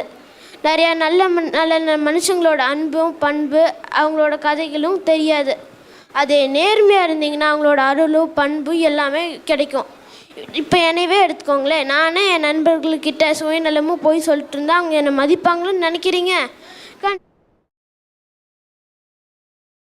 அதுக்கு பதிலாக அவங்கக்கிட்ட நான் நேர்மையாக பொய் சொல்லாமல் இருந்தேன்னா கண்டிப்பாக என்னை மதிப்பாங்க. இப்போது நான் ஒரு 8 வயசு சிறுவனோட கதையை பற்றி சொல்கிறேன். ஒரு நாட்டில் வேகமாக காட்டுக்குள்ளே போயிட்டு இருந்தார். போகும்போது இயற்கையும் ரசிச்சுட்டு போயிட்டு இருந்தார். கொஞ்சம் தூரம் போனதுக்கப்புறம் ஒரு 8 வயசு சிறுவன் ஆடு மேய்ச்சிட்டு இருந்தான். அந்த சிறுவன் எப்படிப்பட்டவன் தெரிஞ்சுக்கலான்னு அந்த சிறுவன்கிட்ட போய் கேட்டிருக்காரு. என்ப்பா எனக்கு ஒரு ஆடு தேவைப்படுதுன்னு பொய்யும் சொல்லியிருக்காரு. நேர்மையே கடைப்பிடித்த சிறுவன், நான் தரமான என் முதலாளி வந்ததுக்கப்புறம் கேட்டு வாங்கிக்கோன்ட்டு இருக்காரு. கொஞ்சம் என்ன ராஜா உங்களுக்கு ஆடுகள் தானே எடுத்துக்கோங்க அப்படின்ட்டு இருக்காரு. எனக்கு இந்த ஆடுகள்லாம் தேவைப்படல. அந்த ஏன்னு சொல்லுங்க பார்ப்போம். ஏன்னா அந்த சிறுவன் நேர்மையாக இருந்தனால அந்த நாட்டுக்கு மந்திரி ஆக்கலான்னு முடிவு பண்ணார். அந்த நாட்டுக்கும் மந்திரி ஒரு நம்பிக்கை வீண் போகாத மாதிரி அந்த சிறுவனும் அந்த நாடை செழிப்பாக பார்த்துட்டார். இதுலேருந்து என்ன புரியுது? நேர்மையாக இருந்தால் இந்த உலகத்தில் சில பரிசுகளும் கிடைக்கும். இதோட நான் உரையை முடித்துக் கொள்கிறேன். நன்றி. நம்ம ரித்தீஷ் அபினவ் என்ன சொல்லியிருக்கிறாரு அப்படின்னா, அவர் ஒரு கதையை படித்ததாகவும் அதில் ஒரு சிறுவன் நேர்மையாக இருந்தார் அப்படின்னு சொல்லியிருக்கிறாரு. அப்புறம் பொய்யாமொழி புலவர் ஒரு திருக்குறளையும் சொல்லியிருக்கிறாரு, அதையும் சொன்னார். இப்போ நம்மளோட கிறித்து வரார். வணக்கம் கிறித்து. வணக்கம் நடுவரே. இது கூடியிருக்கும் எல்லோருக்கும் என் இனிய வணக்கத்தை நான் தெரிவித்துக் கொள்கிறேன். உலகத்தில் நம்ம கண்ணுக்கு தெரியாத 3/4 பேர் கருணை உள்ளம் கொண்டவராக இருக்கிறாங்க. நம்ம குறிப்பிட்டு சொல்லணும்னா நம்மளை பெற்ற தாய் தந்தை இவங்க 2 பேர் தான் நம்ம முதல்ல பார்த்தா கருணை உள்ளம் கொண்டவராக இருக்கிறாங்க. நம்மளை அன்பாக பாதுகாப்பாக பார்த்துக்கிறாங்க. நம்ம வரலாறு எடுத்து பார்த்தோம்னா 3/4 பேர் கருணை உள்ளம் கொண்டவராக தான் இருக்கிறாங்க. கருணை இல்லாதவன்ட்ட கூட கருணை வந்ததுக்கப்புறம் தான் அவன் வாழ்க்கையவே வாழ ஆரம்பிப்பான். நான் கொஞ்சம் நாளைக்கு முன்னாடி ஒரு புக்கு படித்தேங்க. அந்த புக்கில் ஒரு பையன் இருக்கான். அந்த பையன் அவன் வீட்டுக்கு வெளியே உட்காந்து வீட்டு படம் எழுதிட்டு இருக்கான். அப்போ அவங்க அம்மா வீடு கூட்டிகிட்டு இருந்தாங்க. அப்போ இது ஒரு எறும்பு கூட்டம் இருந்துச்சு. அதை மெதுவாக வெளியே தள்ளினாங்க. அதை பார்த்துட்டு இருந்த பையன், ஏம்மா அதை அப்படி வெளியே தள்ளுறீங்க, அப்படி இருந்தாலும் திரும்ப வந்து கடிக்க தானே போகுது அப்படின்னதுக்கு அவங்க அம்மா, நம்ம ஏன் அடித்து கொண்டுங்களேன் அப்படின்னதுக்கு அவங்க அம்மா, நம்ம ஏன் இன்னொரு உயிரை துன்புறுத்தணும், ஏன் அதை கஷ்டப்படுத்தணும்னாங்களாம்மா. அதை கேட்ட பையன் சரின்னு சொல்லிட்டு அடுத்த நாள் பண்டிகைக்கு போனானாம்மா. அப்போ அவனோட ஆசிரியர் ஒரு சாலமன் அப்படின்ற பெரிய மன்னனை பற்றி எடுத்தாங்களாம்மா. வரலாறை படித்தவங்க எல்லாத்துக்குமே கண்டிப்பாக சாலமனை பற்றி தெரியாமல் இருக்காது. அவர் ஒரு பெரிய போருக்காக நிறைய வீரர்களை கூட்டிகிட்டு படையெடுத்து போயிட்டு இருந்த போது ஒரு இடத்துல திடீர்னு நிறுத்தலாமா. கூட இருந்த வீரர்களும் என்ன ஆச்சுன்னே புரியாமல் நிறுத்தினாங்களாம்மா. அந்த கூட இருந்த ஒரு வீரர் கேட்டாராம்மா, ஏன் ராஜா நிறுத்துனீங்க அப்படின்னு கேட்டாங்களாம்மா. அந்த கதையை கேட்டுட்டு இருந்த மாணவர்கள்கிட்ட அந்த ஆசிரியர் இப்போ கேட்டாங்களாம்மா, இந்த ராஜா என்ன சொல்லியிருப்பாங்க அப்படின்னு கேட்டதுக்கு மாணவர்கள் பதில் சொல்லவே இல்லையாம்மா. அதுக்கு ஆசிரியர் சொன்னாராம்மா, இப்போ அந்த ராஜா என்ன சொன்னாங்கன்னா, அங்கே பாருங்கள் எறும்பு கூட்டம் போயிட்டுருக்கு, நேரத்துக்கு அதை நம்ம அதை பார்க்காம போயிருந்தோம்னா குதிரை காலாலும் மனிதர்கள் காலாலும் அடிபட்டு செத்துருக்கோன்னாராம்மா. அந்த பையனும் இது பள்ளி முடிஞ்சு வீட்டுக்கு போயிட்டு இருந்த வழியில் இது தடுக்கி விட்டு கீழே விழுந்து சேத்துல விழுந்துடுறான். உடம்பு ஃபுல்லாக சேராயிடுது. சரி இப்போ என்ன பண்ணுறதுன்னு தெரியாத பையன் போயிட்டு இருந்தானாமா. அவனோட நண்பன் ஒருத்தன் பின்னாடியிலேருந்து வேகமாக அவனை கூப்பிட்றதுக்காக ஓடி வந்தானாமா. அந்த பையன் சத்தத்தை கேட்டு திரும்பி பார்த்து, வேணாம் என்னான்னு தொட்டாதே, என் உடம்புல சேர் இருக்கு அப்படின்னானாமா. இது எனக்கு ஏதாவது துணி இருந்தால் கொடு அப்படின்னானாமா. அதுக்கு அவனோட நண்பன் அந்த துணியை கொடுத்துட்டு, உனக்கு நான் ஒரு கதை சொல்கிறேன் அப்படின்னானாமா. அந்த கதை யார் பற்றினா, நம்ம எல்லாத்துக்கும் தெரிஞ்ச அன்னை தெரசா. அவங்க ஒரு நாள் வழியில் நடந்து போயிட்டு இருந்தப்ப ஒரு அம்மாவை பார்த்தாங்களாமா. அவங்க உடம்பு ஃபுல்லாக ஒரு துணியால் முடியிருந்தாங்களாமா.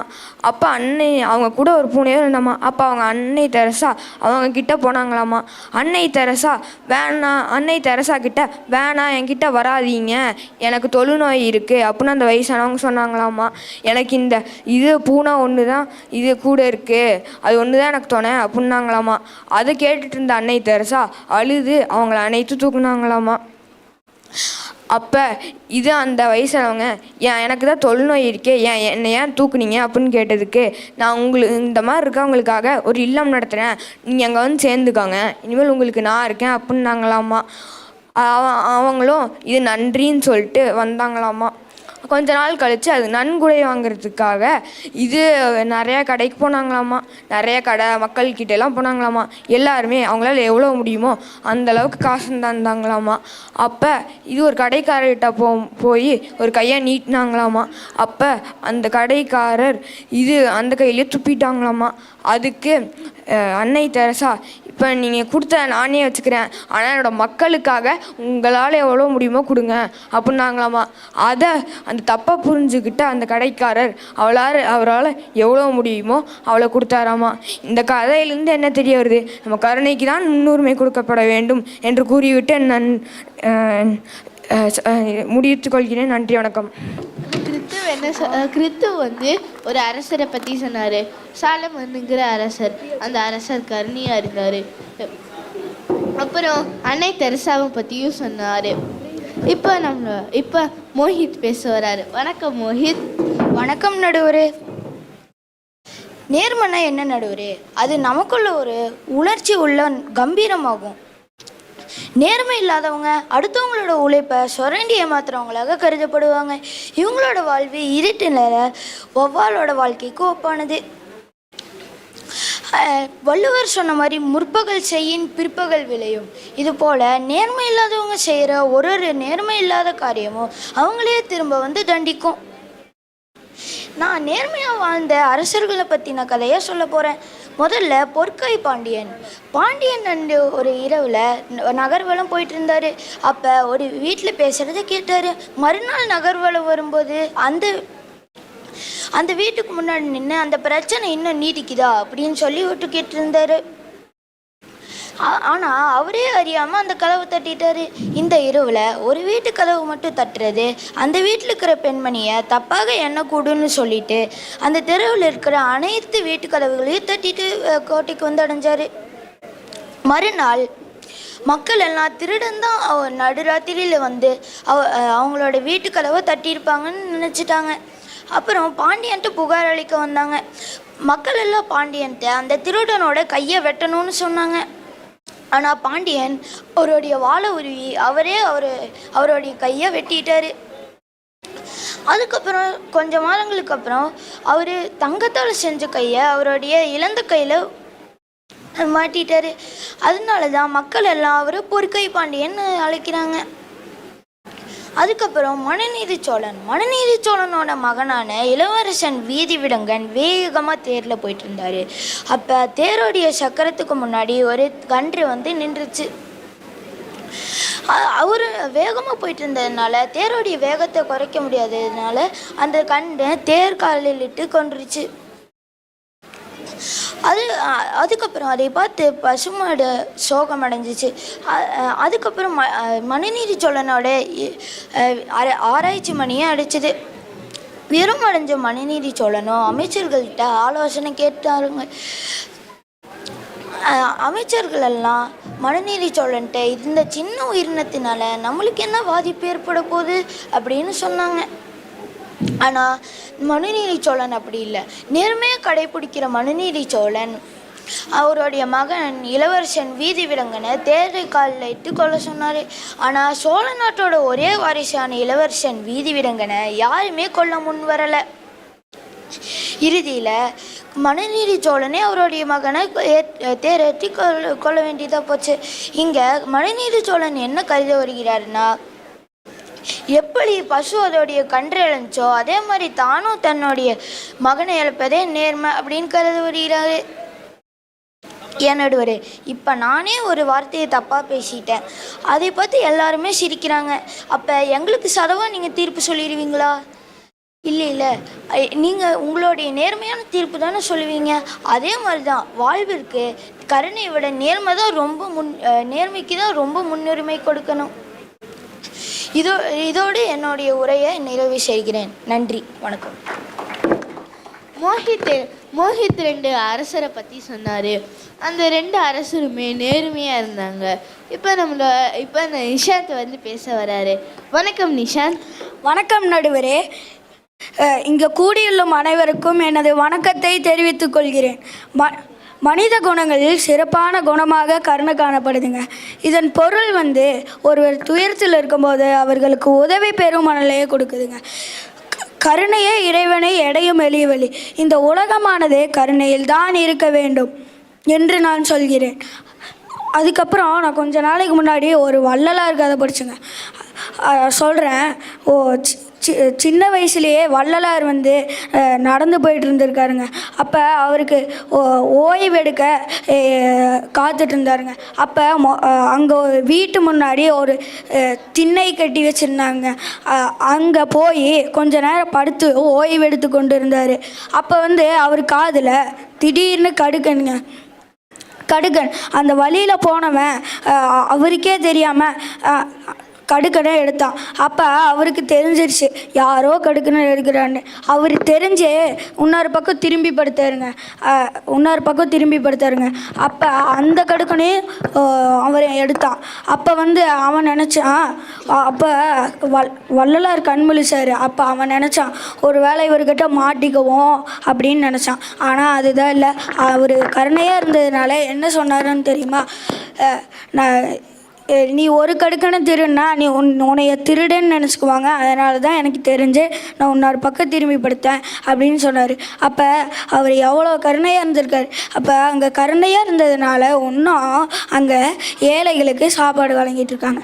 அதுக்கப்புறம் ஒரு ஆத்திச்சூடி கதை. அப்போ 2 சிறுவர்கள் இருந்தாங்க.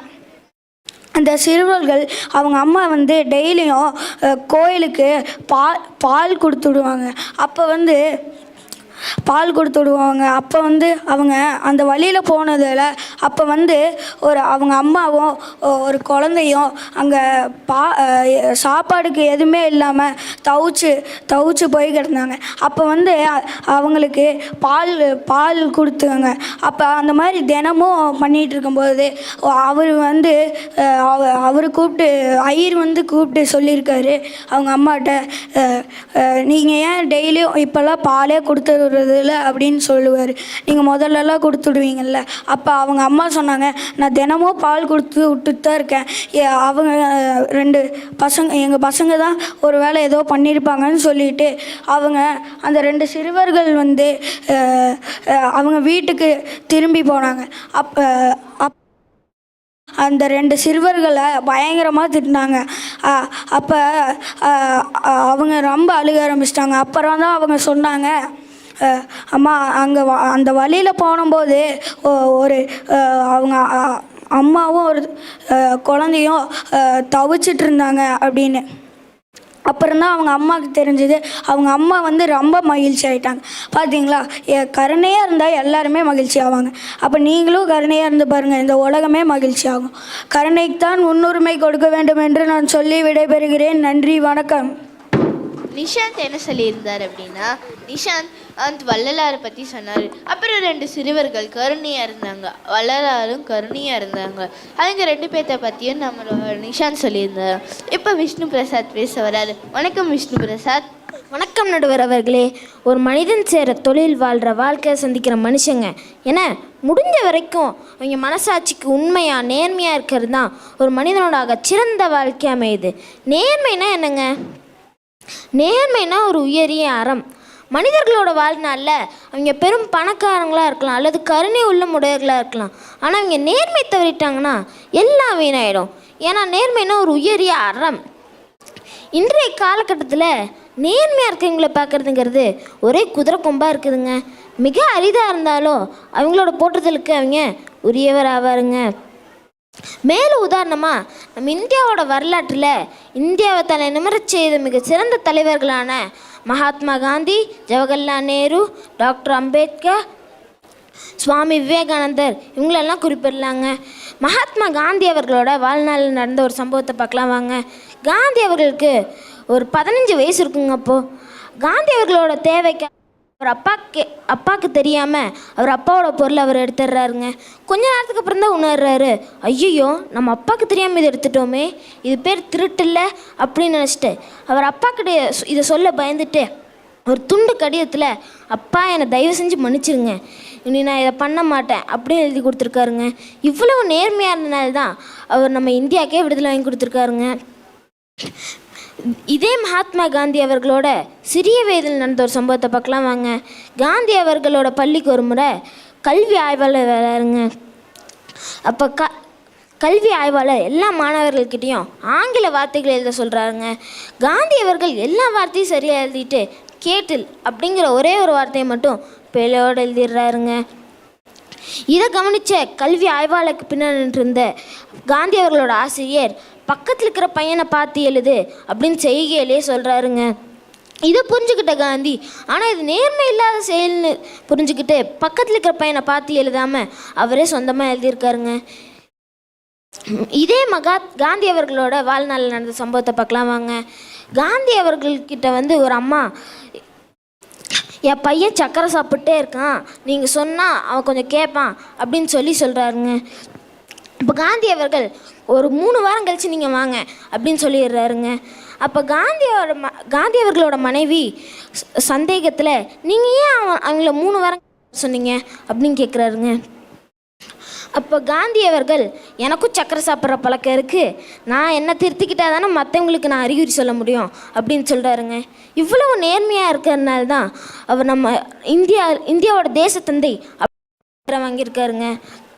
இதுலேருந்து என்ன நமக்கு தெரிய வருதுன்னா, நேர்மை தான் சிறந்தது, நேர்மைக்கு தான் முன்னுரிமை தர வேண்டும்னு நான் என் உரையை முடிச்சுக்கிறேன். நன்றி, வணக்கம். விஷ்ணு பிரசாத் மகாத்மா காந்தியை பற்றி சொல்லியிருக்கிறாரு. அவருக்கு பள்ளியில் நடந்த சம்பவம், அப்புறம் அவரோட வாழ்க்கையில் நடந்த 2 சம்பவத்தை பற்றி சொல்லியிருக்கிறாரு. இப்போ தீர்ப்பு கொடுக்க வேண்டிய நேரம் நெருங்கிக்கிட்டே இருக்கு. தீர்ப்பு கொடுக்க போகிற நேரம் வந்துருச்சு. எப்படி உடலும் உயிரும் ஒரு மனுஷனுக்கு தேவையோ, அதே மாதிரி கருணையும் நேர்மையும் ஒரு மனுஷனுக்கு கட்டாயம் தேவை என்று இந்த பட்டிமன்றத்தை நிறைவு செய்கிறேன். நன்றி, வணக்கம்.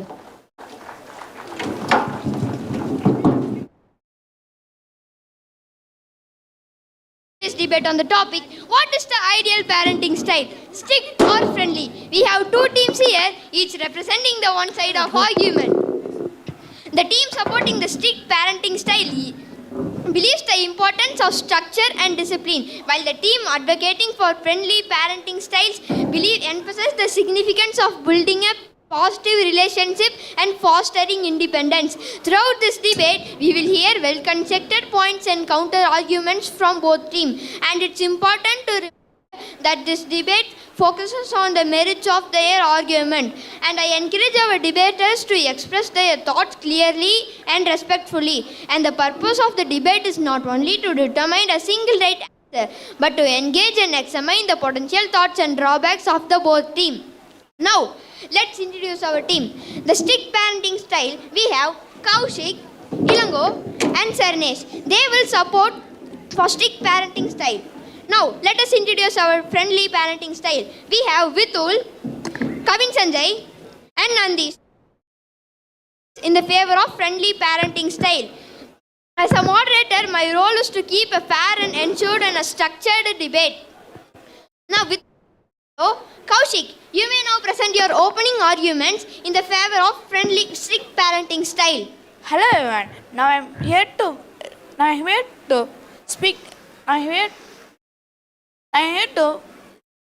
speak about why strict parenting can be a good thing. When parents are strict, it means they set clear rules and boundaries for us, and I believe this helps us in many ways. Firstly, having rules is important because it helps us know what's right and wrong. It's like having a map or guide to follow. When we know the rules, it's easier to make good choices and be responsible. For example, if there's a rule that need to do our homework before playing video game, it helps us stay focused on our schoolwork and do well in our studies. Secondly, strict parents gives us chores and tasks to do. At first, it may seem a lot of work, but it's a good thing. When we have chores like cleaning our room or helping with the dishes, it helps. It teaches us hard work and being responsible for our own things. It's like training when we grow up and have more responsibilities in school or work. Plus, when we help out at home, it makes our family happier and stronger. Another good thing about strict parenting is that it helps us learn self-control. When we have self-control, it's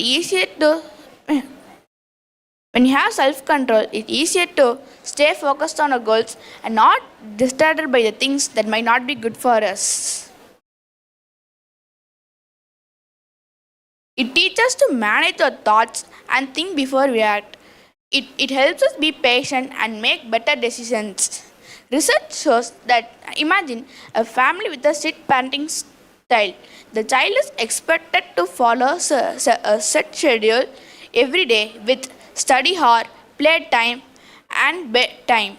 The child fails to follow the schedule. The parents may enforce certain rules by taking away their privileges or giving them extra time. This helps the child to be self-disciplined and be responsible. Research shows that children raised in a strict parenting environment often excel academically as they understand the importance of hard work, determination, and following rules. So in the end, strict parenting helps us learn discipline, responsibility, and self-control. It gives a good foundation for life. When we have rules, courses, and parents who help us make good choices, it helps to be successful. It might not always be easy, but it's worth because it becomes us better versions of ourselves. Thank you. Great.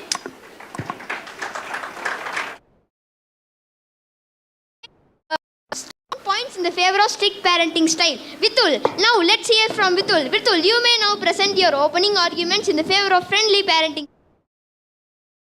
Hey everyone, today I will present the opposing points made by opponent speaker regarding to the benefits of strict parenting. While he mentioned that strict parents helps us what's right or wrong, it's important to note that having too many strict rules can sometimes make us feel restricted and anxious. It's essential for parents to have some freedom and flexibility in our life to explore, learn from our own experience. When parents are too strict, it might be make us afraid to make decisions and hindering our personal growth and responsibility. Additionally, he mentioned that chores and tasks assigned by strict parents teach us hard work and responsibility. It's true that chores can teach us invaluable life and skills. Excessive thoughts on tasks can lead unnecessary stress and pressure, especially at young age. We want times for play, relaxation, and pursuing our interest in our own well-being development. He also mentioned that strict parents helps us to learn self-control. However, it's important to consider that being too strict can make us fight or feel bad. When we have freedom to make our own decision with guidance from our parents, we learn and develop our own self-control. It's about finding balance between having boundaries, allowing us to learn our own mistakes. In conclusion, while some structure and discipline are important in our parenting, being too strict can have negative effects on our emotional well-being, independence and creativity. It's essential for parents to provide guidance and support while allowing. This way we can develop our own self-control overly without feeling restricted. Thank you. Great point, Sutul. You have made a strong decision for friendly parenting style. Now let's welcome Ilango for the long-term strict parenting style. Okay, ladies and gentlemen, I would like to address the points raised by Vitul in the response to the strict parenting can be restricted and anxious. While it's true, more rules can make us feel bad, but having some structures and boundaries really gives us a sense of security and stability. We can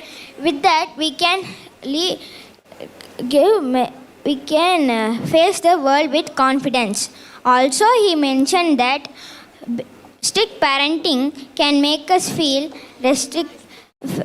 make us to unnecessary pressure, but strict parenting, while comes to chores, having some responsibilities and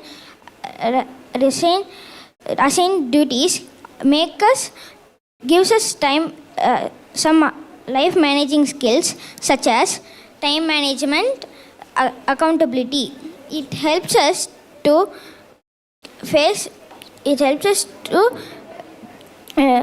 be in a higher responsible in schools, work or families. Also, additionally, he mentioned that being too strict will lead children to unnecessary fights and frustrations. But strict parenting really provides us a sense of security and stability. Also, when strict parenting gives in a balanced manner, really provides children a numerous benefits. And when parents take open lines of communication, children won't obey parents' words, and then they can't obey their words. This can make unobedient children. Thank you. Great point, Ilango. You have made your team strong. Now let's welcome Kavin Sanjay from the long. Good day everyone. Today I am going to present the topic is friendly. Ilango mentioned that structures is important. Ilango mentioned that structures is important is equally important to allow the children learn from their own expenses. The children freedom. Its own expenses.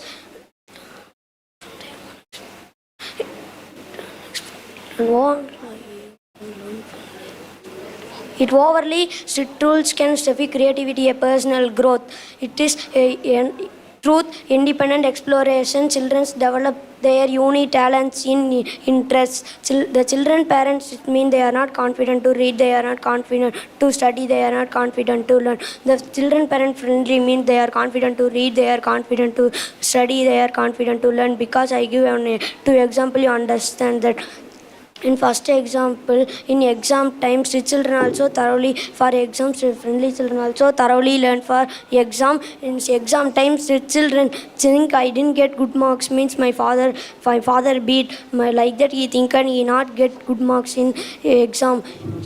In friendly children, parent friendly means they are confident to write the exam because I didn't get good mark means my father said like that he think approach him itself he do very well in the exam. In second example, the sports competition he think I didn't get in sports competition.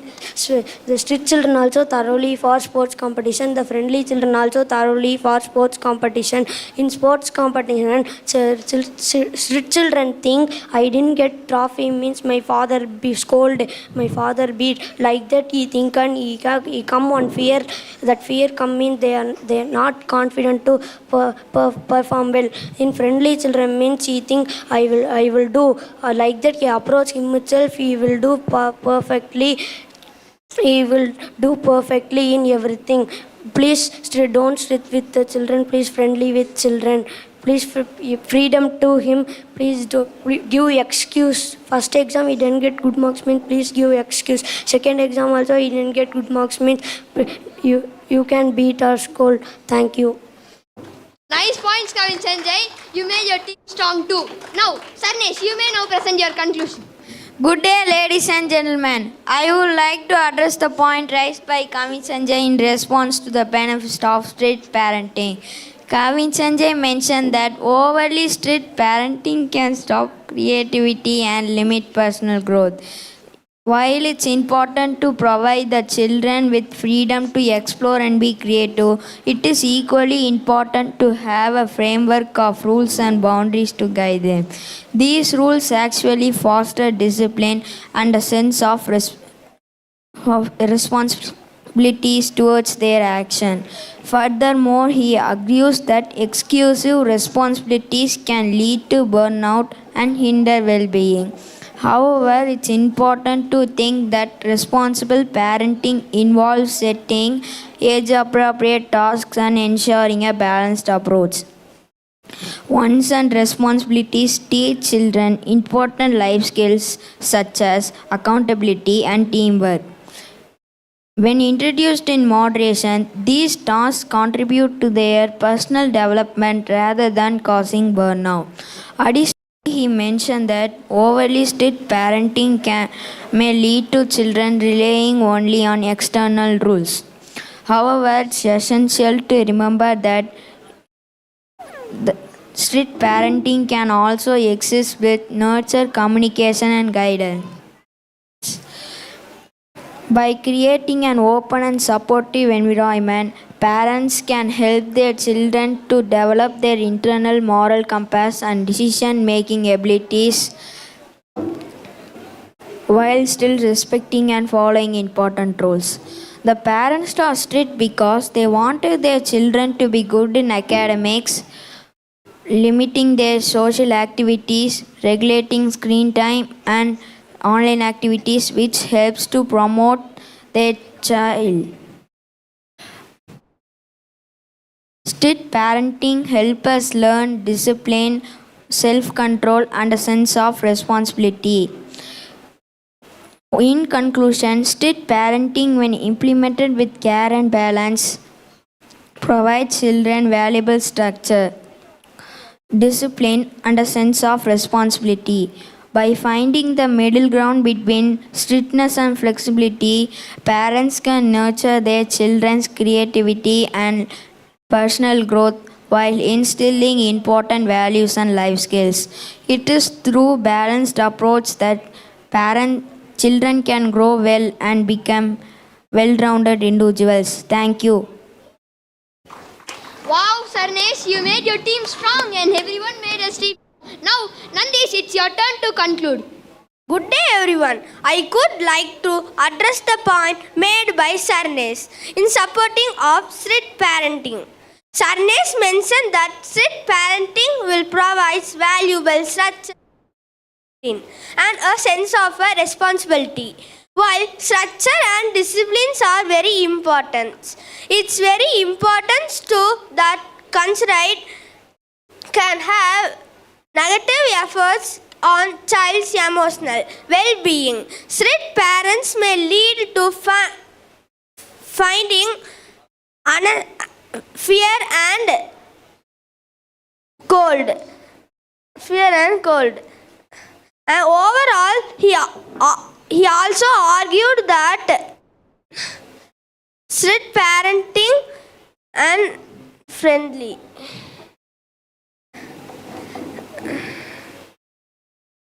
Moreover, he also argued that finding balance between strictness and friendly while may lead some ideal in reality. It can be challenging you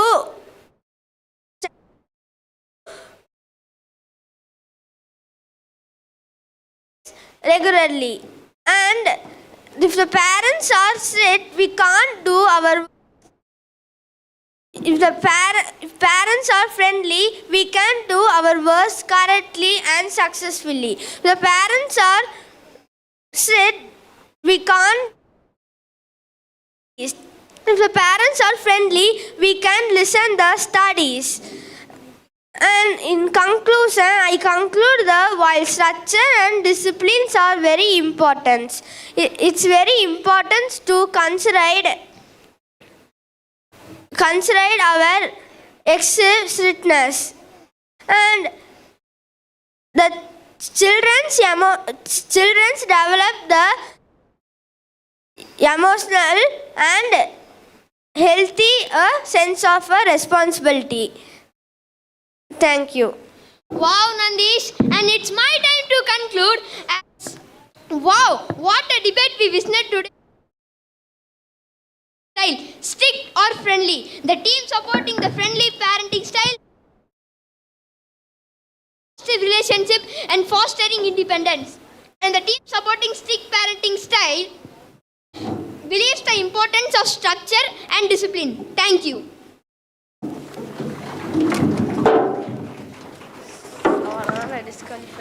இங்கு கூடியிருக்கும் அனைவருக்கும் என் இனிய வணக்கத்தை தெரிவித்துக் கொண்டு நான் இந்த பட்டிமன்றத்தை ஆரம்பிக்கிறேன். இப்பொழுது நாம் இங்கு ஒரு மிகப்பெரிய ஒரு விவாதத்துக்காக இருக்கிறோம். அப்படி என்னவென்றால், இதனால் நம்ம இந்திய ஜனநாயகத்துக்கே ஒரு புது சட்டம் வரலாம். அப்படி என்னன்னு நினைக்கிறீங்க? அதாங்க, பள்ளி மாணவர்கள் 13 வயதிற்கு மேற்பட்டவர்களும் 18 வயதிற்கு கீழ்ப்பட்டவர்களும் தேர்தலில் வாக்களிக்க வேண்டுமா வேண்டாமா அப்படின்ற ஒரு கடினமான தலைப்பை இங்கே இரு அணிகள் பேச இருக்கிறார்கள்.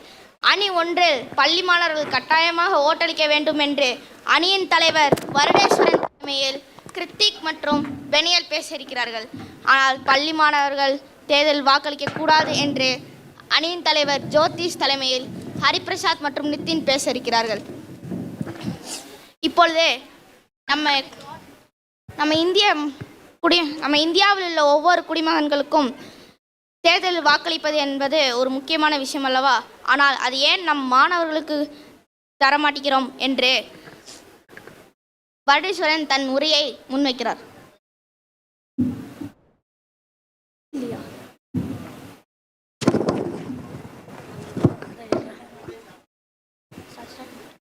எங்கள் பட்டிமன்றத்தை காண வந்திருக்கும் இந்த மக்களுக்கும், எனது எதிரணியாளர்களுக்கும் மற்றும் எனது நடுவருக்கும் என் இனிய வணக்கத்தை தெரிவித்துக் கொள்கிறேன்.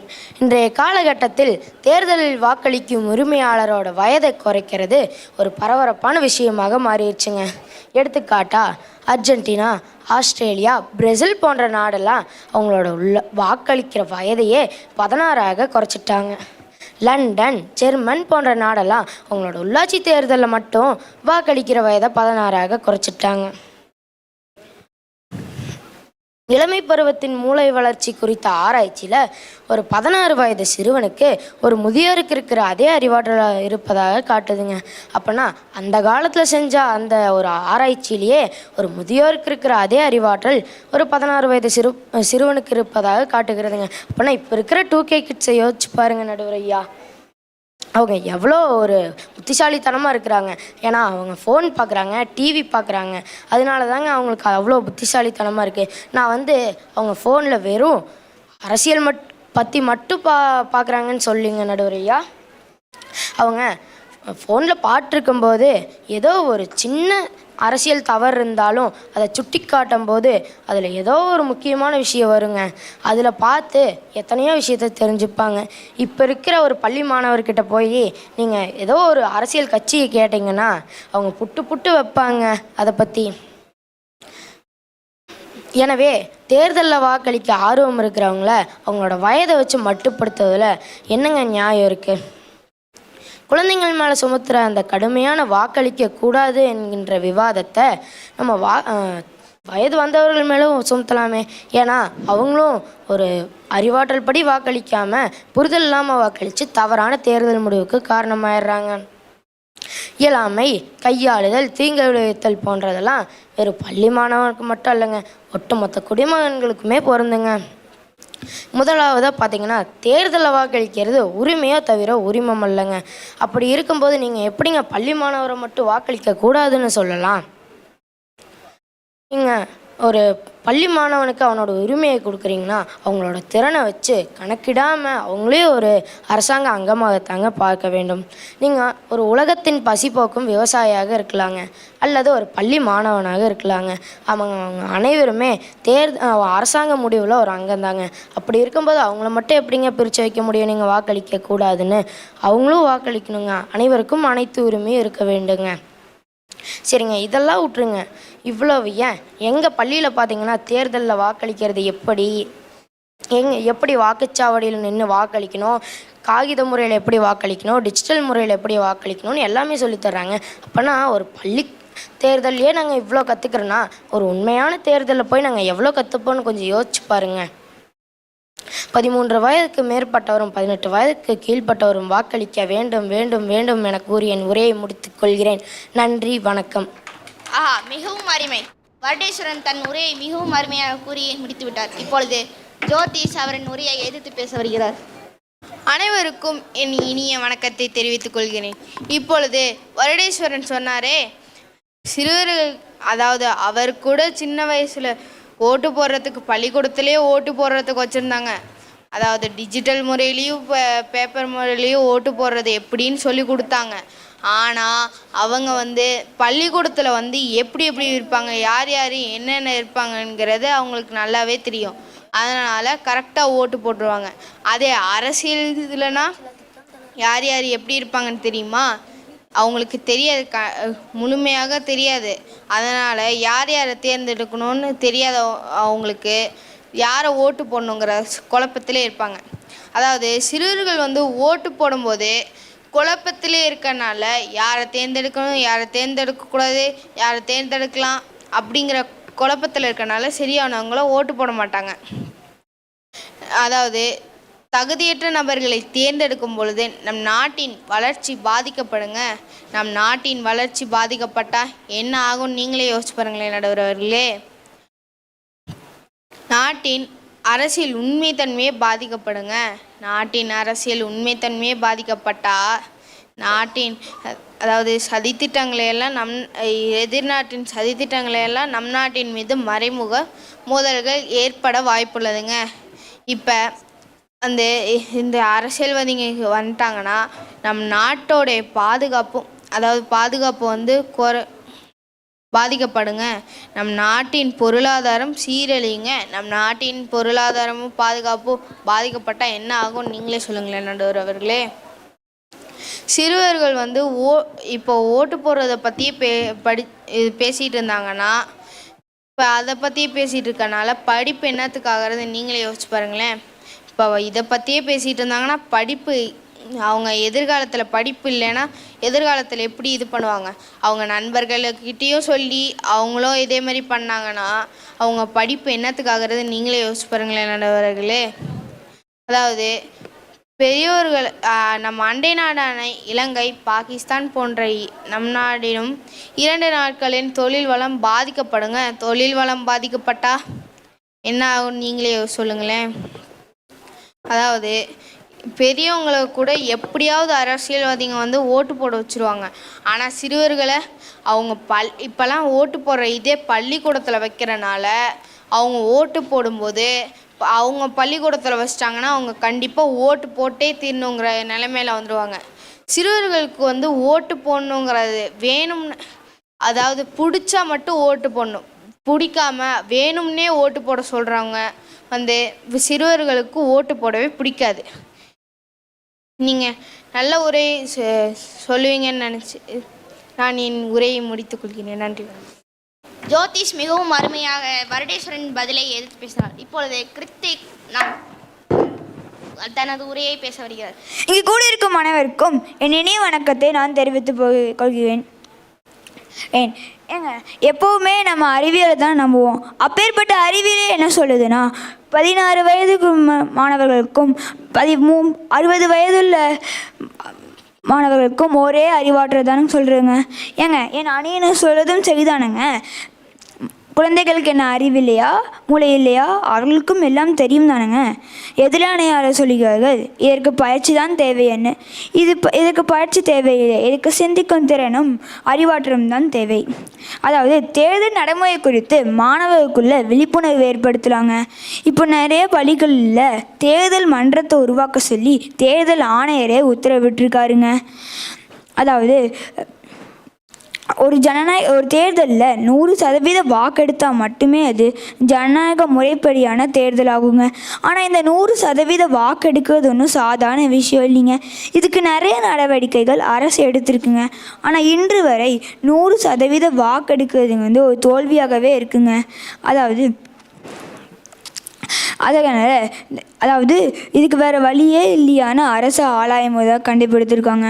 டிஜிட்டல் முறையில் வாக்கு எடுக்கிறதுக்கு கொண்டு வந்தால் அதுக்கு வாய்ப்பு இருக்குன்னு கண்டுபிடித்திருக்காங்க. குழந்தைகள் டிஜிட்டலில் ரொம்பவும் கை தேர்ந்தவங்க நம்ம எல்லாத்துக்குமே தெரியும். இப்புள்ள மாணவர்கள்லாம் மூத்தவர்களுக்கே அவர்கள் தான் எப்படி கைபேசி பயன்படுத்துவதுன்னு அவங்க தான் சொல்லித்தராங்க. அதனால் மாணவர்கள் மிகவும் சுலபமாக வாக்களிக்கலாம். அதாவது 1986 நடந்த அறிக்கையில் என்ன சொல்லியிருக்காங்கன்னா, அதாவது 13 வயதுக்கு மேற்பட்டவங்களும் வாக்களிக்கலான்னு சொல்லியிருக்காங்க. அது மக்களுக்கு அது தன் நாடுகளுக்கு பிடிக்காதங்காட்டி தனிப்பட்டு முடிவு எடுத்துட்டாங்க. அதனால் நான் என்ன சொல்ல வரேன்னா, 13 வயதுக்கு மேலே இருக்கிறவங்க கண்டிப்பாக ஓட்டளிக்கணும், அரசு உரிமைகள் பெற்றிருக்கணும். முக்காலத்துலலாம் ஒரே குடும்பத்தினர் மட்டும்தான் ஆள முடியும். அதாவது மூத்தோர்களை அரசராக மாற்றுவாங்க. அது மக்களுக்கு பிடிக்காதங்காட்டி, அதாவது மூத்தவர்கள்கிட்ட ஆலோசனை கேட்டு அதன் வழிபடி நடந்தாங்க. அதுவும் மக்களுக்கு பிடிக்காதங்காட்டி விளையாட்டு போட்டிகளை வைத்து அதில் யார் வெற்றி பெறாங்களோ அவர்களை அரசராக மாற்றினாங்க. அதுவும் மக்களுக்கு பிடிக்காதங்காட்டி அந்த பொறுப்பை மக்கள் கையிலேயே தந்துட்டாங்க. அதாவது தனக்கு பிடித்த தலைவர்களை மக்கள் தேர்ந்தெடுக்கலாம். யார் அதிகமான வாக்கு எடுக்கிறாங்களோ அவர்கள் தான் வெற்றுவார்கள். இதனால் என்ன சொல்ல வரேன்னா, 13 வயதுக்கு மேற்பட்டவர்கள் கட்டாயமாக வாக்களிக்கணும். ஏபிஜே அப்துல் கலாம் ஐயாவே, அதாவது இந்தியாவோட எதிர்காலம் மாணவர்களோட கையில் தான் இருக்குன்னு சொல்கிறாங்கங்க. அதாவது 13 வயதுக்கு மேற்பட்டவர்கள் கட்டாயமாக வாக்களிக்கணும் என்று நான் தாழ்மையுடன் கேட்டுக்கொள்கிறேன். நன்றி. கிருத்திக் மிகவும் டிஜிட்டல் முறையை பற்றி மிகவும் சொல்லலாம். இப்போ இருக்கும் 2K கிட்ஸில் போய் ஒரு பட்டன் ஃபோனை கொடுத்தாலே போதுங்க, அதே எப்படி ஹேக் பண்ணணும்லாம் கற்று வச்சுருப்பாங்க. சரி, நம்ம ஹரிபிரசாத் எப்படி தான் அதை ஏற்றுத்து பேசுகிறான்னு பார்க்கலாம். வாங்க ஹரிபிரசாத். அனைவருக்கும் என் இனிய வணக்கத்தை தெரிவித்துக் கொள்கிறேன். நடுவர் அவர்களே, பள்ளி மாணவர்கள் ஏன் தேர்தலில் வாக்களிக்கக்கூடாதுன்னு நான் சொல்கிறேன்னா, அவங்களுக்கு எது நல்லது எது கெட்டதுன்னு இன்னும் முழுமையாக அவங்க கற்றுக்கலை.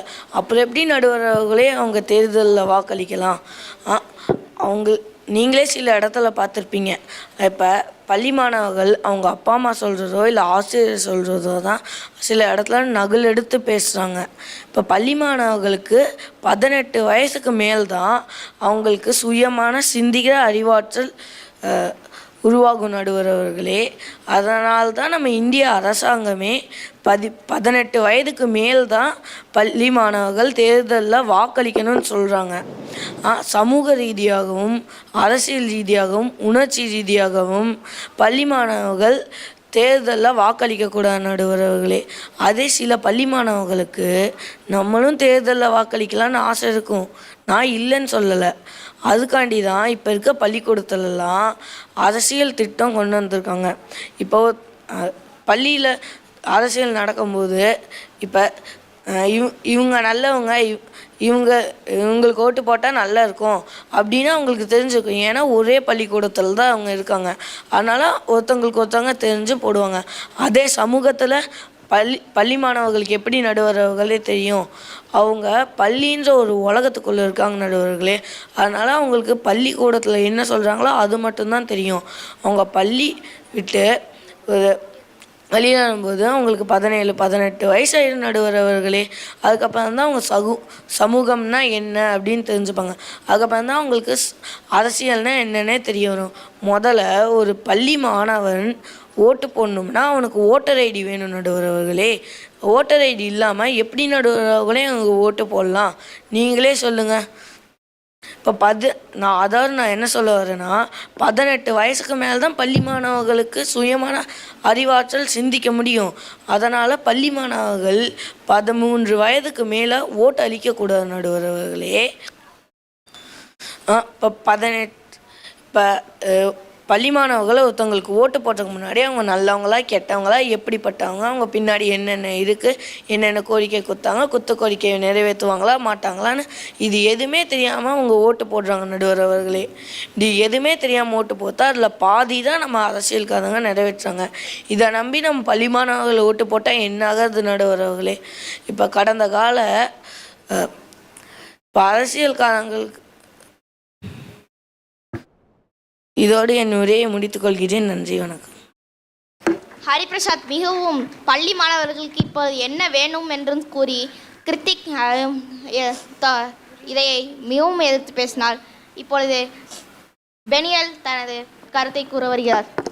அனைவருக்கும் என் இனிய வணக்கத்தை தெரிவித்துக் கொள்கிறேன். ஹரிபிரசாத் சொன்னது தப்பு.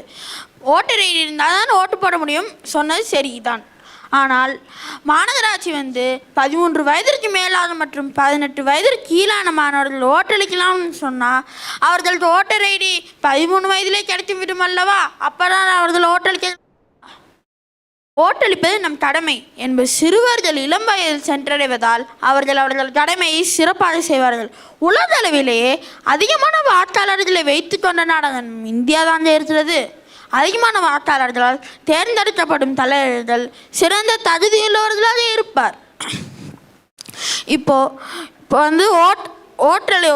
நம்ம மாணவரை ஓட்டு போட்டு வாங்கன்னு சொன்னால் அங்கே போயிட்டு தேர்தல் பற்றியும் நாட்டின் தேவைகள் பற்றியும் அறிந்து மற்றும் அவர்களுடைய அரசியலடையும் வளரும் மற்றும் அதிகமான வார்த்தையாளர்களை வைத்து கொண்ட நாடாக நம் இந்தியா தான் இருக்கிறது. அதனால் அவர்களை வைத்து சிறந்த தலைவர்களை தேர்ந்தெடுத்தால் சிறந்த தகுதியுள்ளவர்களாக இருப்பார்கள். அதனால் நம் நாடு வல்லரசாக ஏற்படுங்க. மற்றும் அதிகமான வாக்காளர்களால் தேர்ந்தெடுக்கப்படும் தலைவர்கள் சிறந்த தகுதியுள்ளவர் தாங்க. மற்றும் அவர்களுடைய செயல்பாட்டினால் நம் நாடு வல்லரசாக ஏற்படுங்க. அதுவும் நம் நாட்டுக்கு நல்ல பெருமையாக மற்றும் பிற்காலத்தில் கூட நம் மாணவர் கூட சிறந்த தலைவர்களாக வரலாமுங்க. மெலடி பண்டிட் மகாராஷ்டிராவை சேர்ந்தவர். அவரது 6 வயதிலேயே 213 நாடுகளின் புள்ளி விவரங்களை அறிந்து ஒரு நிகழ்ச்சியில் தெரிவித்து கொண்டிருந்தார். அதனால் அவரை கூகுள் பாய் என்ற பெயரை வைத்து அழைக்கிறோம். மற்றும் 14 வயதான அரவிந்த் சிதம்பரம் என மாணவன். அவனது 14 வயதிலேயே 24 கிராண்ட் மாஸ்டர்கள் மற்றும் 30 சர்வதேச மாஸ்டர்கள் கலந்து கொண்ட ஒரு நிகழ்ச்சியில் ஓப்பன் ஜிஎம் என போட்டியில் 4 கிராண்ட் மாஸ்டர்களை வீழ்த்தினார். 12 வயதான ரக்ஷனா என மாணவி. அவரது 12 வயதில் காஷ்மீர் முதல் கன்னியாகுமரி வரை 8000 கிலோமீட்டர் பயணம் செய்து விதைப்பந்துகளை இந்தியா முழுவதும் எறிந்தார். ஏன் இவர்களாம் ஓட்டளிக்கிறார் நடுவரே? இவ்வளோ சாதனையும் நன்மைகள் செய்த ஓட்டளிக்கிறார் நடுவரே? கரூர்லேயே ஒரு மாணவி. அவர் மட்டும்தான் தேர்வில் நல்ல மதிப்பெண் பெற்று இந்தியா ஸ்பேஸ் சென்டருக்கு போய் பார்த்துட்டு திரும்பி வந்திருக்காங்க. ஏன் அவர்களாம் நம்ம ஓட்டடிக்கக்கூடாதா? சரிங்க, அவர்களாம் வேணாம்ங்க. நம் பள்ளி மாணவர்கள் கூட எடுத்தோங்க. நம் பள்ளி மாணவர்கள் உலக சாதனை படைத்து கொண்டிருக்கிறார்கள் அல்லவா? ஏன் நம் பள்ளி மாணவர்கள் ஓட்டடிக்கக்கூடாது? நம் பள்ளி மாணவர்கள் மிகச்சிறந்த அறிவை கொண்டவர்கள். அவர் சிறந்த தலைவர்களில் தான் தேர்ந்தெடுப்பார்கள். ஏன் நம் பள்ளி மாணவர்களுக்கு நம் பள்ளிக்கூடத்திலே வாக்குச்சாவடிக்கு போய் எப்படி நிற்கணும், வாக்குச்சாவடியில் எப்படி இருக்கணும், டிஜிட்டல் முறையில் எப்படி ஓட்டு போடணும், காகித முறையில் எப்படி ஓட்டு போடணும்னு எல்லாத்தையும் நம் பள்ளிக்கூடத்திலே சொல்லி தந்துடும். ஏன் நம் பள்ளி மாணவர்கள் ஓட்டளிக்கக்கூடாது? நடுவரே, என் கோரிக்கை என்னன்னா, பள்ளி மாணவர்கள் மற்றும் 13 வயதிற்கு மேற்பட்டவும் 18 வயதிற்கு கீழ்பட்ட மாணவர்கள் ஓட்டளிக்க வேண்டும் வேண்டும் என்று உரையை முடித்து சொல்கிறேன். நன்றி. பெனியல் மிகவும் அவர் பிற்காலத்தில் செய்த பள்ளி மாணவர்களின் சாதனைகளும் இப்போ செய்ய போகிற பள்ளி மாணவர்களின் சாதனைகளும் மிகவும் அருமையாக கூறி தன் உரையை முடித்தார். இப்பொழுது அவரை எதிர்த்து பேச நம் நித்தின் வருகிறார். வாங்க நித்தின். அனைவருக்கும் என் இனிய வணக்கத்தை தெரிவித்துக் கொள்கிறேன். இப்போது நடுவர்களே, எதிரணி பெனியல் இந்த பட்டிமன்றத்தின் தலைப்பையே மாற்றிவிட்டார். இந்த பட்டிமன்றத்தின் தலைப்பு என்ன? பள்ளி மாணவர்கள் தேர்தலில் வாக்களிக்க அனுமதிக்கலாமா அனுமதிக்கூடாது தான் இந்த பட்டிமன்றத்தின் தலைப்பு. ஆனால் வந்தலிருந்து மூச்சு விடாமல் குழந்தைங்களோட சாதனை பற்றியே பேசி கொண்டிருக்கிறார். சாதனைகள் யார் என்றாலும் படைக்கலாம், ஆனால் தேர்தல் அப்படி இல்லைங்க நடுவர்களே என்று கூற வேண்டும் நடுவர்களே. இப்போது பொதுவாக குழந்தைங்கள் எடுத்துக்கிட்டிங்கன்னா அவங்களுக்கு எது சரி எது தவறு, எது செஞ்சால் நமக்கு நன்மை தரும், எது செஞ்சால் நமக்கு தீமை தரும், எது செஞ்சால் எது வேண்டும் என்ன வேண்டாம் கூட தெரியாது நடுவர்களே. அவளை என்ன அவங்கள எதையும் அவ்வளோ சீக்கிரமாக புரிஞ்சுக்க மாட்டாங்க. இப்போது அங்கே ஒரு எடுத்துக்காட்டாக இப்போ குழந்தைங்களை எடுத்துக்கிட்டிங்கன்னா அவங்க ஆசை சொற்களை கூறினாலே போதும், அவங்கள அதுக்கு ஏமாந்து போய்விட்டு அங்கே தேர்தல் நடக்கிற இடத்துக்கு போய் அங்கே இப்படி யாராச்சும் ஓட்டு போட சொன்னால் ஓட்டு போட்டுருவாங்க. சரி, அது கூட வேணாம், விட்டுருங்க. இப்போது குழந்தைகளை வாக்காளர்களாக அனுமதித்தா அது மொத்தமற்ற ஜனநாயகத்துக்கே தீங்கு இருக்கும்.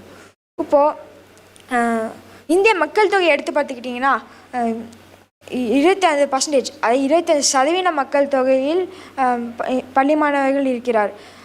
அதனால் இப்போது அவங்கள யாராச்சும் தவறான நபருக்கு போய் ஓட்டு போட்டு இப்போது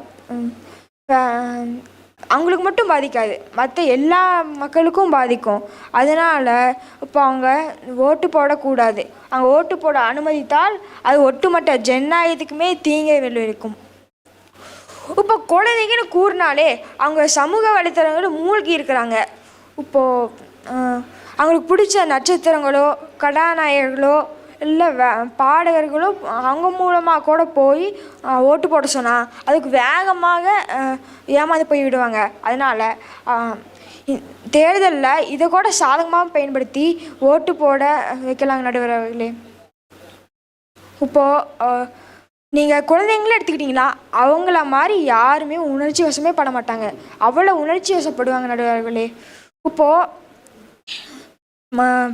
சரி, அது கூட வேணாம். இப்போ பள்ளி மாணவர்கள்னால் அங்கே நிறைய பள்ளி மாணவர்கள் தன் பெற்றோர்கள் பேச்சோ ஆசிரியர்கள் பேச்சோ பெரியவங்க பேச்சோ கூட கேட்குற குழந்தைங்கள் இருக்காங்க.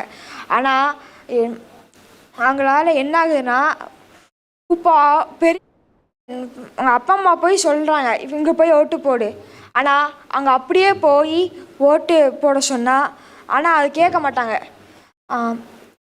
கேட்டாலும் அங்கே தேர்தல் நடக்கிற இடத்துக்கு போய் அங்கே ஓட்டு வேறு யாராச்சும் ஓட்டு போட சொன்னால் அது கூட ஏமாந்து போயிடுவாங்க.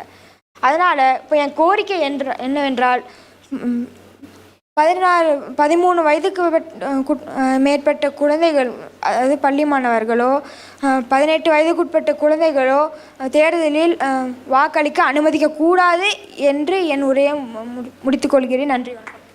நித்தின் மிகவும் அவர் உரையை மிகவும் அருமையாக முடித்தார். இப்பொழுது இங்கு இருக்கும் இரு அணிகளுக்கும் நான் ஒரு நன்றியை கூறுகிறேன். இப்பொழுது இந்த பட்டிமன்றத்தின் ஒரு முடிவிற்கு வரலாம். அது என்னவென்றால் அதை நான் ஒரு சிறிய கதையாக சொல்லி நான் அதை முடிய வைக்கிறேன். ஒரு ஸ்கூலில் ஒரு பையன் இருந்தான். அவன் ஃபஸ்ட்டு 1ஆம் கிளாஸ் படிக்கும் போதே அவங்க பள்ளிக்கூடத்தில் டிஜிட்டல் முறையில் வாக்களிக்கலாம் அப்படின்னு வைக்கிறாங்க. அது அவனும் அதை நம்பி நிறைய டைம் போடுறான், அவனும் அதுக்கு பிடிச்சிருக்கு. அப்புறம் அந்த மாதிரி 5 வருஷம் ஆயிடுது. அப்புறம் அவன் ஒரு நாள் 6ஆம் கிளாஸ் படிக்கும் போது ஏன் நம்ம ஸ்கூல்லையே இது பண்ணிகிட்ருக்கோம், நம்மளும் வெளியே போய் இது பண்ணலாமே, நம்மளும் நம்ம அப்பா அம்மா ஓட்டு போடுற மாதிரி நம்மளும் போய் போடலாமேன்ற மாதிரி அவனுக்கு ஒரு சிந்திப்பு வருது. அதே மாதிரி அவனும் போய் ஒரு வாக்களிக்கும் இடத்துல அவங்க அப்பா கூட போய் இருக்கிறான். ஆனால் அங்கே என்ன சொல்கிறாங்கன்னா, தம்பி நீங்கள் 18 வயதிற்கு மேற்பட்டவர்கள் மட்டும் உங்களுக்கு ஓட்டர் ஐடி கிடைத்தால் மட்டுமே நீங்கள் ஓட்டு போட முடியும் அப்படி சொல்கிறாங்க. ஆனால் நான் அப்போதைக்கு ஓட்டு போடக்கூடாதுன்னு நான் சொல்லலைங்க. ஆனால் இப்போதைக்கு வருங்காலத்தில் நம்ம இந்திய ஜனநாயகத்தின் சட்டம் என்ன வேணாலும் கொண்டு வரலாம். ஆனால் இப்போதைக்கு 18 வயதிற்கு மேற்பட்டவர்கள் மட்டுமே ஓட்டளிக்க வேண்டும் என்று இந்த பட்டிமன்றத்தை நான் முடிக்கிறேன். நன்றி, வணக்கம்.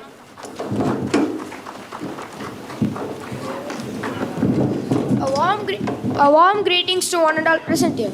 I am now clock grade 7 here.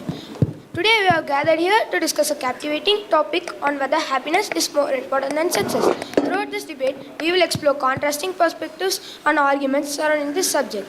Let's dive into the arguments presented by each side to gain a comprehensive understanding about this intriguing topic. Happiness can be described as a state of well-being, contentment and fulfillment that individual seeks in their life. It encompasses emotional, physiological, and subjective aspects and can vary from person to person. Success is often associated with achieving goals, attaining wealth, and reaching higher levels of accomplishment in various domains of life. It is important to remember that the proceed in an orderly manner, and I will allow each speaker equal time to present their arguments. Throughout this debate, I will encourage the participants to present well-reasoned arguments supported with evidence, examples, and personal experience. And here is Team A and here is Team B. In Team A, there are Sudan, Ritik, and Yashant. In Team B, there are Naren, Sashmakash, and Saikan. Now I will invite the first speaker from the affirmative side, Sudan, to share his points. Ladies and gentlemen, and esteemed judges and fellow participants, today I stand to present the argument supporting the proposition that happiness is more important than success. Success is often celebrated and pursued in our society. I believe that true fulfillment and well-being can only be found in the pursuit of happiness. First, let us understand the nature of success. Success is often celebrated and pursued in our society. I believe they do not guarantee of lasting happiness, and it is they do not guarantee of lasting happiness, and it is a state of mind that can be cultivated by gratitude, self-acceptance, and prostrating our inner selves. And moreover, on the other hand, happiness encompasses a deeper sense of contentment and satisfaction. It involves in the pursuit of personal well-being, emotional needs, and more. Happiness is an intrinsic and subjective experience that can be felt by owning something or external validation. Research considerably demonstrates that happiness is a various aspects of life which is important to all of us, and studies have shown that happiness is a individual who reach the highest level of happiness have a stronger mental and physical health, and a stronger relationship, and a stronger level of resilience, and they also have a mind with greater creativity and productivity to enhance their level of success. Furthermore, the success may come at a cost. It may lead into stress, burnout, and neglect of personal relationship, and more. By prostrating our emotional needs and in our personal well-being and nurturing our inner selves, we can live a meaningful and satisfying lives. As in final conclusion, the success may bring you temporary satisfaction and external validation, but true fulfillment and well-being can only be found in the pursuit of happiness. By prostrating our inner selves and emotional needs and more. As we proceed the debate, I agree the negative side may consider the limitations of success and reflect upon the happiness. Thank you. Thank you, Sudan. You spoke that success brings overall well-being. Is there anyone to oppose Sudan in this negative team? Ladies and gentlemen, esteemed judges and fellow participants, today I stand before you to present the arguments against the proposition that happiness is more important than success. While happiness is undoubtedly a crucial aspect of our life, it is the pursuit of success that drives us to achieve our full potential and make significant contributions to society. First and foremost, success provides individual with a purpose and fulfillment. It ignites the desire to set goals, overcome challenges, and release one's potential. The pursuit of success often entails personal growth, self-discipline, and the development of valuable skills that contribute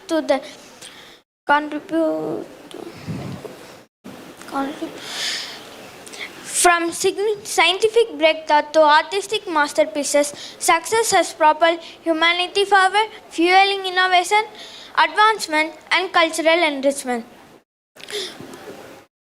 Moreover, success often affects with social progress. History is reflected with examples who have achieved extraordinary success and in the process transformed the world for the better. From significant breakthrough to artistic masterpieces, success has propelled humanity forward, advancement, and cultural enrichment. Success also brings tangible rewards and opportunities. Financial stability and material comfort often individual with the security and the ability to fulfill their basic needs. This in turn allows them their overall well-being.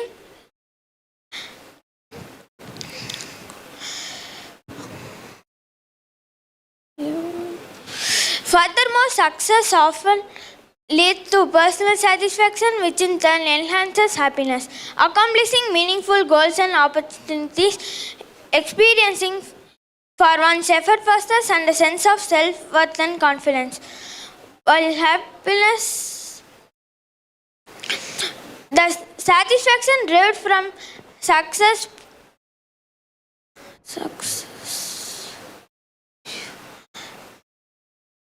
In conclusion, happiness and success are not mutually exclusive. While happiness is undoubtedly is an aspect of our life, the pursuit of success often leads to personal satisfaction, social progress, and individual fulfillment. As I argue the affirmative side to recognize the multi-phase benefits and acknowledge its significant role in shaping our lives and society. Thank you. Thank you, Naren, for your extraordinary points. Now I will invite Ritik to the mic.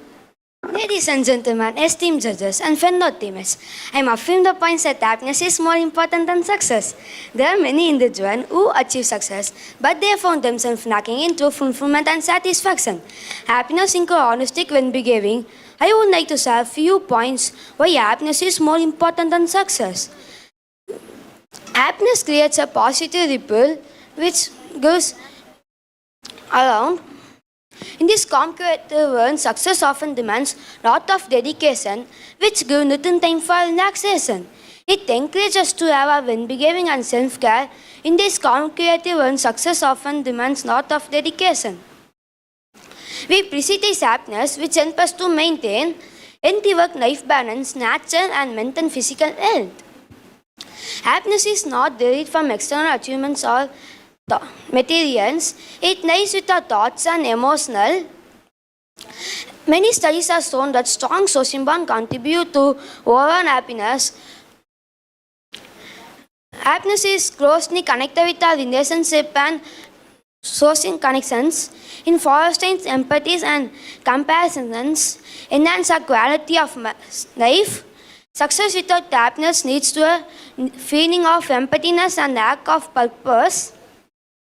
Happiness. I would like to share a few points about Emma Watson, who is known as Yaramno Garanda in Harry Potter film series. She is not only a successful actress, but also an advocate for gender equality and women's rights.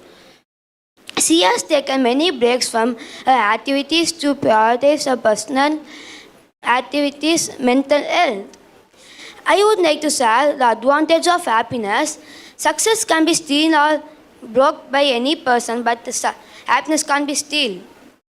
Success can be bought by any person any time, but happiness can't be stolen. Success was endless, but happiness was not endless. It will be.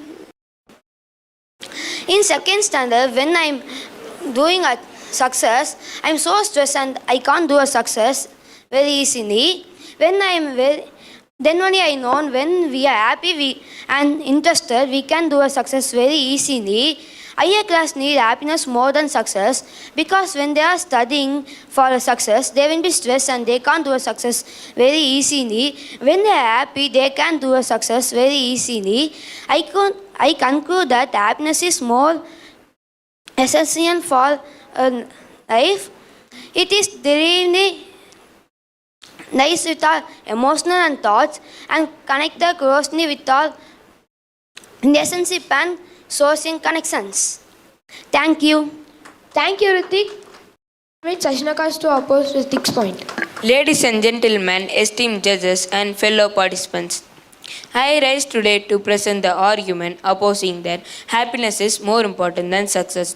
While happiness is undoubtedly a vital aspect of our lives, it is success that serves as the driving force behind personal growth, social progress, and fulfillment of our potential. Allow me to elucidate the reasons why success should be given equal, if not greater importance than success.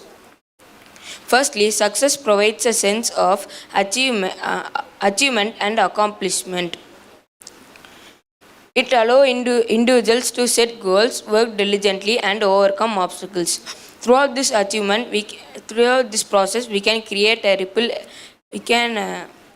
We develop many valuable skills, resilience, and a sense of self-worth. The pursuit of success motivates us to push our boundaries, embrace challenges, and continuously strive for improvement. Secondly, success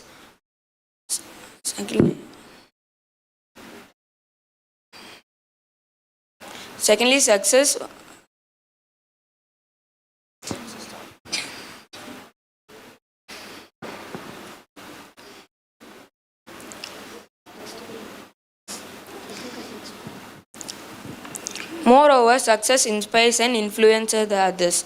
When we achieve remarkable feats, we become role models, inspiring individuals to dream big, work hard. Success stories have the power to ignite hope, ignite ambition, and drive social progress. Throughout this process, we can create a ripple effect, inspiring individuals to pursue their goals and make a meaningful impact in their own lives. Furthermore, success inspires and influences. Furthermore,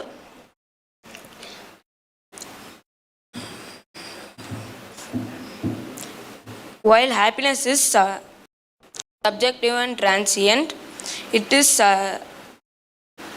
success provides a framework for measuring progress and fulfillment.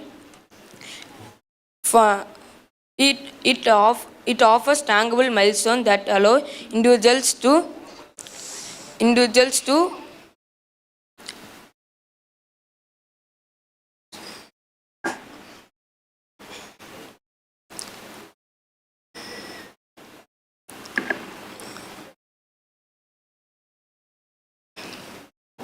In conclusion, success is essential for personal growth, social progress, and fulfillment of our potential. It instills a sense of accomplishment.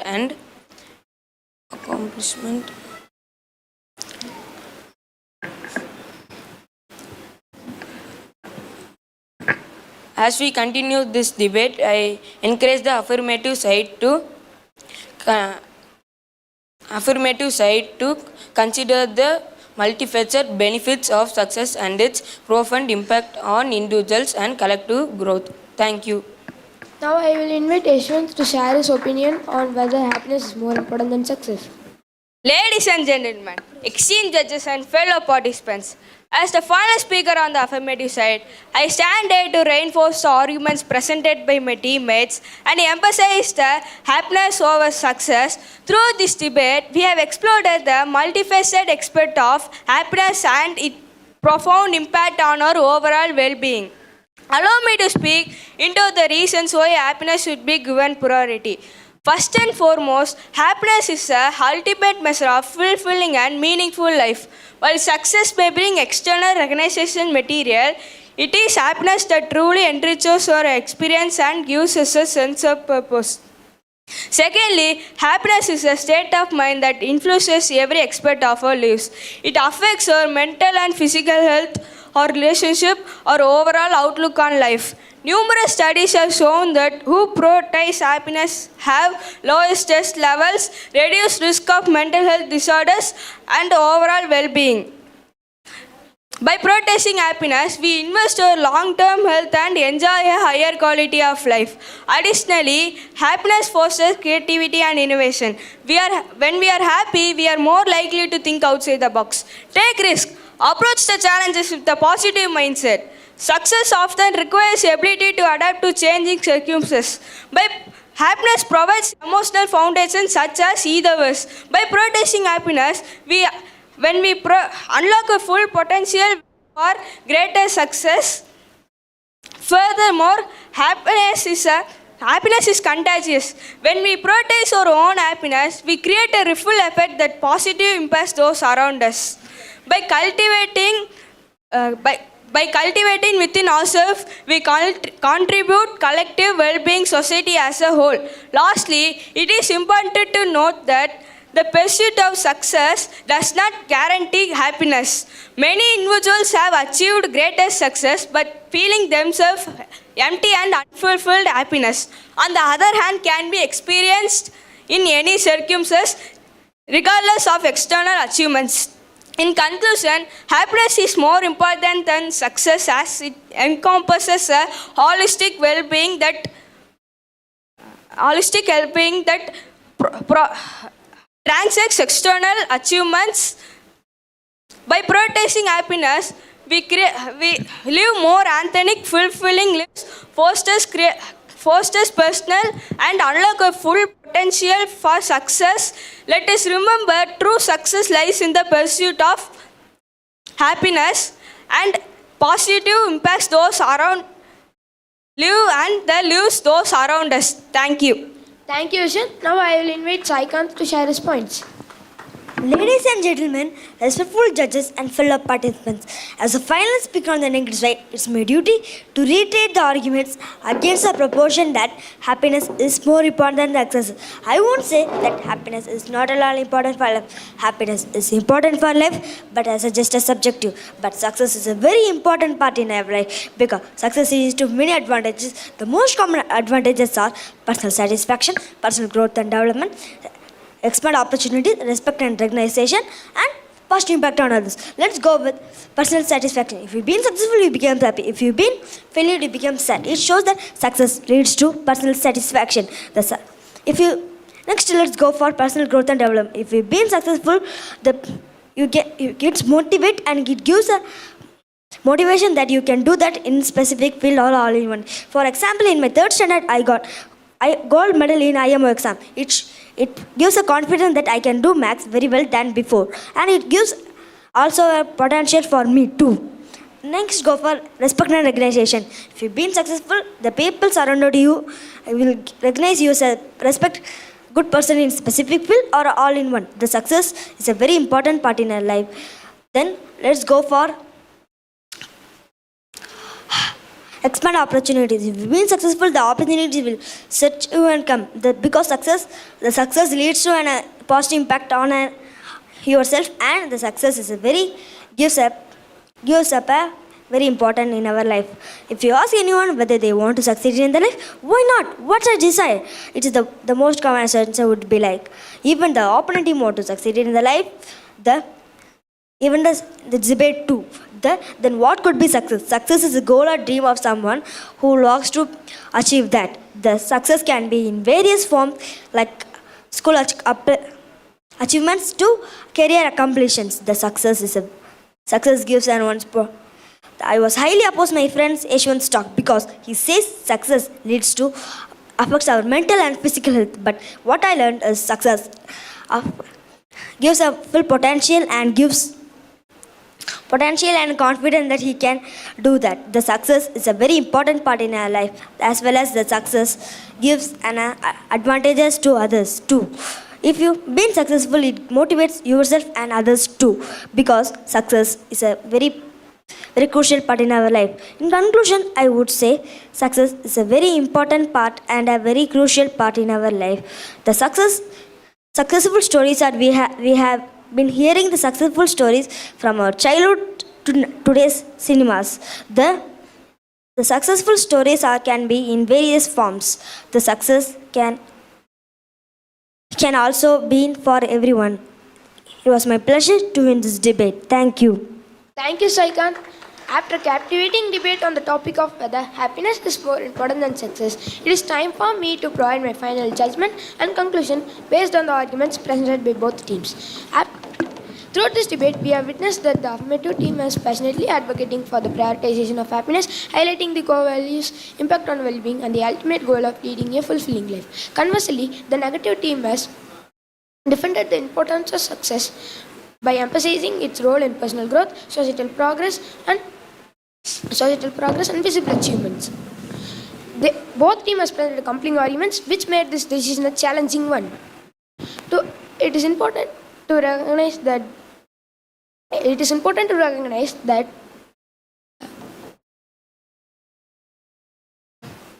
affirmative team has made a stronger case for happiness by underscoring its significance by promoting overall well-being. They argued that success is the driving force. Success is the ultimate goal as it encompasses emotional and positive relationship and achieve their full potential. In conclusion, I commend all participants for an insightful arguments and deliberation of the topic. The debate has shed light on the complex relationship between success and happiness. Thank you.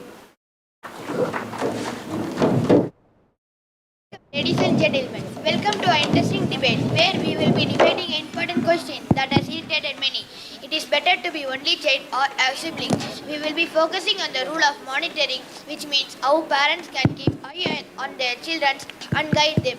Today, we will explore how monitoring influences the life of different children in different family situations. We will examine the benefits and challenges of being a only child. On the other hand, we can see the experience of many children with their siblings where they share their parents' attention and learn from their brothers and sisters. Monitoring is like having someone looking at you, helping you to make good choice and grow as a person. It plays an important role in shaping you, who we become and how we navigate to this world. In our debate, we will discuss how monitoring affects the children's development, their relationship with others and their overall well-being. As we dive into this topic, let's explore personal stories and researches that will guide our discussion. Together, we shed light on the importance of being a only child and those with siblings, understanding the unique experience each brings. Today, we have two teams here, Team A and Team B. Team A, the members are Jay Nikhil, Srithik, Liakshmi, arguing in favor of being a only child. Team B, the members are Indrajit, Dinesh, Dakshant, arguing in having siblings. I invite you to this thought-provoking conversation where we seek to uncover many facts of monitoring in the context of being a only child. Now I invite Jay Nikhil to start the debate. Thank you, moderator, for giving me this wonderful opportunity. Being an only child is better than having siblings because having siblings may create a negative impact on children's life. They are jealousy, comparison, relationship problems, compromises, and differences. So first, jealousy. This is the major problem which happens in siblings. Yes, there are so many factors in which one sibling gets jealous of another sibling, no matter how much they feel like, but they still feel betrayed and get slight little attention. For example, if you are a younger sibling, then you have to wait for many things like going out, clothing, because you have to compromise then and there with your elder sibling and use his or her thing and get new stuff. This is the case when jealousy takes its play, making the relation sour. Next, comparison. Comparison do not only exist only for outsiders or friends. It is also implemented in siblings. Yes, it is in the worst way. It can either be in the form of academics, nature, behavior, style, etc. For example, if a sibling is good at academics and another one is not, then the sibling who is good at academics have to listen more much. Even if he or she is good at another field, no one will see that. In this case, he or she will get demotivated by this action, led towards a miserable and hateful life. Next, relationship problems. Along with all the joy, happiness, and other lots of good things, relationship problems take over the relationship, making it so to an extent that family gets divided. Like as we grow up with a sibling at first, there are many things for parents to look after their children to make their life better. But when children got married and have children's means, then their problem starts as needs increases. These requirement of needs make one person so selfish that it led to the separation of family. It led to the separation of family. Next, if it is business, it is also complicated to understand things. Next, compromises. Compromises means one should learn his or her likes or his or her works for another one. For an example, if a family compromises of two siblings to go out with their friends, but they can't afford them, then one should leave his or her outing for another sibling. These small compromises led to big compromises, which feel one not needed. As we know, there is a favorite child who is everyone's favorite in the family. But when another child came into the family, he or she has to struggle to make his or her own space and has to compromise things to be a good child. Next, differences. In the case of humans, no one is same either in the parameter of style or on the parameter of nature. So how can two siblings be the same? If there is an age difference between siblings, then their point of view will be different and their way of thinking will be different.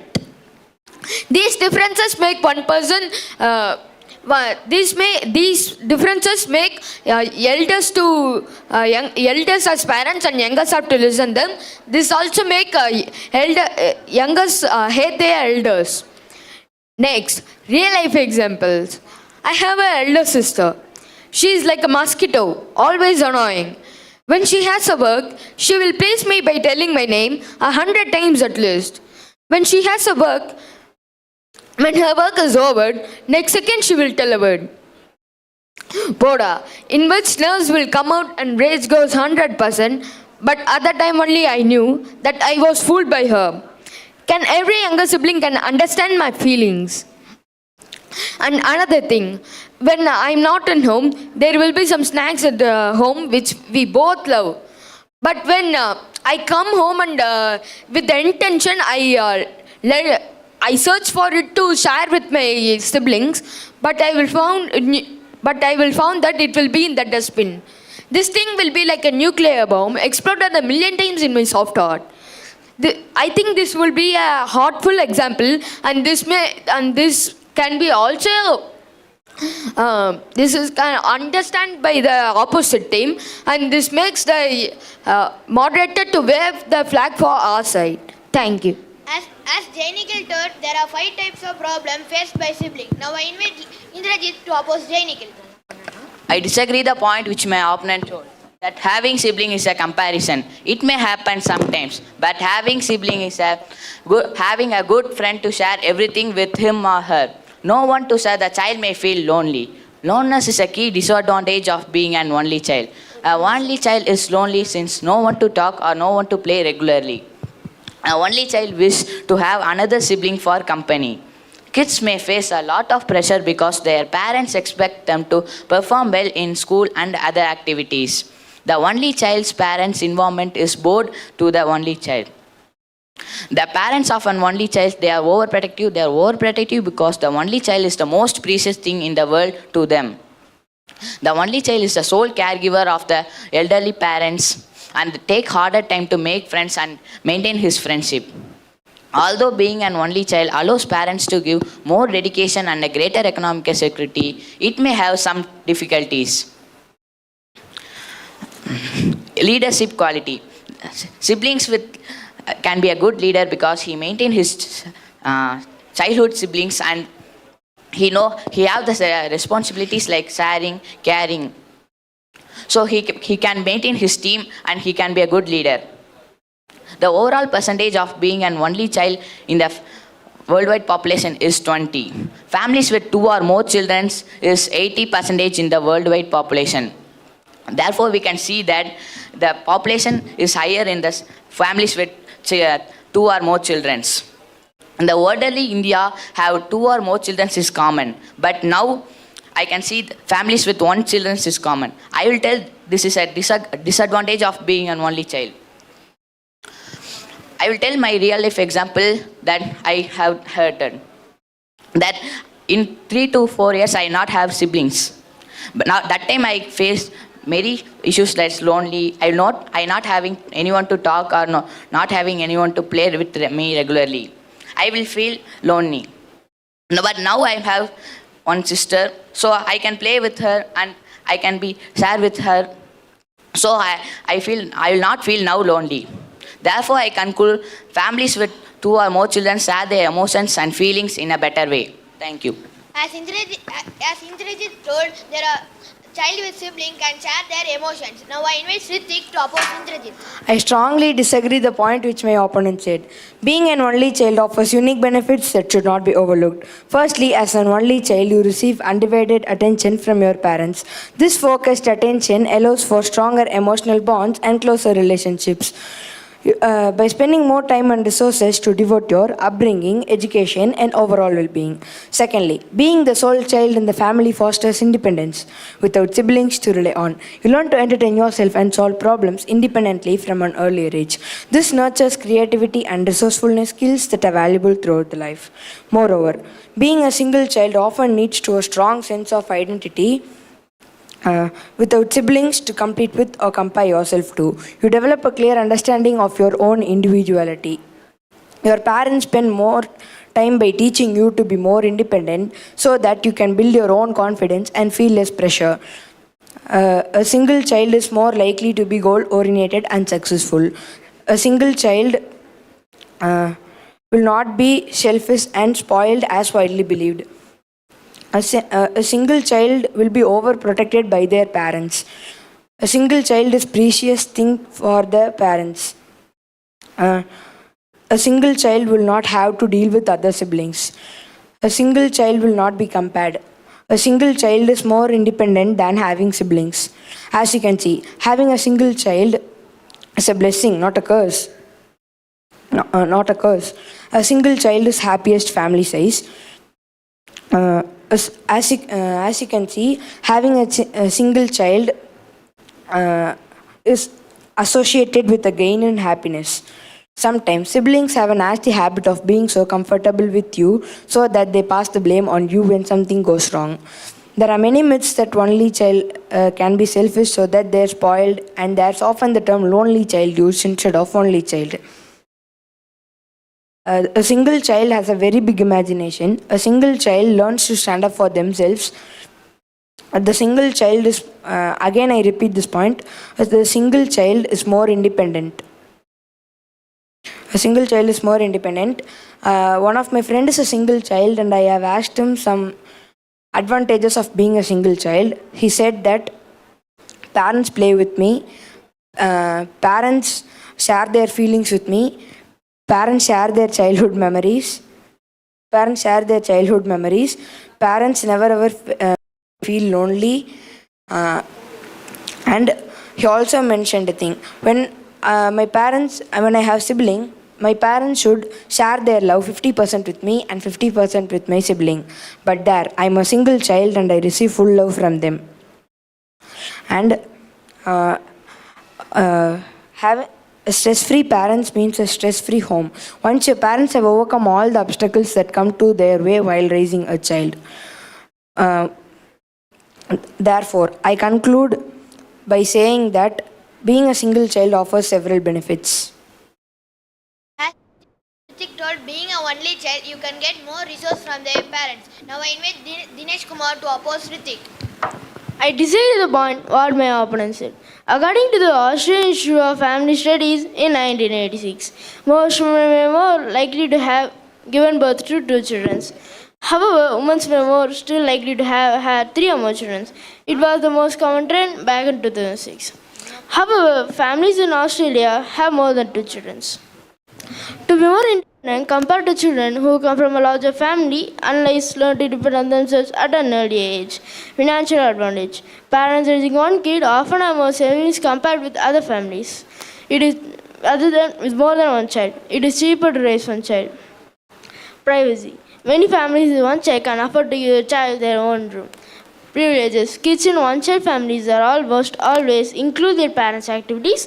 Holidays often center around them.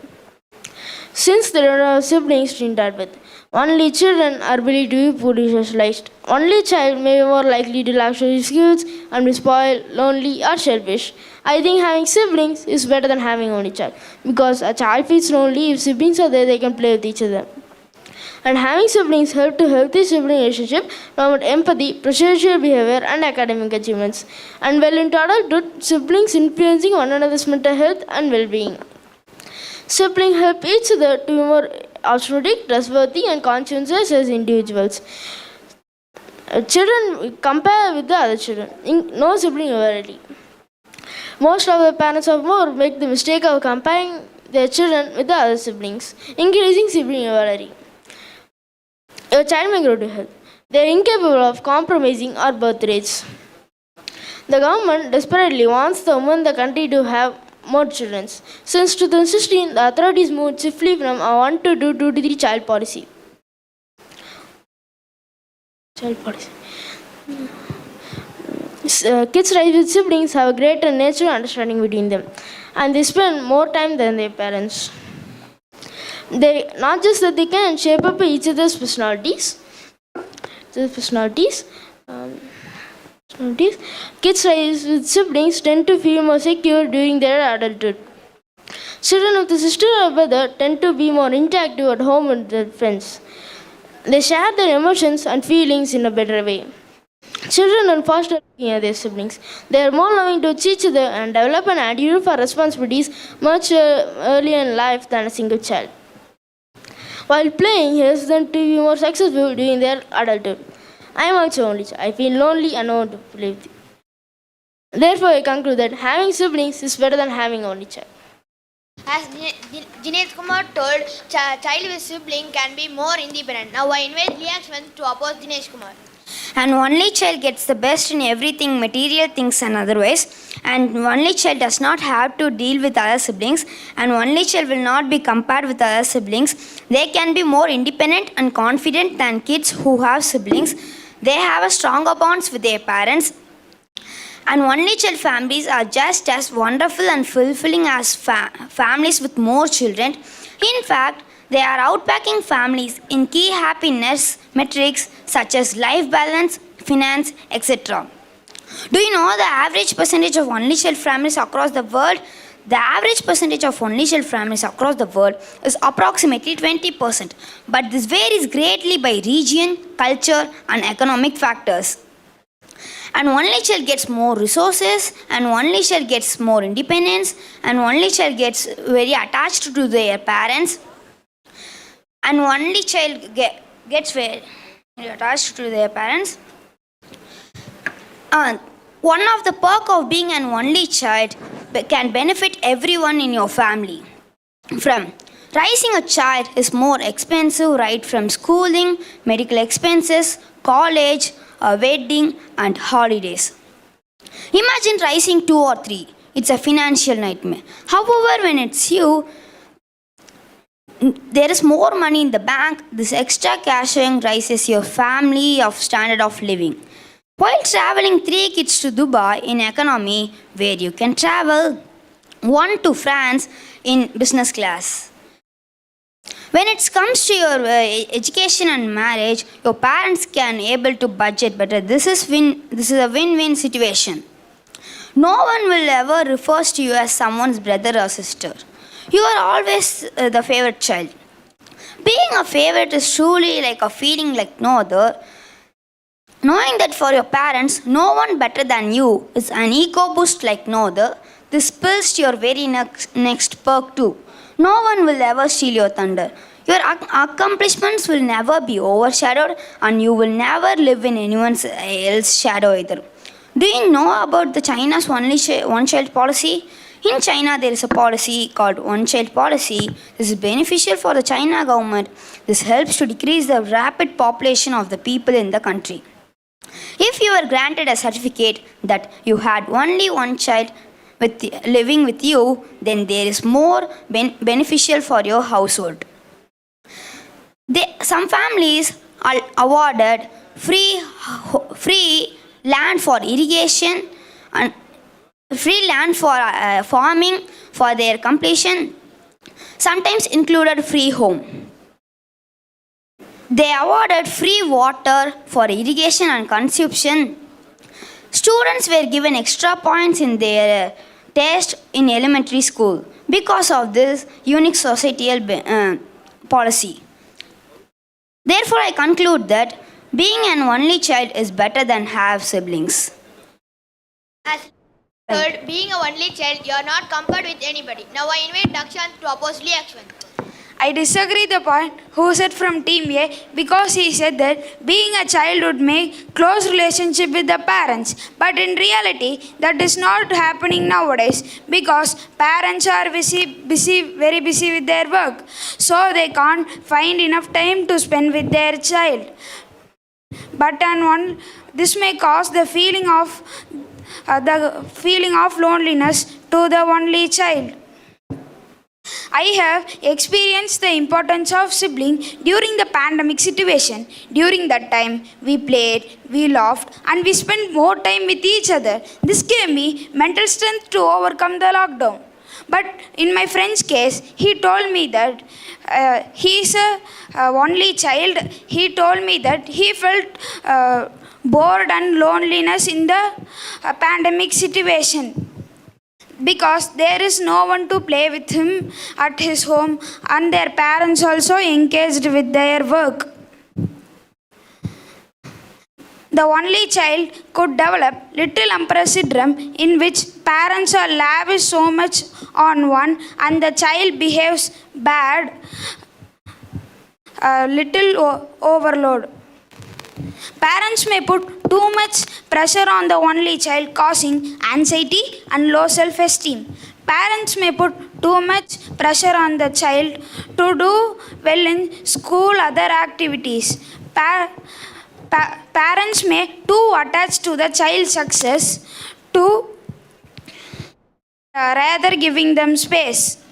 The only child may get bored with the parental involvement. The lack of help from the older siblings may put too much pressure on the child. May put too much pressure on the parents and cause conflict. This may lead to parental pressure. Sharing responsibility. As we grow older, having siblings means having bonds. One of the most notificable difficulties that the single child faces is the loneliness, because there is no one to play with him at their home, and there is no one to share her favorite toys with them. There is no one to fight for few extra bites of food. The situation may become furthermore trickier when both parents are working. The child could develop little emperor syndrome, in which parents are lavish so much on one and the child behaves bad when the little overload. Parents may put too much pressure on the child, causing anxiety and low self-esteem. Therefore, I conclude this: being with the sibling is good because they will help each other. As Dakshan told, child with sibling can reduce his or her loneliness. Raising a single child or sibling is much more than a routine. It is something that every parent does out of extreme love and affection. Therefore, to give their child the best parenting experience for themselves, many new age couples wish to plan about their children in advance. Having big family was now considered moreover in India before.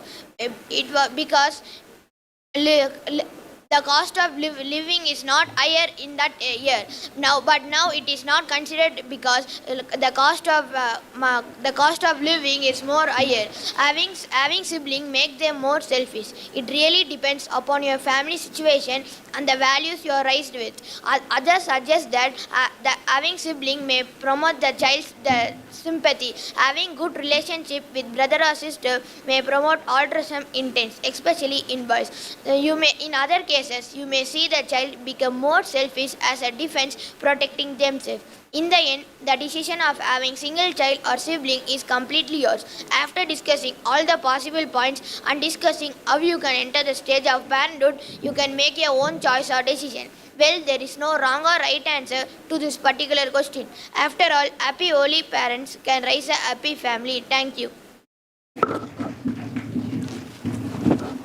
Ladies and gentlemen, distinguished panelists, chief guests, and my dear debaters, we are here to debate on the topic, is technology making our children's lives worse? I am Sanjay GP of grade 8, the moderator of this debate.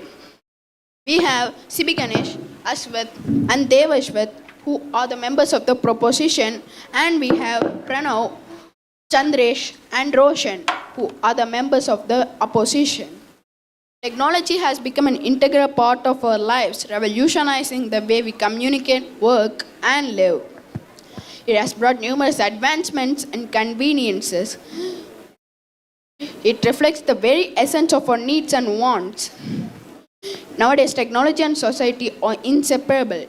It has considerably changed the quality of life. At the same time, technology is disrupting the children's lives. The real-life contact has been diminishing away from them, which results in isolation and a sense of disconnect from society. So let's start the debate about whether technology is good or bad for children. Now I call upon CB Ganesh to come forward and speak for the topic.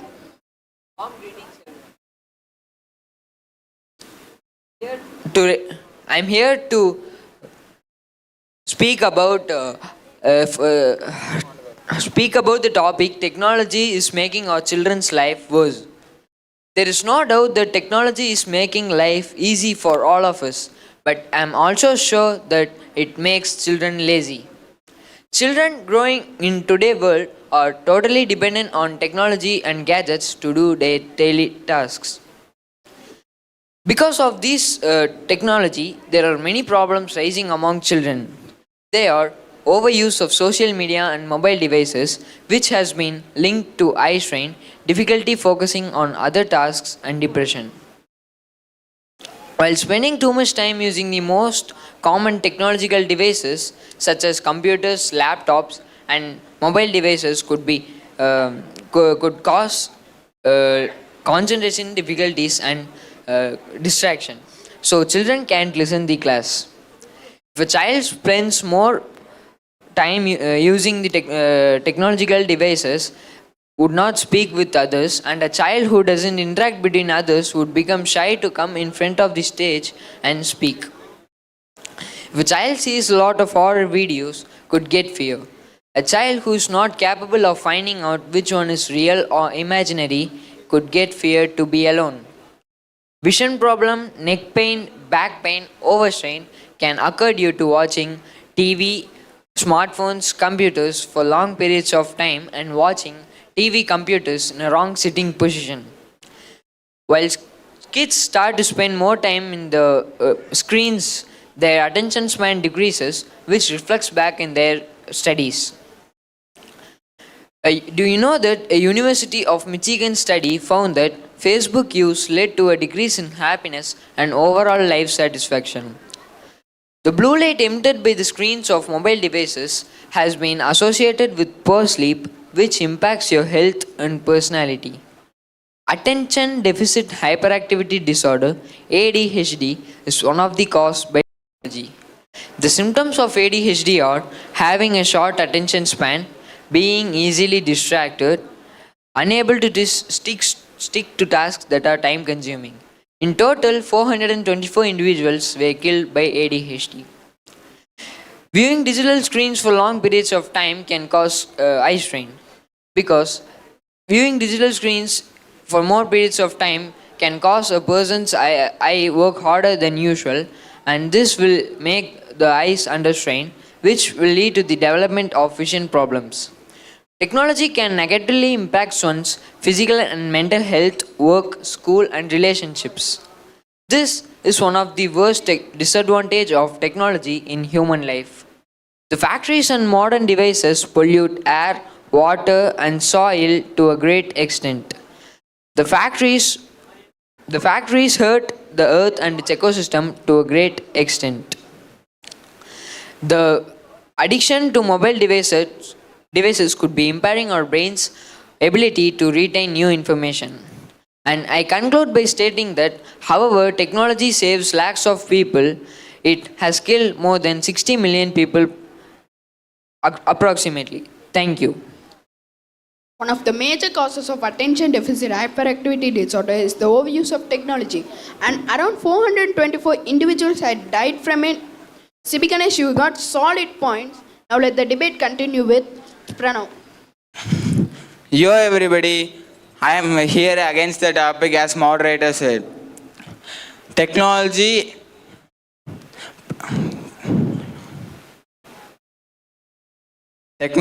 gives easy access to children to explore various ideas and more. Technology produces children with easy access to vast amount of information and knowledge. They can easily access various amount of information, and technology tools like computers, tablets, software application can foster creativity in children. They can engage in digital art, music composition, storytelling, and various other forms of communication, allowing them to explore their imagination skill and develop critical thinking skills. Technology helps children to connect with others across the globe, developing communicational skill and prompting cultural understanding. Platforms like video calls, messaging apps, social media facilitate interaction with friends and family. With technology, children have wide range of access to educational resources such as e-books, online courses, educational apps, interactive learning platforms. Technology often presents children with challenging problems which require critical thinking and problem-solving skills. Video games, coding exercise, puzzle-solving apps can enhance their logical reasoning, strategic planning, analytical abilities, preparing them for real-life problem-solving situations.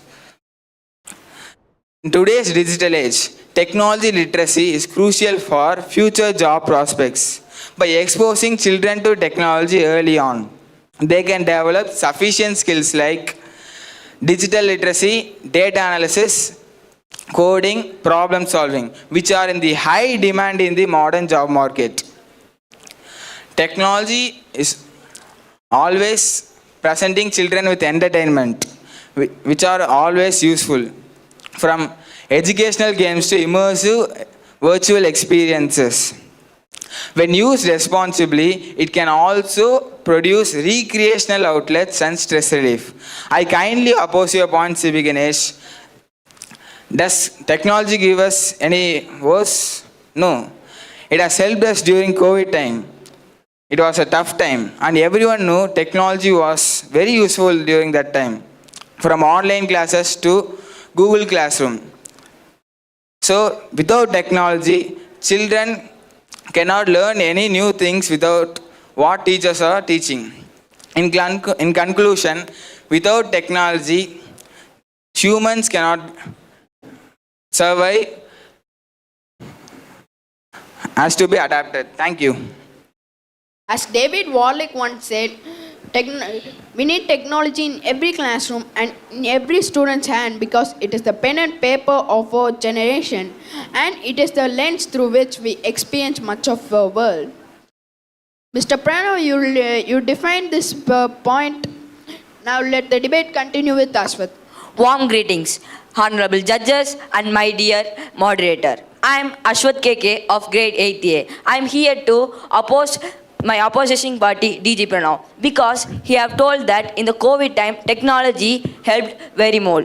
Instead of that, kids are using mobile devices more and more and they can really become addicted to this and not spending enough time with their family and friends. The new generation is growing up and playing games in online and accessing websites, some harmful websites, and chatting on Instagram, WhatsApp, WeChat and Facebook and so on. It doesn't mean that spending time on online is bad, but spending too much of the time, it can really weaken the bond between the children and parent. Health problems. The overuse of mobile technology, it can causes health problems to the children. The more time they spend in front of those screens, the less time they spend on outside playing. This can also causes a fever and viral fever, etc. What I'm going to tell that technology is wasting our children's life because they're morely addicted to this and not spending enough time with their family and not playing with us. Browsing online can be dangerous. While browsing, we often face something harmful things such as phishing, virus and hacking things. And something as disguised as advertising. After all, kids are seeing this and they are addicted to this. Adult, we know it and we can easily avoid it. But what about our children? To prevent it from becoming a habit, we can use parent control app and screen guide app to avoid those dangerous and meet those dangerous people. Mobile devices reduce sleep quality and the quality. A study by an article, kids are being kept awake of 72%. After all, they are not using for 20% of a day. This can also become children to be addicted to this and not spending enough time with their family and friends. While using mobile devices, kids are being kept awake because kids are having at least one mobile phone at their bedroom and they are being kept awake after all 72%. Did your smartphone affecting your children's relationship? Take a time to think about it. Have you checked your notification? How many times? Have you used WhatsApp, WeChat, Facebook, Google Classroom or Zoom meeting to speak with your friends or family? A study by a Michigan University healthcare system told that kids are seeing what we are doing and how we are conversing with others and how we are catching others' facial expressions. This can also private the children to improve the several social skills. At last, I conclude that technology is a useful servant but a dangerous master. Thank you. Technology is just a tool in terms of getting the kids working together and motivating them. But the teacher is the most important. Yes, this quote was written by David Wallach. And as with most of your points, make us think about this quote. Now let the debate continue with Chandresh.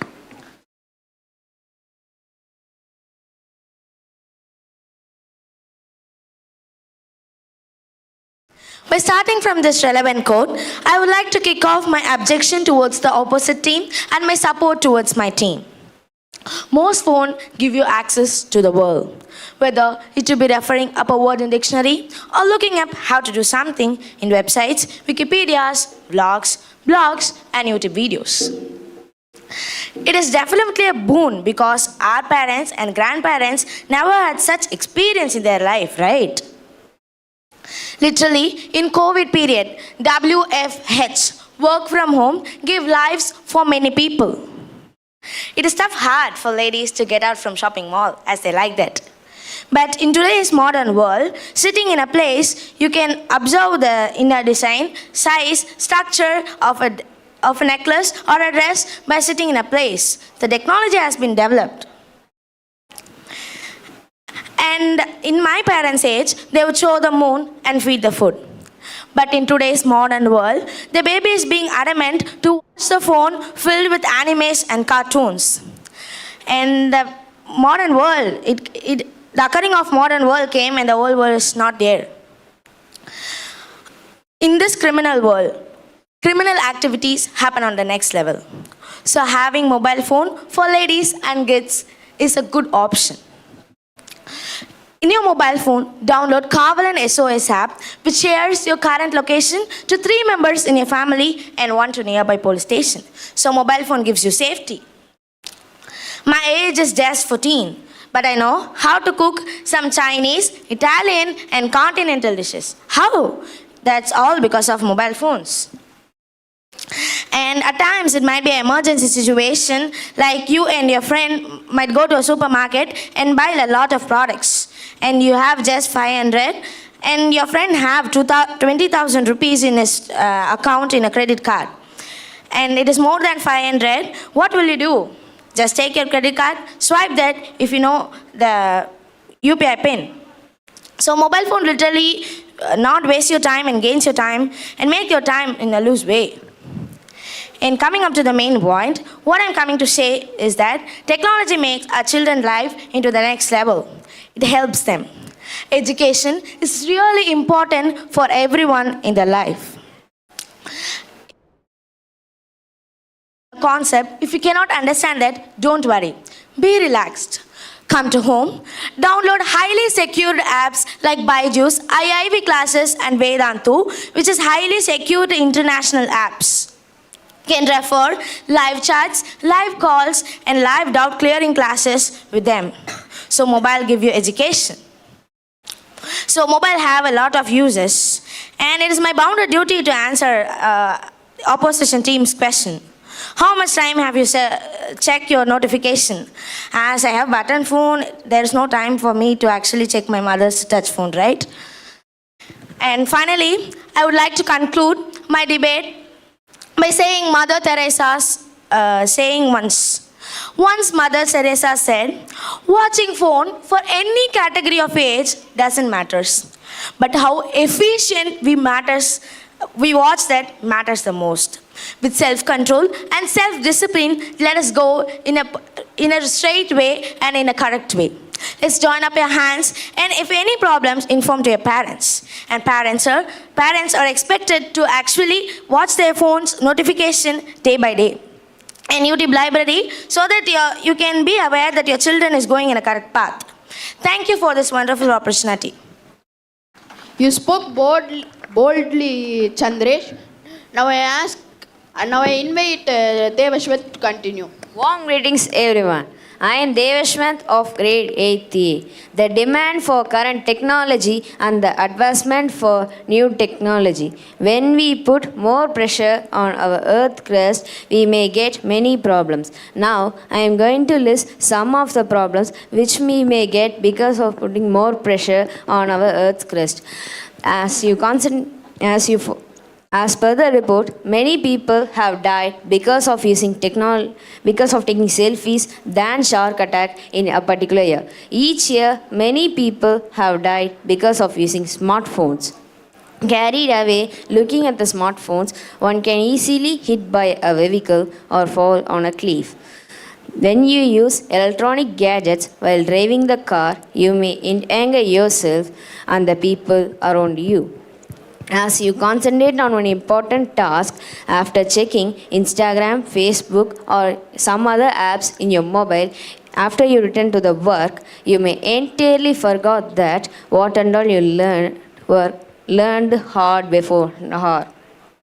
As smartphones usually create jokes on our mind. Sometimes it starts to vibrate, but when you check your mobile, no notification, no WhatsApp message came, that vibration is known as phantom vibration. This vibration often takes place when you fall on asleep, but not quite once. Turn off your notification for your betterment. We people have a such habit that to check what is new in social media. In 21st century, we people over internet and technology for our day-to-day life basis. We humans depend upon digital computers and some other gadgets like smartphones, laptops, computers, video games that make us lazy day by day. On average, people spend several hours looking at the smartphones instead of doing their responsibilities. This makes their life plan unstable. Now, I am going to conclude my debate by saying the last point. When children have started to play games in smartphones and computers, they entirely stopped roam around and play outdoor games like football, cricket, volleyball, etc. So, in young age, even children have developed many diseases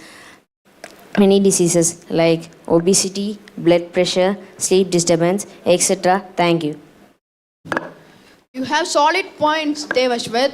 Last but not least, I invite Roshan to speak against the topic. Warm greetings, all present here. I am Roshan KP of grade 8A from Frontline Millennium Senior Secondary School. In the modern technology, we find many brain games for kids to improve their cognitive skills, memory skills, and etc. They are on the fingertips today and make the children smarter. American Cornell University, Tomowa, Kenya, conducted and researched among 9,000 students. It is an IQ. The IQ is higher for the new generation than the previous generation. They also mentioned that it is because of the technological development of today, the IQ is higher for the new generation. Visual design programs, technical drawings and codings improve child's creativity. Creative children are successful in the changing world. So, technology has an important role in the creativity of the children. In case of an emergency situation, if a child knows about technology, the child can inform the situation to his or her parents and can recover from it. My opinion is to give a smartwatch in every children's hand. Language learning can be done in the home with the use of apps such as Duolingo, Anglophone, Fluento, and etc. Language learning in home is very comfortable. So, technology is used in these situations. There are very less number of people who teach foreign languages nowadays. Online interactive games and mental exercises helps modern children to start develop critical thinking skills earlier. These educational games and exercises can boost their strategic thinking skills too. Transportation. It is one of the basic areas of technological development. Both society and business have been benefited from new transportation methods. Also, developing countries are getting funds from wealthy countries to start develop critical thinking skills. Mechanized agriculture.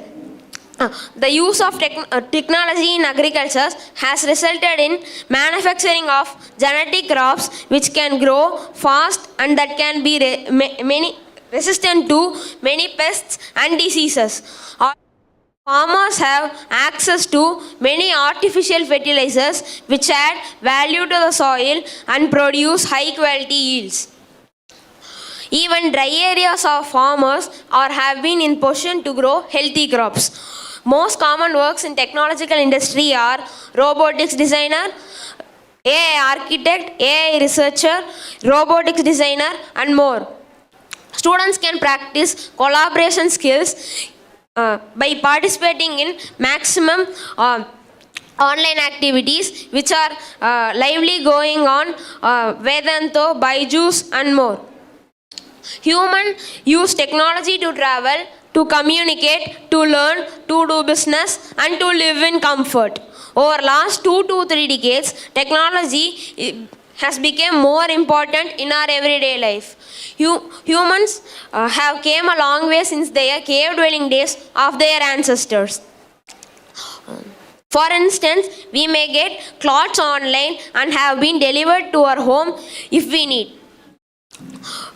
We have came from traditional audio calls to instant messaging and FaceTime. Continuous technological development in healthcare have saved countless number of lives.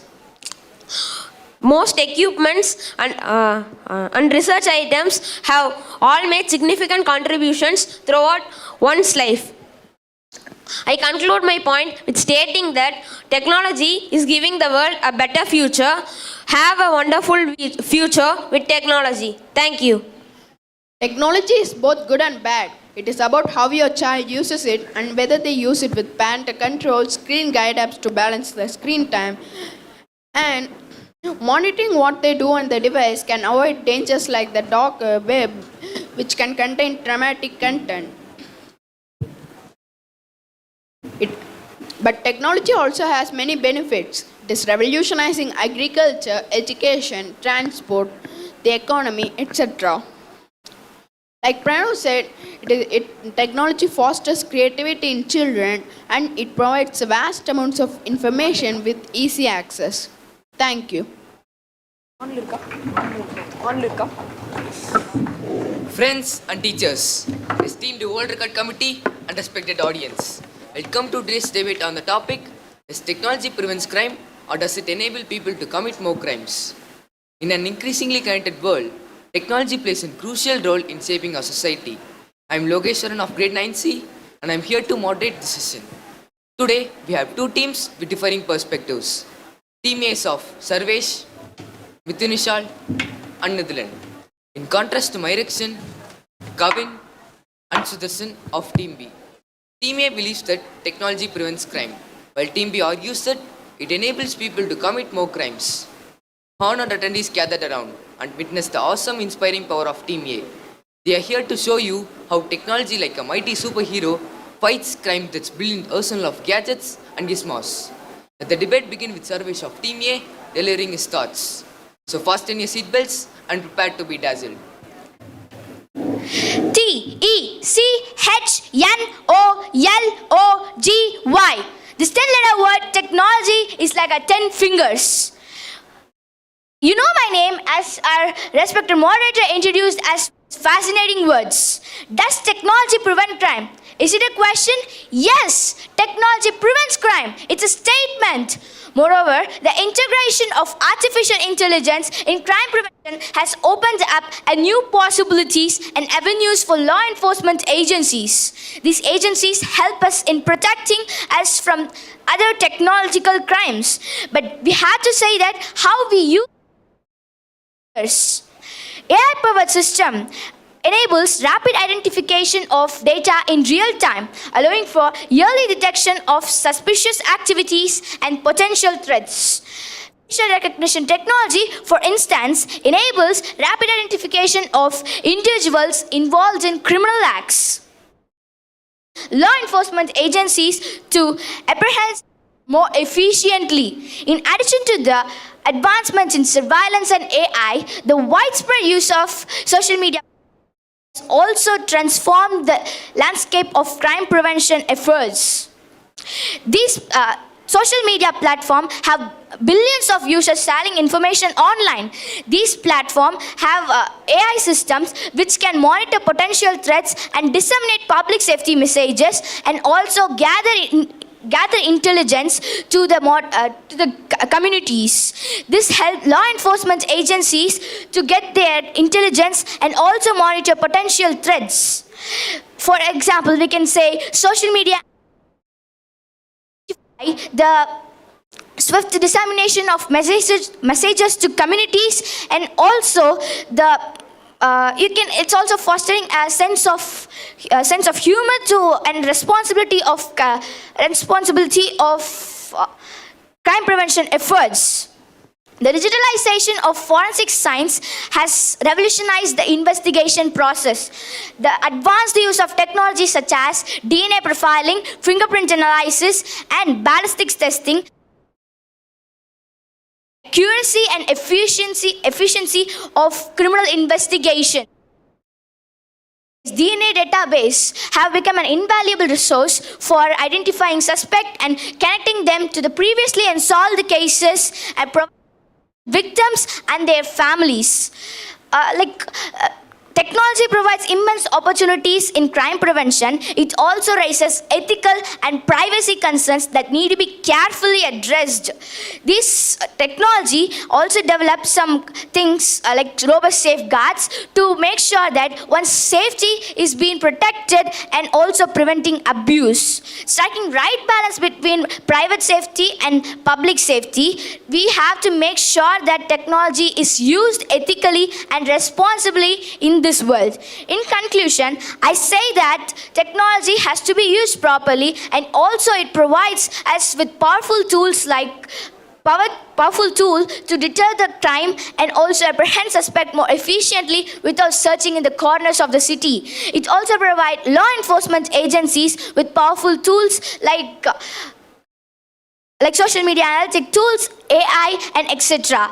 You have to make sure that you use the technology properly to make the society more ethically and responsible. Thank you. Respected audience, the speaker has related a true tale of how technology saved the world and stopped crimes. Now the realm of mischief and mayhem, where Team B sheds light on the darker side of the technology. So brace yourself for a roller coaster ride through the world full of cyber criminals, rock hackers, and technological chaos. And now let us see what my Erickson of Team A is saying about surveys of Team B. Honored attendees, distinguished guests, and fellow participants. Today, I address a topic that sits at the crossroad of invention and criminality. The dual nature of technology in shaping the landscape of crime prevention and criminal activity. My friend, survey said that technology contains 10 letters and it prevents crime. I strongly oppose it. There is other word with the exact 10 letter. It's none other than cybercrime. And let me talk about it. As we navigate the rapidly evolving digital era, it is crucial to recognize the advantages that technology brings to crime prevention, but also the new avenues it opens for criminal activities. The internet with its vast resources and interconnectedness has undoubtedly revolutionized the world. It has brought information to our fingertip and connected people across the globe. The internet has given rise to a whole new kind of con artist. They are like modern day Picassos. Instead of painting masterpiece, they elaborately create online scams. I guess you could have said that they are the artist in art of deception. However, it has also provided avenue for cyber criminals to exploit vulnerability and perpetrate various crime. Hacking, identity theft, online scams, and fraud have become increasingly prevalent in this digital age. Criminals can exploit outdated systems. It's the computer which we use in our home. They take our personal information and sell it on the dark web. They also employ sophisticated techniques to breach into a high-tech secure network like NASA and so on. While social media conducts individuals and fosters community engagement, it has become a breeding ground for cyberbullying, harassment, and online radicalization. Now, I raise a question to our honored moderator. Do you know what was the password mostly used in the good olden age? Yeah, I know. It's their name. No, it's just 1, 2, 3, 4, 5, 6. Was it considered secure? Definitely not. But in those days, there were no emerging hackers. People's accounts were considered secure.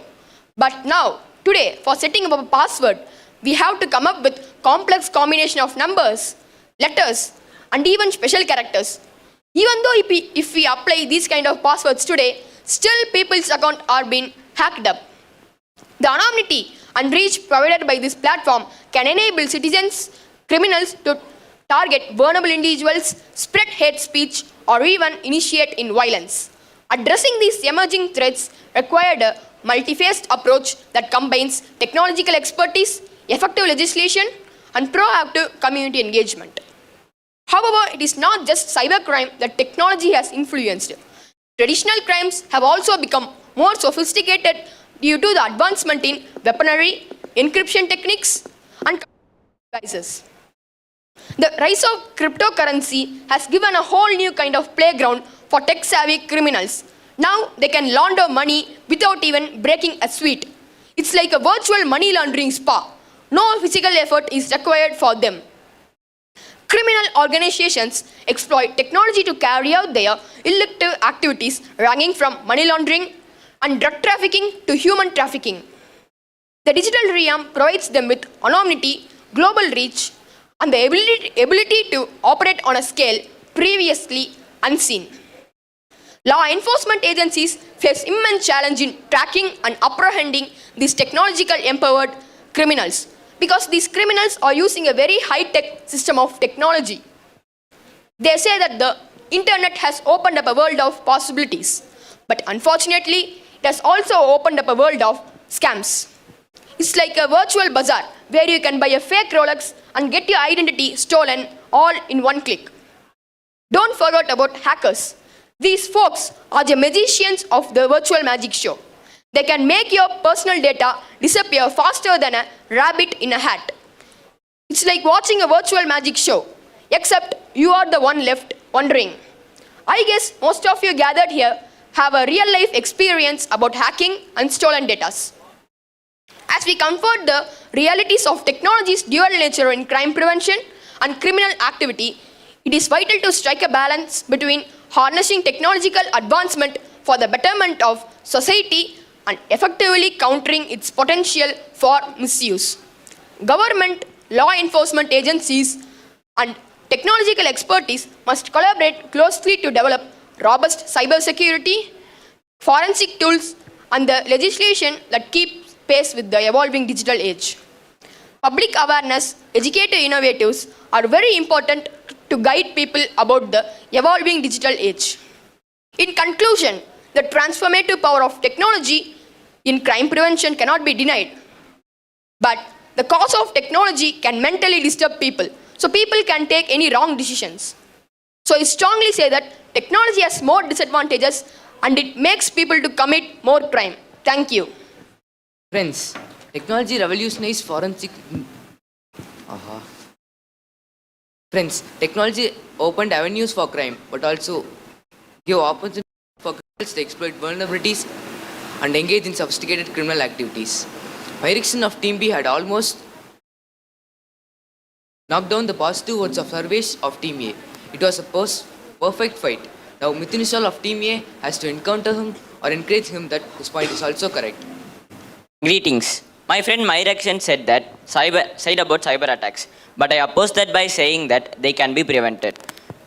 Cybersecurity technologies practices help detect and prevent various cyber threats such as malware, ransomware, and phishing attacks. They provide real-time monitoring, analysis of network traffic, system logs, and user behavior to identify and mitigate potential security breaches. Cybersecurity measures enable organizations to respond effectively to security incidents. They provide tools and techniques for investigating breaches, containing the damage, and recovering compromised systems. Moderator, do you know about digital forensics? No. Can you say about it? First, let me explain about forensics. Forensics are scientific tests or techniques used in connection with the detection of crimes.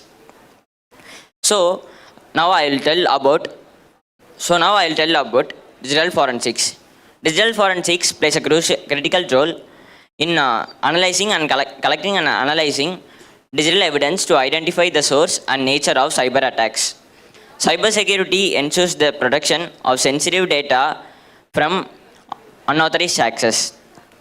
Sensitive data include personal information or intellectual property. Encryption, access control, and data loss prevention mechanisms help detect and help ensure the protection of sensitive data from unauthorized access, manipulation, or theft. By preventing cyber threats, organizations can minimize disruptions, hold their reputation, and protect the trust of the customers and stakeholders.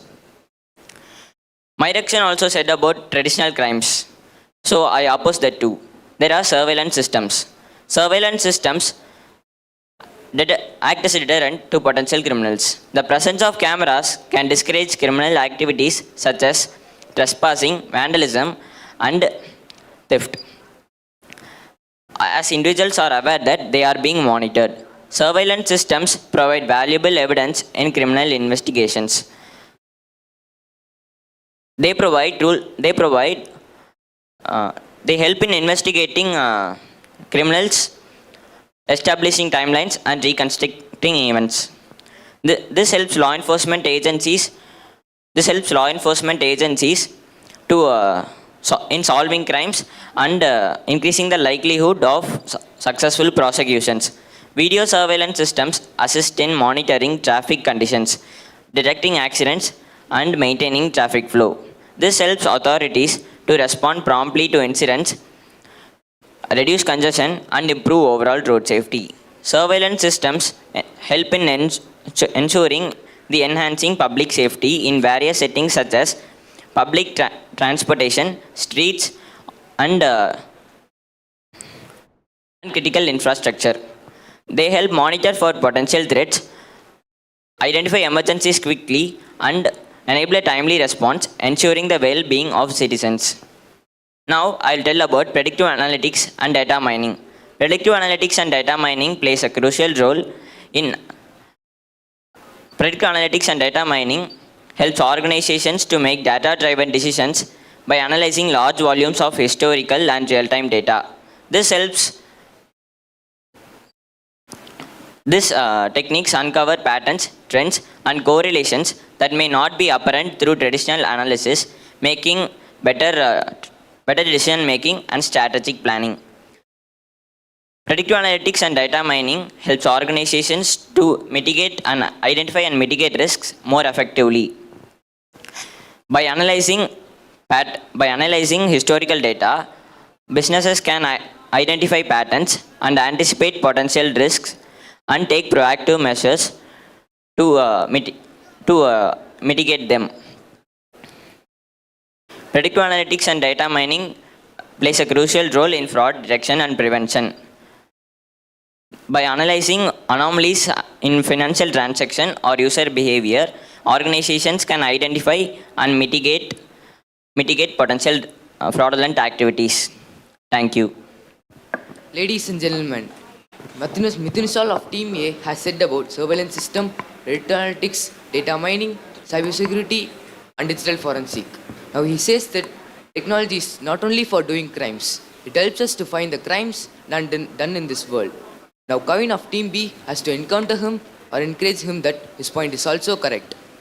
Imagine a world where the answer to crime solely lies in the hands of technology. Sounds promising, right? Doesn't it? But what if I told you relying on technology to prevent crimes might not be a foolproof solution it is made out to be? As we delve into this debate, prepare to question the limits of technology and factors often overlooked in the pursuit of a safer society. Good morning to our opposing team, our intelligent judge who will always be fair and impartial, to our esteemed World Record Committee, and to all present here. Unauthorized and unrestricted surveillance. Unauthorized and unrestricted surveillance refers to illegal installation of surveillance cameras or hacking into existing systems with the intention of invading privacy or capturing sensitive content without consent. This includes placing surveillance cameras in private spaces or intercepting video feeds to monitor individuals, thereby violating their rights and leading to further criminal activities. These type of surveillance can have severe consequences like blackmail, coercion, and identity theft. Similarly, voyeurism, exploiting surveillance system to spy on individuals without their knowledge or consent. Victims of voyeurism often feel vulnerable, violated, and traumatized due to their invention of their own private space. Surveillance cameras can make us live in constant fear and stop us from being ourselves. We constantly fear about being part of a meme template or being featured in a humorous video. People may feel to self-censor or modify their actions due to the fear of being judged or monitored. Judge, now we are sitting under the surveillance. Have you truly think that your true potential can be given out? No. because surveillance can make us live in constant fear. We feel things and we fear things. People's reputation can be easily damaged and they can be defamed within seconds. Surveillance can affect social dynamics and trust within communities. The perception of being constantly monitored can create a sense of unease, decline in interactions, and a breakdown of trust within communities. According to surveys conducted throughout the Japan, surveillance cameras have reduced the amount of crimes happening to traditional methods, but almost quadrupled the amount of crimes happening to digital methods. Animal harassment. Misusing surveillance cameras to disturb animals. Intentionally pointing surveillance cameras at animals, disrupting their natural habitats, and stopping them from breeding and migration and other processes. This can create the breakdown of ecosystem. Surveillance can create a false sense of security. Surveillance is meant to enhance the security, as it may not necessarily prevent crime from happening. It is not a solution for stopping crimes. Predictive analytics and data mining. As Mithun Vishal said, predictive analysis system does not have any good for the common people. In 1992, Harshad Mehta, a popular stock market analytics, exploited predictive analysis system to deceive and defraud organizations. He manipulated algorithm inputs and data inputs, thereby leading to misleading predictions. He shared these predictions with his followers, who truly trusted his expertise and invested heavily in these stocks. As the stocks went to their true values, they plummeted. This scam had a loss of 240 crores, and when he went to his jail lastly, he had a net worth of 3,477 crores. These predictive analytics systems can not only create financial losses, but it can also create a trust issue. People who are new to stock market investing can be feared by this. At the time of 1992, he did it and made Indian stock market like the Wall Street.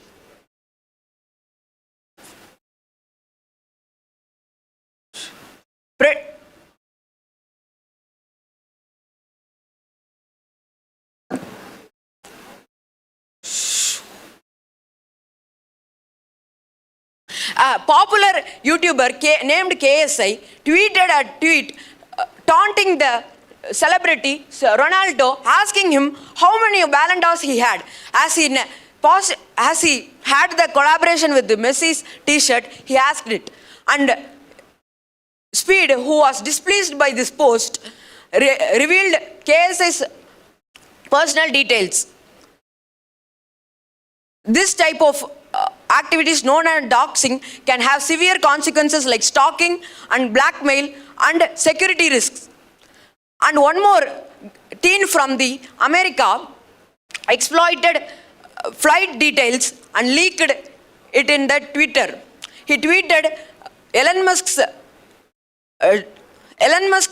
jet details, Bill Gates' jet details, and Jeff Bezos' jet details. But Elon Musk's jet was the most famous one.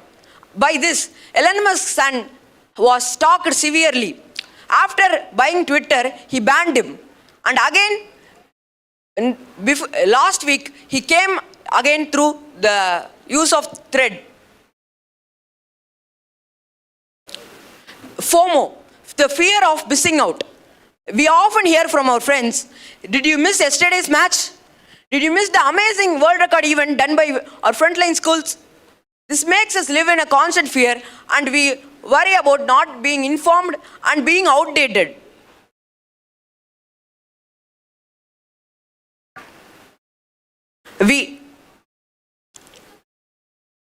We see people doing many things with their life, but we are not doing anything in our life. This makes us in fear.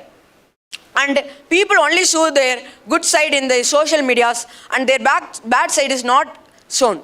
Predictive analytic systems used in social media. Predictive analysis systems used in social media does not have any benefits. It stalks us severely using microphone and camera. Thank you. Surveillance technology poses a delicate balance between crime prevention and individual rights. The point which is said by him has meaningful and thinkable. Kavin has charged the surveillance brain and made the opponent to think for a moment that technology is dangerous. Now Nithilan of Team A is here to equally balance his team for the victory. Greetings, ladies and gentlemen. I am here to share the importance of forensic science. Forensic science provides the criminal justice system with evidence that could be used to convict a suspect even when an eyewitness is not present. Indeed, the positive impact of technology on forensic science cannot be understated. The advancement in DNA analysis have revolutionized the field, enabling law enforcement agencies to take preemptive action and solve previously unsolvable cases and bring closer to the victims and their families. Through DNA profiling, investigators can link suspects with crime spots, allowing them to provide accurate evidences in the court. Surveillance footage enhancement is another remarkable technological advancement that has been significantly aiding law enforcement agencies throughout their investigations. With sophisticated video enhancement techniques, investigators can extract vital details from blurry or low quality footage, helping them to find the suspects and provide evidences in the court. This technology has played a pivotal role in solving complex cases and ensuring that justice is served. Moreover, the advanced forensic techniques and tools have been developed to analyze and interpret the evidence in a more efficient and precise manner. From ballistic analysis to fingerprint identification, technology has automated and streamlined processes that were once time-consuming and labor-intensive. But now, it's very easy for the forensic experts to analyze the data and focus their efforts on more critical situations of investigations. In addition to aiding law enforcement agencies, technology also plays a crucial role in preventing crimes through proactive measures.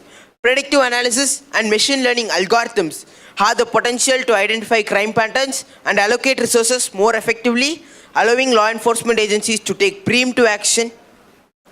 By analyzing vast amount of data, these technologies can identify high-risk areas, time, and individuals, allowing for targeted interventions.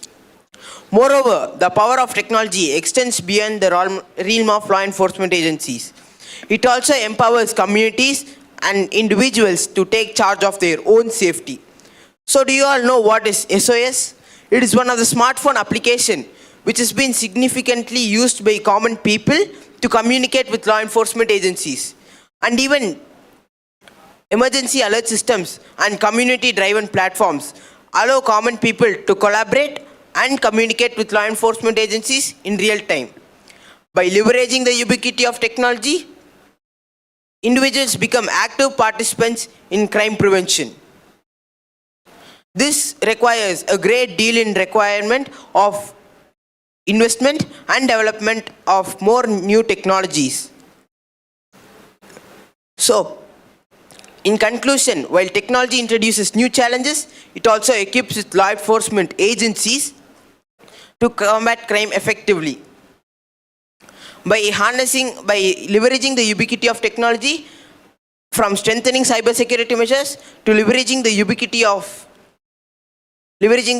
of forensic science, technology plays a crucial role in giving resolutions for crime prevention. By harnessing the power of technology and embracing innovation, we can build a more just society. Thank you. Surveillance technology revolutionized forensic investigation with data analysis, surveillance enhancement, and advanced techniques. Nithilan says that technology is very useful in our life. And let us see what Sudarshan of Team B is going to say. I think Nithilan had rattled the opposite team by saying that technology is very useful in our life. And it is not only dangerous. An ethical morning to one and all present here. DNA evidence can be easily contaminated, leading to inaccurate results. Contamination can occur during collection, handling, or analysis, potentially implicating innocent individuals or allowing guilty ones to go free. Mistakes can happen during DNA analysis, leading to false positive results. This means innocent people may be wrongly identified as suspects based on their flawed.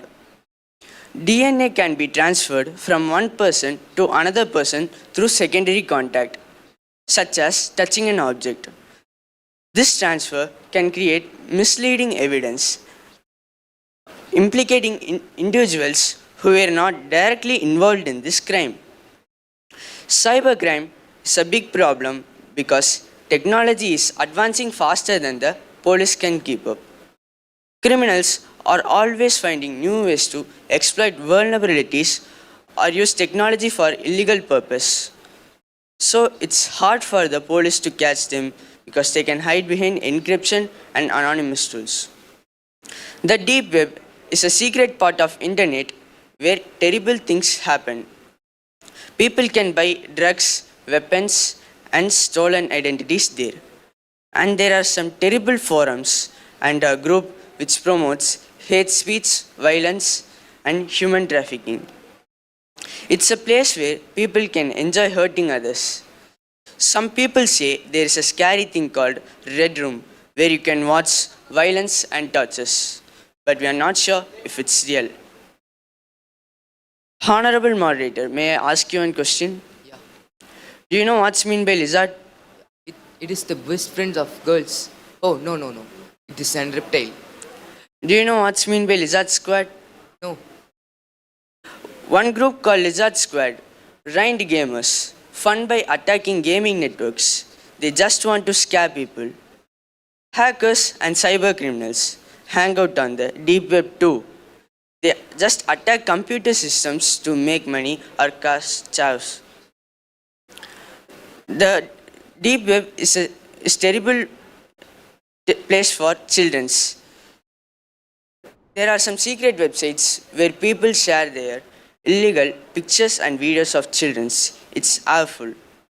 And the police are working hard to stop it. The deep web shows us how dark and cruel people can be.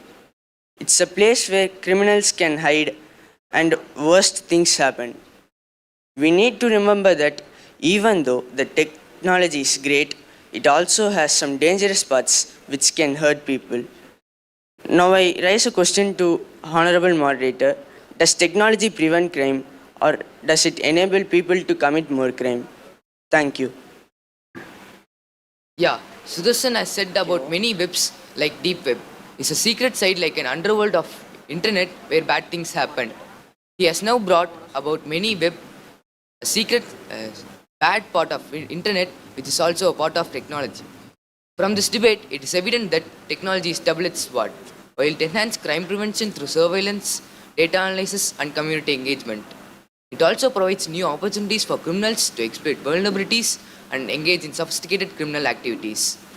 It is crucial to understand that technologies alone cannot prevent or enable crime. The responsible and ethical use of technology, combined with effective law enforcement strategies, is key to tipping the scale in favor of crime prevention. Continued technological advancement, cybersecurity measures, and collaboration between law enforcement strategies, communities, and technology experts are necessary to mitigate risks and maximize benefits. Thank you for panelists for the valuable insights and audience for actively participating for this engaging debate. Thank you.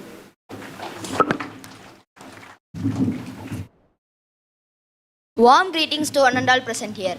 I, Vigneshwar, am honored to moderate today's debate on topic social media is actually making us less social. On my right hand side, Akshit, Shivahari and Kavimitran agree that social media makes us less social. On my left hand side, Keerthanan, Divesh and Sai Arjun don't believe that social media makes us less social. Social media can hinder the development of society or help it. It helps the development of society by helping us communicate with anyone from around the world, helping us make new friends, learn new skills, and more. It hinders the development of society by ruining our day-to-day lives, by distracting us from our day-to-day lives. Now I ask Akshit to continue with the debate. Warm greetings to one and all present here. Firstly, social media has transformed the way we communicate. While they provide the convenience of talking to people worldwide, they also foster superficial interactions which are really bad for us. We often find ourselves mindlessly scrolling through the Instagram and other social media platforms feeds and trying to create the perfect post rather than make genuine connections which would actually help us in our real lives. Moreover, social media perpetuates comparison and affects our self-esteem. Social media provides us with carefully curated and filtered out content that is specifically made for each and every one of the users by the advanced social media algorithms.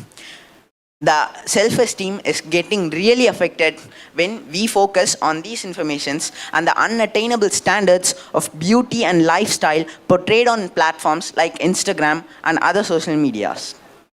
Social media traps us in a digital bubble, hindering our face-to-face interaction. Despite its name, it does not fully capture the nuances of smile, the genuine empathy, or the nuances of body language, or anything really that can only be felt in person.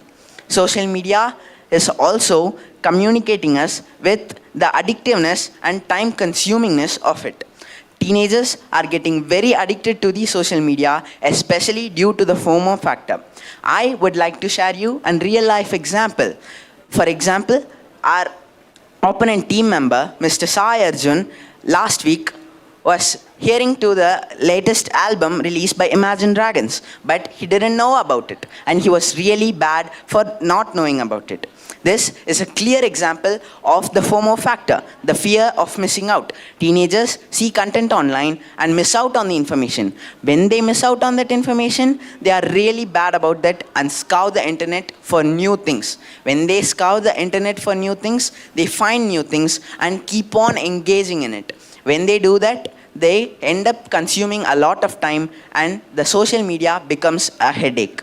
Social media is also to be considered in the quantity versus quality factor. That is, if a person has a friend in real life, even if it's just a single friend, the depth and authenticity of that connection is really strong. But if he has hundreds or even thousands of friends or followers on the social media platforms, it does not really bother him because the depth and authenticity of those connections are really bad. We have to also consider that relationship failure percentiles are greatly higher in social media platforms compared to real lives. If a person is dating someone in real life, it is said to last longer rather than if he or she is doing it in the social media platforms. We have to consider that social media also gives us the marketplaces. The marketplaces like Facebook Marketplace still offers us new things, but we often get baited on these things and try to get them. But when we try to get them, the people who are selling them highball them and make the prices really high, which people still want to buy. They just end up making a huge loss and get no product in return. In conclusion, social media has undoubtedly revolutionized our world. But however, it is important to consider that social interaction goes well beyond a screen and an internet connection. Real social interaction requires being present in the moment, which social media often lacks to provide. Social interaction must have a face-to-face interaction and requires being present in the moment physically. Remember, our ability to connect as human beings is an invaluable asset that must not and should not be overshadowed by the allure of social media. Thank you. Akshit has provided a valuable reason why teenagers and adults are getting addicted to social media. He stated some facts about the FOMO effect and a real-life example from his life, which was very helpful in understanding the effects of FOMO. Now I ask Keithanan to continue with the debate.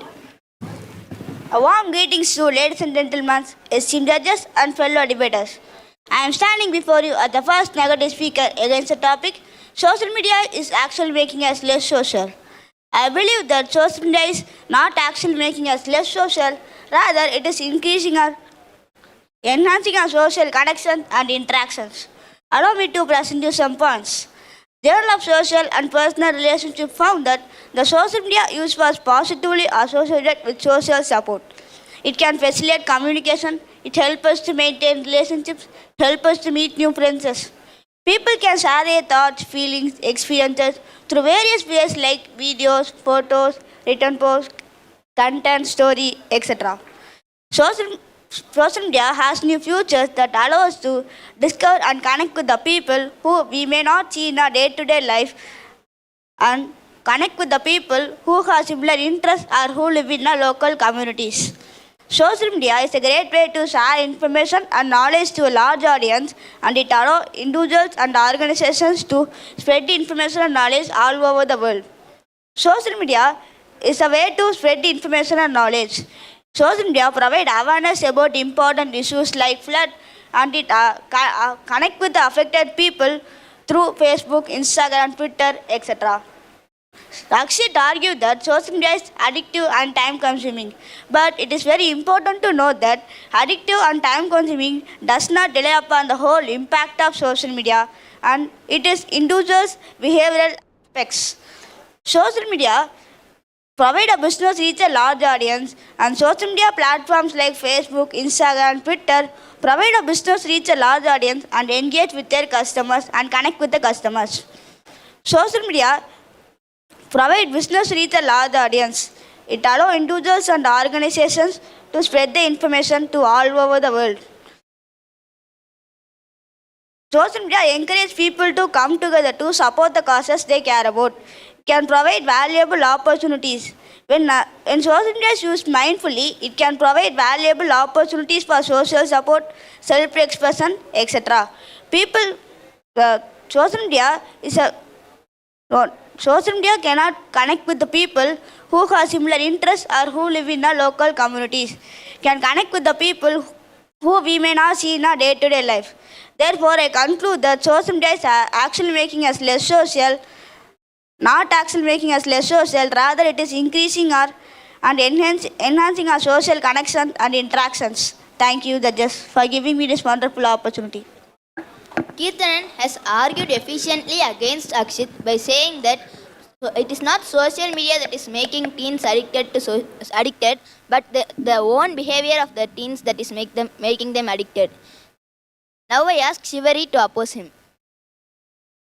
A grand and a warm greetings to everyone present here. I am Shivari from grade 9B. To start, the more time a person spends online, the less time he has for real-world interactions. But the opposite team member Kirtanan mentioned that social media provides meaningful conversations, and it gives a knowledge, and it helps to spread knowledge and awareness. I don't know how. The social media predominantly relies on text-based communications, lacking the nuances of non-verbal cues like facial expressions, tone of voice, body languages. These non-verbal signals play a crucial role in conveying the emotions, establishing the trust, and fostering deeper connections. Without these cues, the social media may lack authenticity and depth. The people who spend more time on social media doesn't have close relationships and low levels of social support than who spend less time in these platforms. Multiple studies of the researchers have found a strong and a great link between the social media users and a high risk of depression, anxiety, loneliness, self-harm, and even suicidal thoughts. This digitalized society like social media can be a development of this world, or it can become as a destroyer of this world. According to a January 2023 survey conducted by market research firm Civic Science, nearly half of the people only go out with their friends and spend time together on a monthly or a weekly basis, but nearly a fifth said they do so less. So it affects their ability to maintain their social connections. Also, the social media can cause people to cut off their relationships with their loved ones. The media can be a very toxic community. It is hard for the individuals to learn and understand basic emotions as they are well connected to the digital web of this world. The people with self-esteem, low self-esteem and anxiety or shyness may find it difficult to approach others or participate in any social activities. This is very dangerous. This results in a vicious cycle where the people avoid the social situations around them. They become isolated, leading to a decline in their social skills and confidence. Even when I feel nervous while speaking here, without much confidence I can't speak here. Also everyone.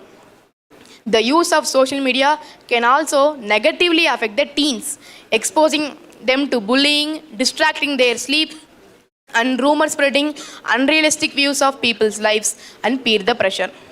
Today, when youngsters meet together, they just take pictures or record videos. I don't know why. This impact their ability to maintain their social connections in the environment. Isn't it, moderator? Yes, it is, Shivahari. The social media often presents curated and idealized versions of people's lives. Constant exposure to such content may lead to social comparison, where the individual compare their own lives to the seemingly perfect lives portrayed online. He may feel depressed and sad for his poorness, and his thoughts may rarely end in suicides. Nowadays, people have social anxiety due to not having enough face-to-face interactions and communications. When we avoid talking to people for a long time, we even develop a fear into us to involve even in a small talk. The use of social media reduces the people's attention span. Attention span is the duration that you can engage in the thing. This can impact the ability of the students also. If your teacher is taking a lecture for 30 minutes and within 15 minutes you're getting bored and seeing around, your attention span is just for 15 to 16 minutes. The social media promotes the feelings of isolation and loneliness. People may feel excluded or inadequate when they compare their lives. So I conclude by saying that the social media deals with our feelings, habits, manners and our emotions, and slowly it is eating our lives. Thank you. Shivahari has made some bold statements on how social media affects our life. He involved some studies and surveys that he has found. He also told us about how social media is affecting our teens negatively by showing them perfect lives in social media, which they see and compare with their own lives, which leads to depression because they think like other lives are more perfect than ours. Now I ask Divesh to continue. Thank you, moderator. And hello to all the debate members and greetings to all the audience. I am Divesh of grade 9B from Frontline Millennium School. I am here I believe the social media is making us more social rather than less social. Social media has become an integral part of our life and it's often criticized for making us less social. However, it's important to consider the positive aspects of social media which enhances social connection. Platforms like Facebook, Twitter, WhatsApp, Instagram allow us to expand our social network beyond our immediate surroundings and connect us with people who share similar interests, experiences, and modifications. This helps them to form friends and communities that might not be possible otherwise. Social media plays a crucial role in maintaining long-distance relationships, widening the gap between individuals who are separated by distance and allowing them to stay connected. As Shivari told, teens are getting addicted to mobile phones, which disturb their sleep, feel anxiety, bullying, etc. But I agree this point.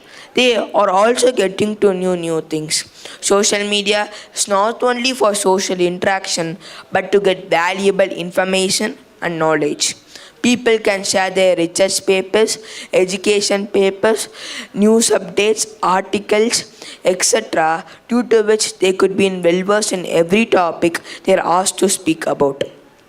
Social media also plays a crucial role in creating social awarenesses. These awarenesses help the marginalized voice to be heard in courts. It also helps them to get justice and equality. The Earth's number one problem now is the environment sustainability problem that helps social media helps environment sustainabilities to prevent it by using social media. Social media has also revolutionized the way we connect with others. It allows us to communicate with large numbers of people from different parts of the world too. It offers various channels for communication like video calls, voice chats, and messages. These features enable us to stay in touch with friends and families regardless of their geographical distance. The like-minded people come together and form communities on basis of their hobbies, causes, or so. Due to which they can share their ideas, support and collaboration, and also talk to person who share similar passions, due to which they could also get their passion easily. Social media also helps in cultural fields. For example, a person living in USA can learn Indian culture easily is due to social media. In conclusion, social media has many advantages like creating awarenesses and reducing our time, creating money, etc. But there are also some disadvantages of it. We should take the advantages of social media, which increases our ability, and leave the disadvantages of this. I end my debate by saying a quote which was written by Daniel Defoe. The fear of danger is 10,000 times more terrifying than danger itself. Thank you. Divesh has informed us about some ways that we can use social media more effectively and positively. He said that we can use it for communication and learning new things and many more that he informed us. Now I ask Kavimitran to continue. Thank you, moderator. A warm greetings to one and all present here and my fellow debaters. By following friends on social media and not communicating with them privately, we can know the things only they are concentrating on their social media. We will have no meaningful connections with our friends through social media. As Keithanan said, we can make new friends through social media, but we make new friends in real life are the way better than online friends. In our present time, several people are addicted to the smartphones, especially social media. This leaves them no time to interact with people in real life. Even when people are speaking to face-to-face interaction, they are getting distracted by their smartphones and they are not concentrating on their conversation. Nowadays, as Shivagari said, nowadays youngsters go outside or meet together, they either take pictures or record videos. This affects their mental ability and their social connections. It's true, Shivagari. And teenagers are using the social media in the wrong way. And a wrong way, like watching age-restricted contents, it affects their mental ability, education, and day-to-day life. Social media platforms are designed to capture our attention and keep us engaged. Excessive time of this platform. Reducing social skills. Social media platform can hinder the development of essential social skills. Interacting to the screens, limited and non-verbal communication. Development, empathy, and active listening skills, which are crucial for creating a meaningful relationship. Filter bubbles and echo chambers. Algorithms tend to show the user content of alleged existing preference and beliefs, to create a filter bubbles and chambers. I will conclude my debate with that saying the awareness that among the teenagers should stop seeing the social media, and they should concentrate on their studies. And go out, make real life friends instead of being addicted to the smartphones, especially social media. Social media like Instagram, Twitter, Facebook, YouTube, Threads, and many more. Education will help you in the future, unlike social media. Education is first, entertainment is next. Thank you. Kavimithran has spread awareness on how to use social media and to focus on your studies first and then after social media. Now I ask Sai Arjun to continue. Warm greetings to one and all present here. I am Sai Arjun of grade 9B. I am here to oppose the notion that social media is actually making us less social. Yes, it is true that social media has some drawbacks, but it has truly revolutionized the way we connect and interact with each other, ultimately enhancing our social experiences. I am going to provide compelling reasons to prove that social media is actually making us more social. Social media has provided us with an opportunity to increase social media has provided us with an opportunity to connect with more people. It helps us to connect with people from different countries, different places, different religions, different cultures. It also eliminates the barriers of time and distance. It helps us to stay connected with our friends and family members who are staying in a different location. Social media, in an increasingly busy world, social media platforms like Facebook, Twitter, Instagram, and Telegram provides features like group chats, voice calls, and video calls. We can FaceTime with our family members and friends. We can get to know what is happening in their lives. It will bring us more closer, fostering a sense of collaboration. It also strengthens our social ties. Social media is also a place for emotional support and encouragement. Individuals who are facing depression, suicidal thoughts, and negative thoughts can find solace within these online communities. There are people who have already experienced these things. Sharing their experiences with people who have already experienced these things will be more encouraging and empowering to them. Social media also played an important role in women empowerment. Social media has also brought awareness on many important societal issues. It has brought awareness on many important societal issues. Social media also helps us to raise charity for poor people, orphans, and old age people. So, social media platforms like Facebook, WhatsApp, Instagram helps us to face time with our friends and family members. By FaceTiming with them, we can get to know what is happening in their life, share our experiences, share our ideas with them.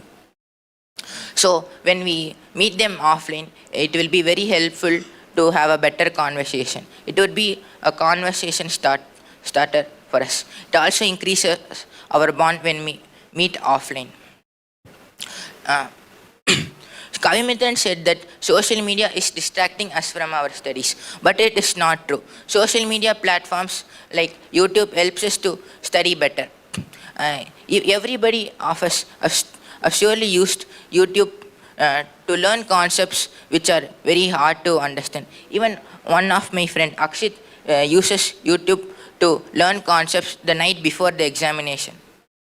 He said to me on a day that YouTube is very useful for him to learn mathematical concepts which are very hard to understand. So, social media also helped us during the time of lockdown. Social media has brought us more closer during the corona period. When we were locked down in our home, we could not connect with our friends and family members who are staying in a different location. We used to social media like WhatsApp and Instagram to connect with them. So we found out what is happening in their life. So I conclude by saying that social media is a boon to mankind, but it is the people we misusing it. So I want everybody of you should use it properly and learn how to use it. So I want everybody to use it. If you are not using it properly, you would end in danger. Thank you. Sai Arjun gave an entirely different perspective on how social media works. He said it can be used for spreading awareness, collecting funds for charity, and many more. He also said a very relatable example of how we can use it for referring for exam studies in exam time. I finally conclude this debate by saying that we should use social media properly, and if we do, it will positively affect our life. We have to use it very carefully because it can easily be addicting because of the algorithms. Even though it is aimed to be used for more time, we should use it less time. As Keithanan said, we can use it less time.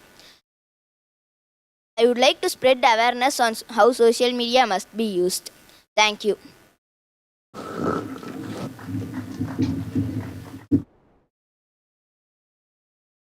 A warm welcome to one and all present here. Today we gather here to discuss on the question, can money buy happiness? Money refers to the financial resources and wealth that individuals possess. Money is a medium of exchange for goods and services in an economy. The money system varies from countries to countries. While happiness refers to the state of well-being and contentment, happiness is a positive and pleasant emotion. Many say that happiness cannot be purchased, while some say that money can indeed contribute to happiness. Throughout the history and in our present society, there are numerous examples that support this claim. Let us explore some real-life scenarios that demonstrate how money can contribute to happiness. By engaging in this intellectual exchange, we can foster a greater understanding of the role that money plays in shaping our well-being. Let us introduce our debaters, Tarunpana, Deepak, Ashwin, Ilan Kumaran, Alton Shaffer, and Nitish, and myself, Swatik Varun, the moderator of this debate. Let us embark upon this intellectual journey with open minds and respectful hearts. Now I invite Tarun Pranav to present his argument. Greetings everyone. You all know that money is a thing which gives us respect and status. Money is probably one of the important things in this world. Without it, life would be very hard. Without money, you will face many problems which erase the happiness from our life. If you have more money, you can spend more time on your family. If it is less, you can't. Happiness is brought by money. We are happy when we have friends. We are happy when we have families. The way we get more friends and families need more.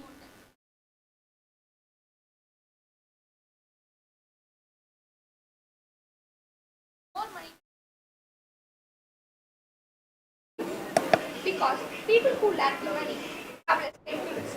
So they have chance to meet their new friends. At the end, friends and families are brought by money. Money allows people to spend quality time with friends and families. Money allows the ability to go voting. These things need a positive memory, which influence happiness. Spending money in a good manner also gives happiness, like spending on homeless people, which influence happiness. If you have money, you don't need to focus as much attention on acquiring it in order to meet your basic needs. If you don't have, you want to give more importance to it. It also destroys your happiness. If you have any disease, you can't be happy. For curing it, you have to spend money. Among lower earners, unhappy people gain more from the increased income than happier people do. In other words, the bottom of the happiness distribution rises up faster than in the top in the range of incomes. Money provides you security, stability, and a buffer against negative life. The main reason behind a person's stress in money, and this leads you to go tensed in your life as you cannot pay your electricity bills or monthly installments for your two or four-wheelers. If you think money can't buy happiness, try paying your bills on time. How happy it makes you. The people who are poor are often disrespected from the society. They need to beg money from others and live. But the people who are rich, they don't need to beg money from others. They get good respect from the society and lot of satisfaction. I think that begging money from others don't give happiness. Among lower earners, unhappy people gain more from the increased income than happier people do. Money's power to expand a person's option is the heart of its contribution to happiness. An individual might value spending one's life as a writer but unable to sustain an acceptable income writing. More money and the time it buys makes a pursuit and a greater possibility. A person might value being engaged with their children while they are young or peace of mind about their retirement. More money makes these possibilities easier. One of the things this example makes plain is that money is important, not only to fulfill our physical desires or to acquire material good. It is also critical for spiritual values. Money facilitates the achievement of all values, spiritual as well as material good. I strongly believe that money buys happiness. Money makes our life positive. Now I invite Tilan Kumaran to present his argument. Welcome, Honorable Moderator and my fellow debaters and World Record Committee. Dharun Pranav, what you said was wrong. Helping often by giving a old property can also make them happy. This way, we can help them by without spending our money. You said that for greater treatment, we need to go for a private hospital where we spend a lot of money there. Instead, we can go to a government hospital where we spend a less amount of money there and get a great specialized doctor's treatment. We all know that happiness is not currency that can be bought. It is a state of mind that's come from within. A family road trip to a national park where they spend a lot of quality time together, enjoy nature's beauty and creating lasting memories. This shows that the trip is very happier than the money spent on extravagant trip. Money is alone not important for a man's personal growth. For instance, a musician may find immense amount of joy on mastering his instrument. Honoring his skills, making an appreciative audience can make them more happier. This shows that money is not alone important. Skills and talents are important for a man's growth. Numerous celebrities with immense wealth and fame are still facing some problems such as emotional turmoil and substance abuse. Despite with their financial resources, they are still facing personal and emotional which money cannot solve.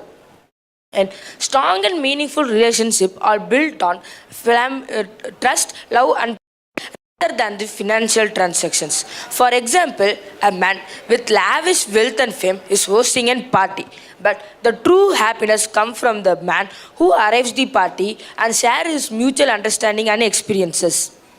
Then, for money nowadays, we are keeping an security for it. You said that, but money gives us security, but it's not true. You said that if we have money, we will be feeling happy. It's not correct.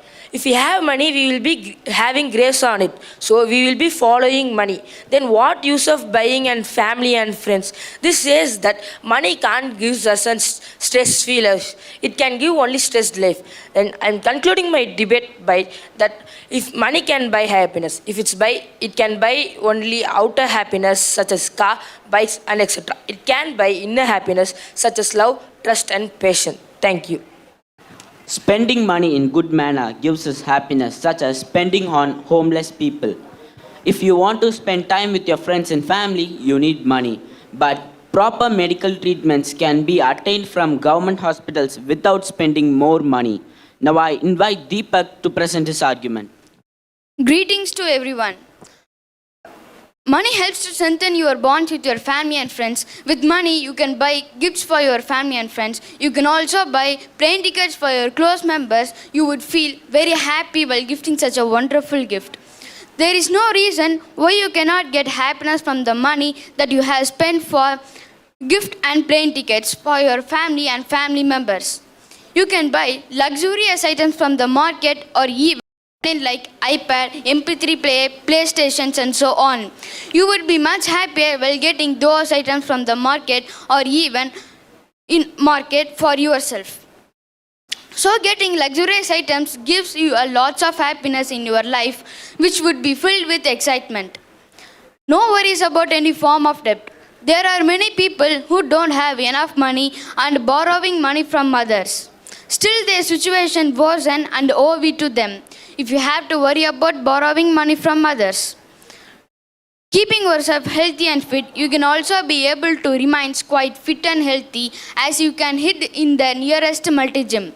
Nowadays, multi-gym charges lots of money for the membership, and unless you have enough money, you can join the multi-gym without any second thought and keeping yourself fit and healthy. Getting healthy lifestyle when you have enough money, then you can buy anything ranging from a new house to a costly car. You can also be able to feel quite independent and as it is your cash, so you can spend according to your wish. There is nothing more than getting healthier lifestyle for you and your family. There are instances if you or your family suffer from major disease or fall ill, in order to operate, the doctor might give a long bill. If you have enough money, then you can pay money from your pocket without any second thought. So money helps you to be safe in your life. If you have a good amount of money, then you can be happy to the fullest in your life without any problem. There are instances, some family problems or any finance problems will come. That's a human's regular life. But if you have a good amount of money, people will respect you wherever you go. Thank you. Now I invite Alton Shaffer to present his argument. Esteemed moderator, fellow debaters, and my audience, I am here to argument against the topic money can buy happiness. So I would like to start my speech with a quote. So happiness is not something that is ready-made. It is the thing that is our efforts and our hard work and our actions. So what is exactly happiness? So is it a car? Is it a big screen TV? Or is it an expensive house? So having a new car feels great at first. But after a few weeks and months, the happiness level decreases, making us not so happy, and the newness and the shininess of the car decreases.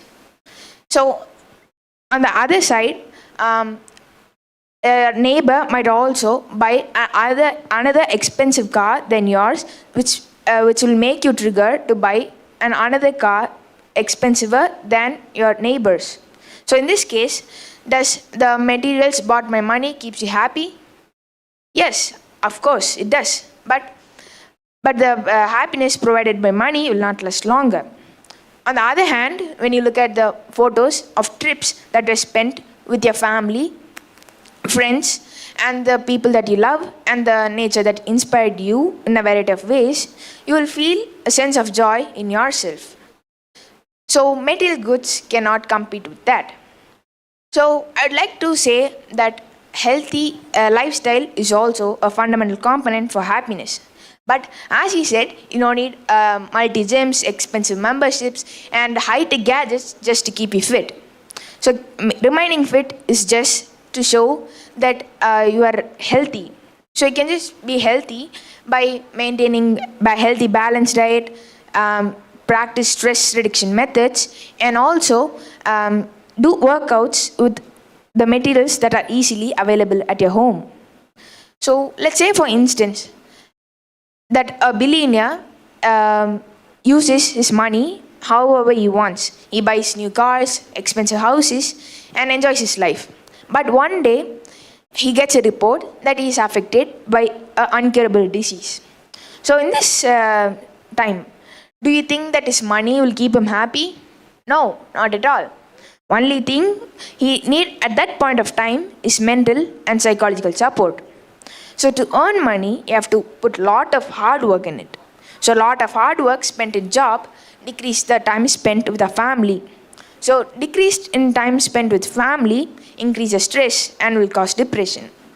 If there is depression in yourself, that will decrease your longevity and decrease your happiness.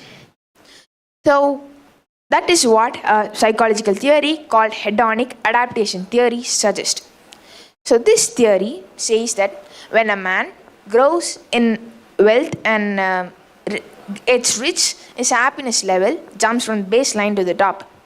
But after a few weeks and months, again the happiness level comes back to the baseline, keeping him not so happy. So this theory suggests that the money can provide happiness, but the happiness provided by money will not last longer as real happiness. So I'd like to conclude saying that the happiness provided by money and material goods cannot compete with the real happiness that we get from spending our time with our family, friends, and the people that we love. Thank you. Money helps us to lead a healthy lifestyle because people in poverty buy low quality food products which cause them severe illness.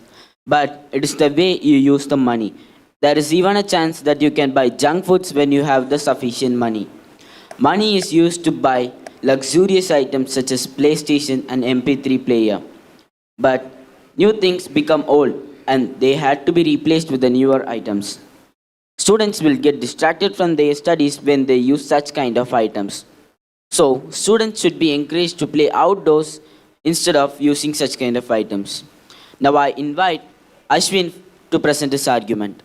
Greetings everyone. Can money buy happiness? Here's what the research says. Reconciling previously contradictory results, researchers from Wharton and Princeton find a steady association between larger incomes and greater happiness, but a small rise and a plateau in an unhappy minority.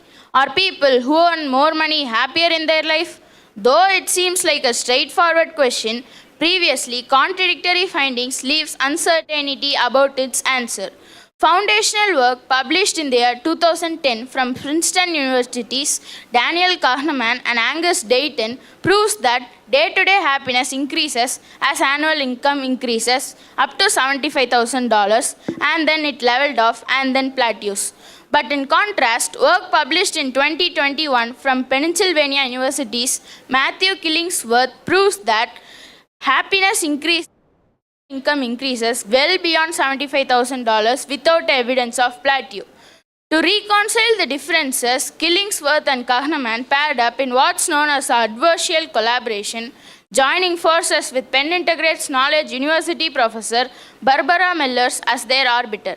In the new proceedings, the National Academy of Sciences paper, the trio proves that on average, a person's income is associated with his ever-increasing level of happiness. In the simplest terms, this suggests that for most of the people, larger incomes are associated with greater happiness. But a senior fellow from Wharton and a lead paper author says that there is an exception for people who are financially well off but unhappy. For instance, if you are rich and miserable, more money won't help you. For everyone else, more money is associated in larger happiness in somewhat varying degrees. Mellers digs into this last notion, noting that emotional well-being and income are not connected by a single relationship. The function differs for people with different levels of emotional well-being, he says.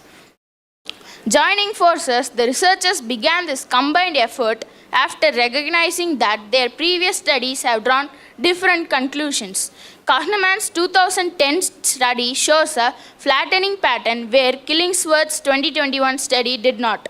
An adversarial collaboration of this type, a notion derived by Daniel Kahneman, aims to solve scientific disputes and disagreements by joining the differing parties with a third-party mediator. Killingsworth, Kahneman, and Mellers focused on a new hypothesis that both a happy majority and an unhappy minority does exist. To test this new hypothesis, the group looked for the flattening pattern in Kahneman's data, which he collected from an app he created called Track Your Happiness. Several times a day, the app pings participants at random moments, asking a variety of questions including, how you feel now from a scale very bad to very good.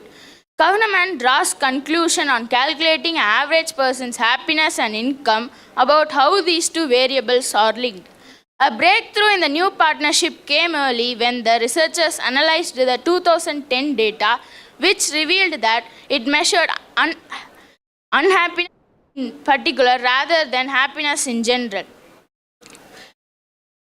Money opens doors to educational opportunities, which results in brighter future and personal growth. By investing in education, you can develop your skills and knowledge, which empowers you to pursue your fulfilling careers, contributing in long-term happiness and personal fulfillment. So I conclude by saying that money can buy happiness. Thank you. Now I invite Nitish to present his argument. Best things in our life can't be bought. Pleasant greetings, everyone. Money can buy happiness. I disagree with this statement. While I don't have any real life examples in real time, it is well documented that money can't guarantee happiness. So, I have some examples exemplify this concept. So, let's move on to these points. As my handsome friend Ilan Kumran already said that celebrities and wealthy individuals have, in many instances, have battled with mental abuse and health abuse. So, here is an example for it. The American Psychological Research Association published an article about the interview conducted by Robert Kennedy. It was very famous among people. In that interview, many wealthy individuals and celebrities conveyed that they are not happy with it, and many conveyed that they are fortunate with it. Some people also conveyed that their relations using those money for some illegal purposes. So, from here we can understand that celebrities and wealthy individuals are also in a struggle between money and happiness. So, I would like to ask a straightforward question to you everyone. Do you prefer simple lifestyle or luxurious lifestyle? So, most of your answers will be luxurious lifestyle. But great personalities like Kamarajar and Abdul Kalam has preferred simple lifestyle. They lived with more happiness and contentment in their lifestyle. But they used those monies for philanthropy. So, I would prefer simple lifestyle. I know most of everyone here are in a high paying careers, which is an high pressure career. You guys don't have time to spend with your family. Happiness are also not there in there. So, we don't have time. Due to that, many people are in a stress, and I prefer high pressure careers are also a stress to us. Lifetime intangibles stems on happiness. Doesn't depends on money. So happiness is a lifetime intangible which gives you respect, love and passion. So relationship struggles. Due to money, many relationship struggles are there. Many relations use your money for illegal purposes, as I already told the interview about Robert Kennedy. So from here we can understand that money buys your relation but in a wrong format. So I would like to conclude my points by saying money can buy you opportunities, but the way you use those opportunities make you happiness. The quote I would like to say is, money can buy you a fine dog, but only love can make him wag his tail. Thank you. Throughout the discussion, we have examined how money can contribute to happiness. We have examined how financial stability can provide us access to essential needs, improved quality of life, educational opportunities, and the ability to create memorable experiences through travel and recreation. Additionally, we have explored how philanthropy or making a positive impact on others can make a sense of purpose and fulfillment. On the opposing side, arguments have been raised about the limitations of money in terms of genuine connections, personal fulfillment, and the potential for materialism to lead to emptiness. These points remind us of the importance of balance in our life and using money as a tool rather than an end in its life. In reflecting on the arguments, it is crucial to acknowledge that happiness is a subjective concept. Its attainment involves a combination of factors beyond the financial means. Strong relationships, personal fulfillment, health are undoubtedly the significant contributors to overall happiness. As a moderator, I encourage each of you to consider the interplay between wealth and happiness in your own lives, striving for financial stability while also prioritizing non-monetary aspects such as strong relationship, personal growth, and giving back to others can lead us to a well-rounded and more fulfilling existence. In conclusion, the relationship between wealth and happiness is multifaceted. While money can provide us resources and opportunities that gives us happiness, it is essential to remember that true happiness stems from the balanced approach of life, encompassing both material and non-material happiness. Ultimately, the pursuit of happiness lies in finding balance, cultivating gratitude, nurturing relationship, and living a life aligned with one's values and positions. By the way, I'm concluding this debate by saying that true wealth lies not in the abundance of possessions, but in the richness of love, joy, and contentment. Thank you.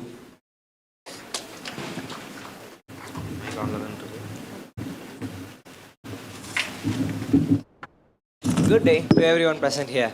Today we gather for stimulating debate on the topic of whether parents should respect the privacy of their kids at all times or not. As the moderator, I will ensure a fair and a balanced discussion by providing key points from both sides of the argument. As teens grow up, they crave for more privacy. They want to be trusted to do more than that of when they were younger. They want their parents to respect their opinions and desires. The desire for more privacy is a natural part of growing up. In fact, it is essential for teens to gain authority and independence. Yes, it can be hard for parents to let go of supervising every single aspect of their child's life, but they need to understand that privacy is a fundamental aspect of personal growth and development. Many idols and superstars of this generation have all succeeded in career and in life only by following their dreams and passion. Even though their families have trespassed into their freedoms, they have broke the chains and shattered the cages in which they were restricted to do what they love. They were only able to do so by not giving in to their parents' demands. As we all can see these famous faces and know about them, there are numerous number of infamous individuals who have been blinded and left uncontrolled due to this self-found freedom. While extreme secrecy can be a red flag, it is considered that teens should be secretive about their information outside of the family, which goes hand in hand with the self-found independence. To raise a trustworthy, independent, and a responsible teen, it is necessary for parents to satisfy and honor their growing need for privacy. As the debate unfolds, I encourage my fellow debaters to expand upon these points by providing relevant evidences and examples to support their arguments. Remember to maintain a respectful and a constructive tone throughout the discussion. Let's now begin the thought-provoking debate on the topic of whether parents should respect the privacy of their kids at all times or not. To ignite this debate, I invite Vinodhan to put forward his views. My warm greetings to one and all present here. As the moderator here said, many superstars and idols of this generation have become famous when they are given privacy. Privacy is the ability to keep aspects of our lives hidden from the prying eyes of others. Privacy plays a significant role in character development, which is so subtle, but it often gets overlooked and has a major impact. Privacy plays a significant role in character development as it allows individuals to explore their thoughts, feelings, and personal experiences without any external judgments or influences. Privacy allows individuals to engage themselves in deep self-reflection in which they question their choices, understand their strengths and weaknesses, and foster personal growth. Privacy also allows individuals to be their own free, authentic selves, free from the societal expectations of others, and they make decisions based on their own personal experiences, thoughts, and feelings. Privacy also allows individuals to foster creativity, as privacy provides an environment in which individuals can engage themselves in thinking and develop problem-solving skills. Privacy also allows individuals to develop resilience, persistence, and determination. A major example of people becoming famous through privacy is the author of the Harry Potter series, J.K. Rowling. Before becoming a famous author with her Harry Potter series, she went through a personal period of struggles and hardships. During this period of her life, she found solace in privacy, which helped her develop her determinants and perseverance, which helped her to achieve her success in life and become a famous author. Another major example of people becoming famous through privacy is the CEO of Tesla and SpaceX and the world's most richest man, Elon Musk. Elon Musk himself stated that privacy allowed him to be free from the societal expectations of others. He also stated that privacy gave him the space to think and come up with new and innovative ideas. There are many such examples like Oprah Winfrey, Maya Angelou, Steve Jobs, and Mark Zuckerberg, but I do not want to drag on this debate just with my examples. I like my other fellow debaters to deliver their points and share their evidences. Thank you for letting me deliver my opinions in this very lovely debate. Thank you. Vinod mentioned a lot of points which include that privacy helps in personal growth and just the overall self-exploration and self-reliance of an individual. Let's see how Kavin's point contradicts to them. Warm greetings to everyone present here. I'm here to share some negative points regarding parents should give respect to their kids' privacy at all times. While respecting privacy is generally important, parents should consider the potential drawbacks of granting complete privacy to their children. As opponent here too, there are people who are successful by using their privacy in a right manner, such as J.K. Rowling and Elon Musk. But there are 1 in a million who did right things at right time with a narrow streak of luck. Particularly, I want to use this stage to speak against child's privacy on mobile phone and internet. As parents are the source of their offspring's privacy, they shouldn't be hesitant at invading their child's privacy to ensure their health and safety. A constant checking in child's activity in privacy become a necessity due to the ever-expanding use of smartphone, and almost every teen has an individual smartphone or some sort of communicative device. As young teens and kids do things that get them satisfied without knowing the possible risks and outcomes of their action, there are people with malicious intentions out to victimize young teens and kids. One common way this happens is that malware designed by people with wrong intention that creeps into our device and leaks our personal data.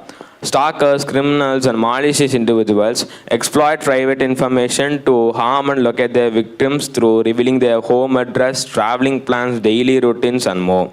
The erosion of privacy can lead individuals into psychological distress, isolation, to damage relationship, and even physical harm. According to the New Pew Research Center of America, an average American teen spends 6.5 hours on screen. And I would like to take into the consideration fact that the sales and the availability of smartphones have drastically changed from the past decade. A typical rabbit hole is about 4 to 6 inches wide, but an internet rabbit hole stretches infinitely to the limits of imagination.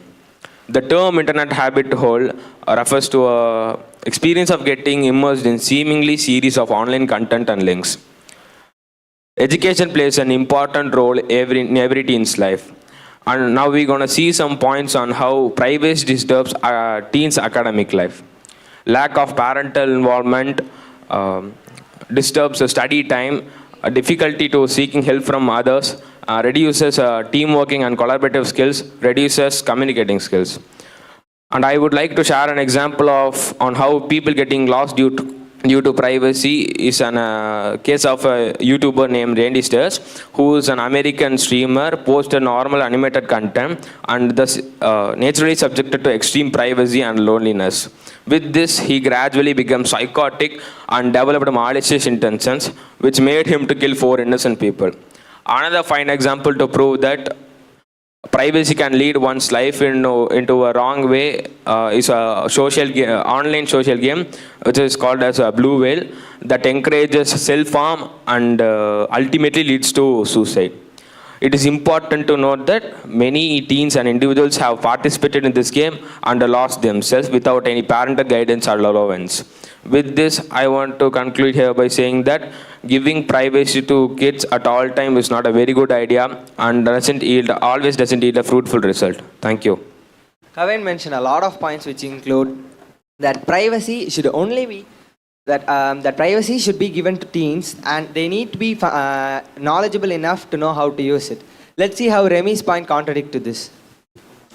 Privacy is a fundamental human right that should be respected in every relationship. My love greetings to the knowledgeable moderator, esteemed panelist, and distinguished guest. To justify my point, first, I would like to make it clear that privacy is a fundamental human right. Everyone is entitled to it, and children are no exception in that. There was a conversation between a mom and a child that took place like this. The child asked his mom, "Mom, why did the teacher wear sunglasses to the classes today?" The mom thought for a moment and gave several answers, but the child was not at all satisfied. Then he came up with his own answer and said the final answer that the teacher wore sunglasses to the classes that day because our students were so bright. See how clever our children are. This is one fine such example to justify my point. When parents give more and more freedom to their kids, they learn and develop their skills. They self-explore about themselves, their knowledge, their thoughts and emotions. But the problem is that this process is not taking place in many families. Privacy in India is an illusion. The government has initiated many laws for the privacy of each and every citizen of the country, but even then, privacy is not at all practical in India. For example, parents check on their kids' telephone conversation. Do you think it's a good attitude? They even check their personal belongings and personal items in their rooms in their absence. They even check their chat history, social media pages and email accounts and even their purchase history. Do you think it's a good culture? No, not at all. My second argument is that respecting privacy fosters independence and self-reliance. Last week, I watched a reality program called Sarigamappa, in which two finalists got my attention, Jeevan and Akshaya.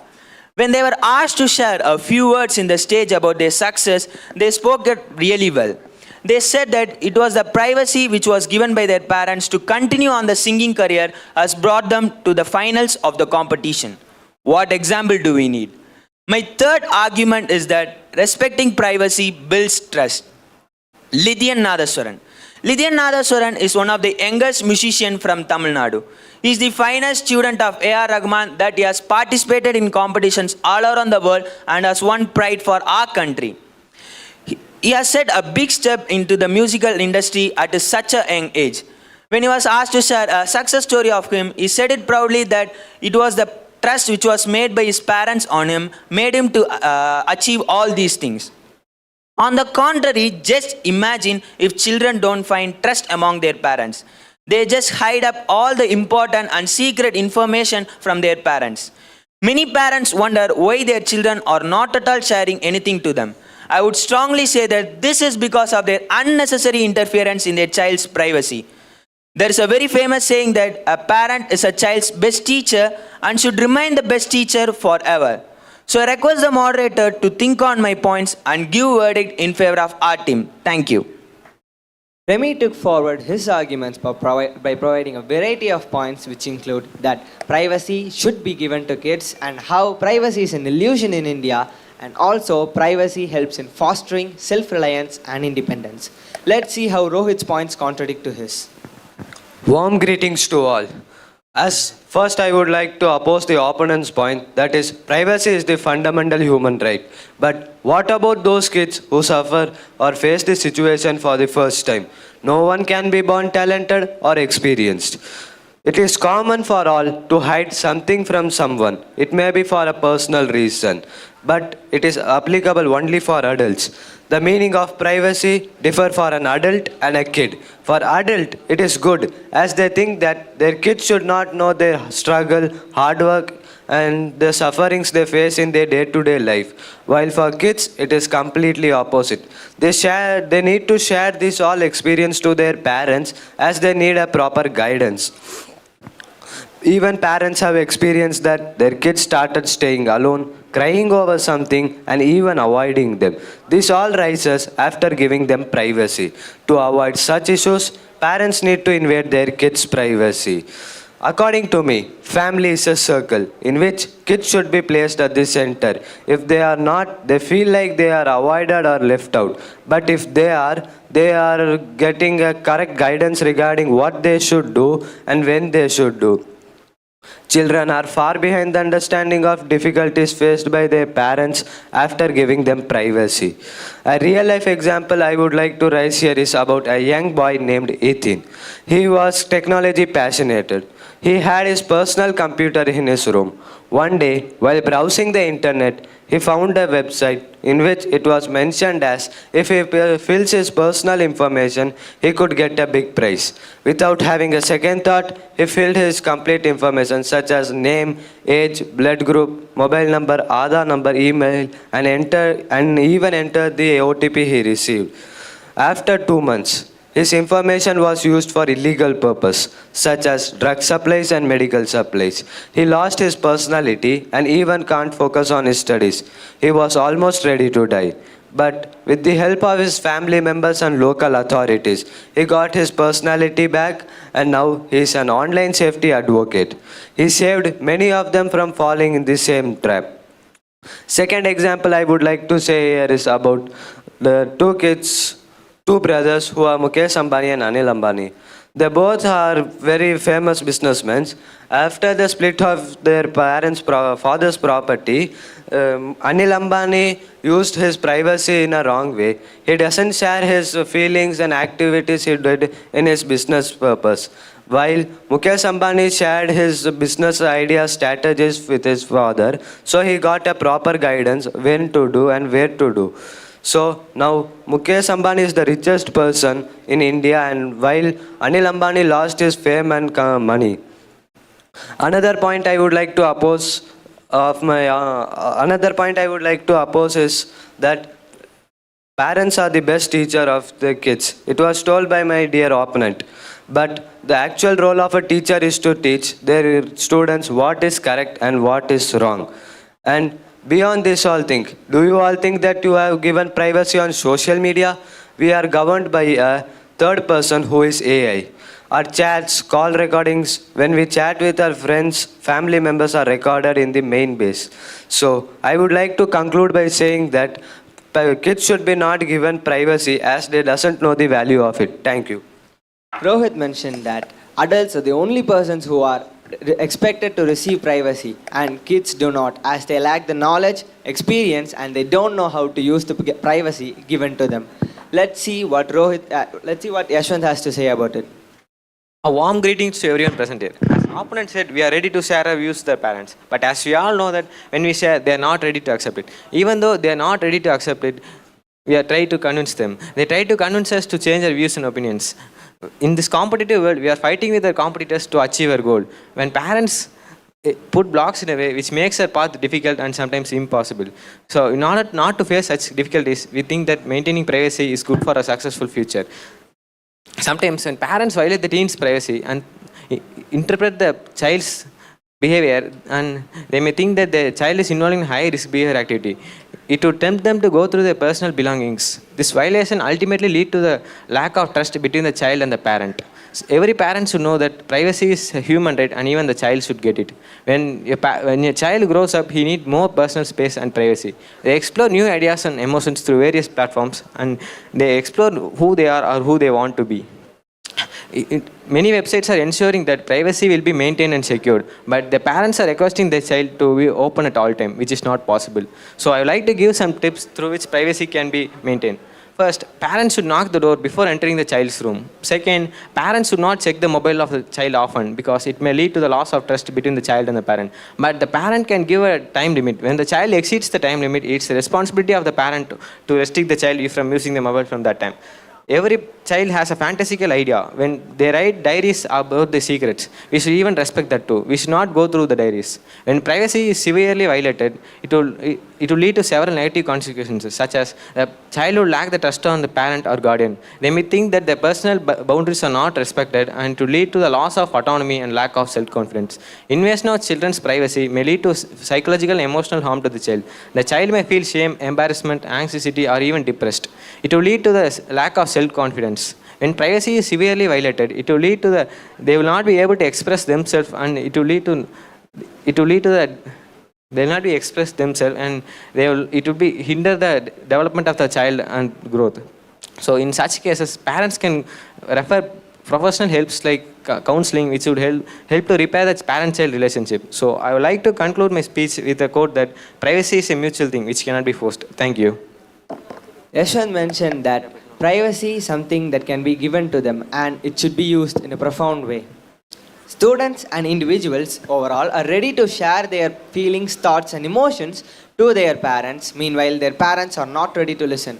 Even if they listen, they try to manipulate and change their opinions. Let's say what PK Yashwant has to say about it. A warm good morning to everyone. As opposing team member said, privacy is good for kids. I do not agree with their points because there are the few demerits which I like to share. Giving privacy to kids can make difficult for parents to monitor their online activity and online friendship. During the pandemic, online classes were conducted. Many parents trusted their children and gave responsibility to attend online class in their room by using their own mobile phone. Children were happy and instead of attending online class, they played online games. It has been distracted and ignored their academic responsibility. As a result, when schools were reopened, many children were lagging behind the studies and realized their fault. If parents are unaware of their kids' online activity, it leads to cyberbullying or mental health concerns. So, open communication and parent support will help to identify their issue and provide necessary support. Children do not use their knowledge or maturity to make a responsible decision on their own. By maintaining a level of limited privacy, parents can give necessary support and necessary guidance. Children do not understand why children get angry because they feel parents do not respect them and giving them more space what they like to have. If kids do not understand why parents interfere in their privacy. I like to share 3 points why parents interfere in their privacy. First point, because of their safety. Second, because of their attitude change and behavior change. And third, parents have responsibility to know what kids do in phone. Example why privacy is bad. Near to my home, a boy aged around 13 who plays often online games like Free Fire, PUBG. And his parents also trusted him and gave full privacy what they have. They opened a bank account and gave him password. After a few months, the boy had been addicted to the online games and gave the real money to those games. After a month, his parents have been know about the money and scolded him and started monitor. At last, I like to conclude that open and honest communication between parents and children can be better understanding. Thank you. Yashwant has mentioned wonderful points and strengthened his arguments with examples. In conclusion, today's debate has shed light on the topic of whether parents should respect the privacy of their kids at all times or not.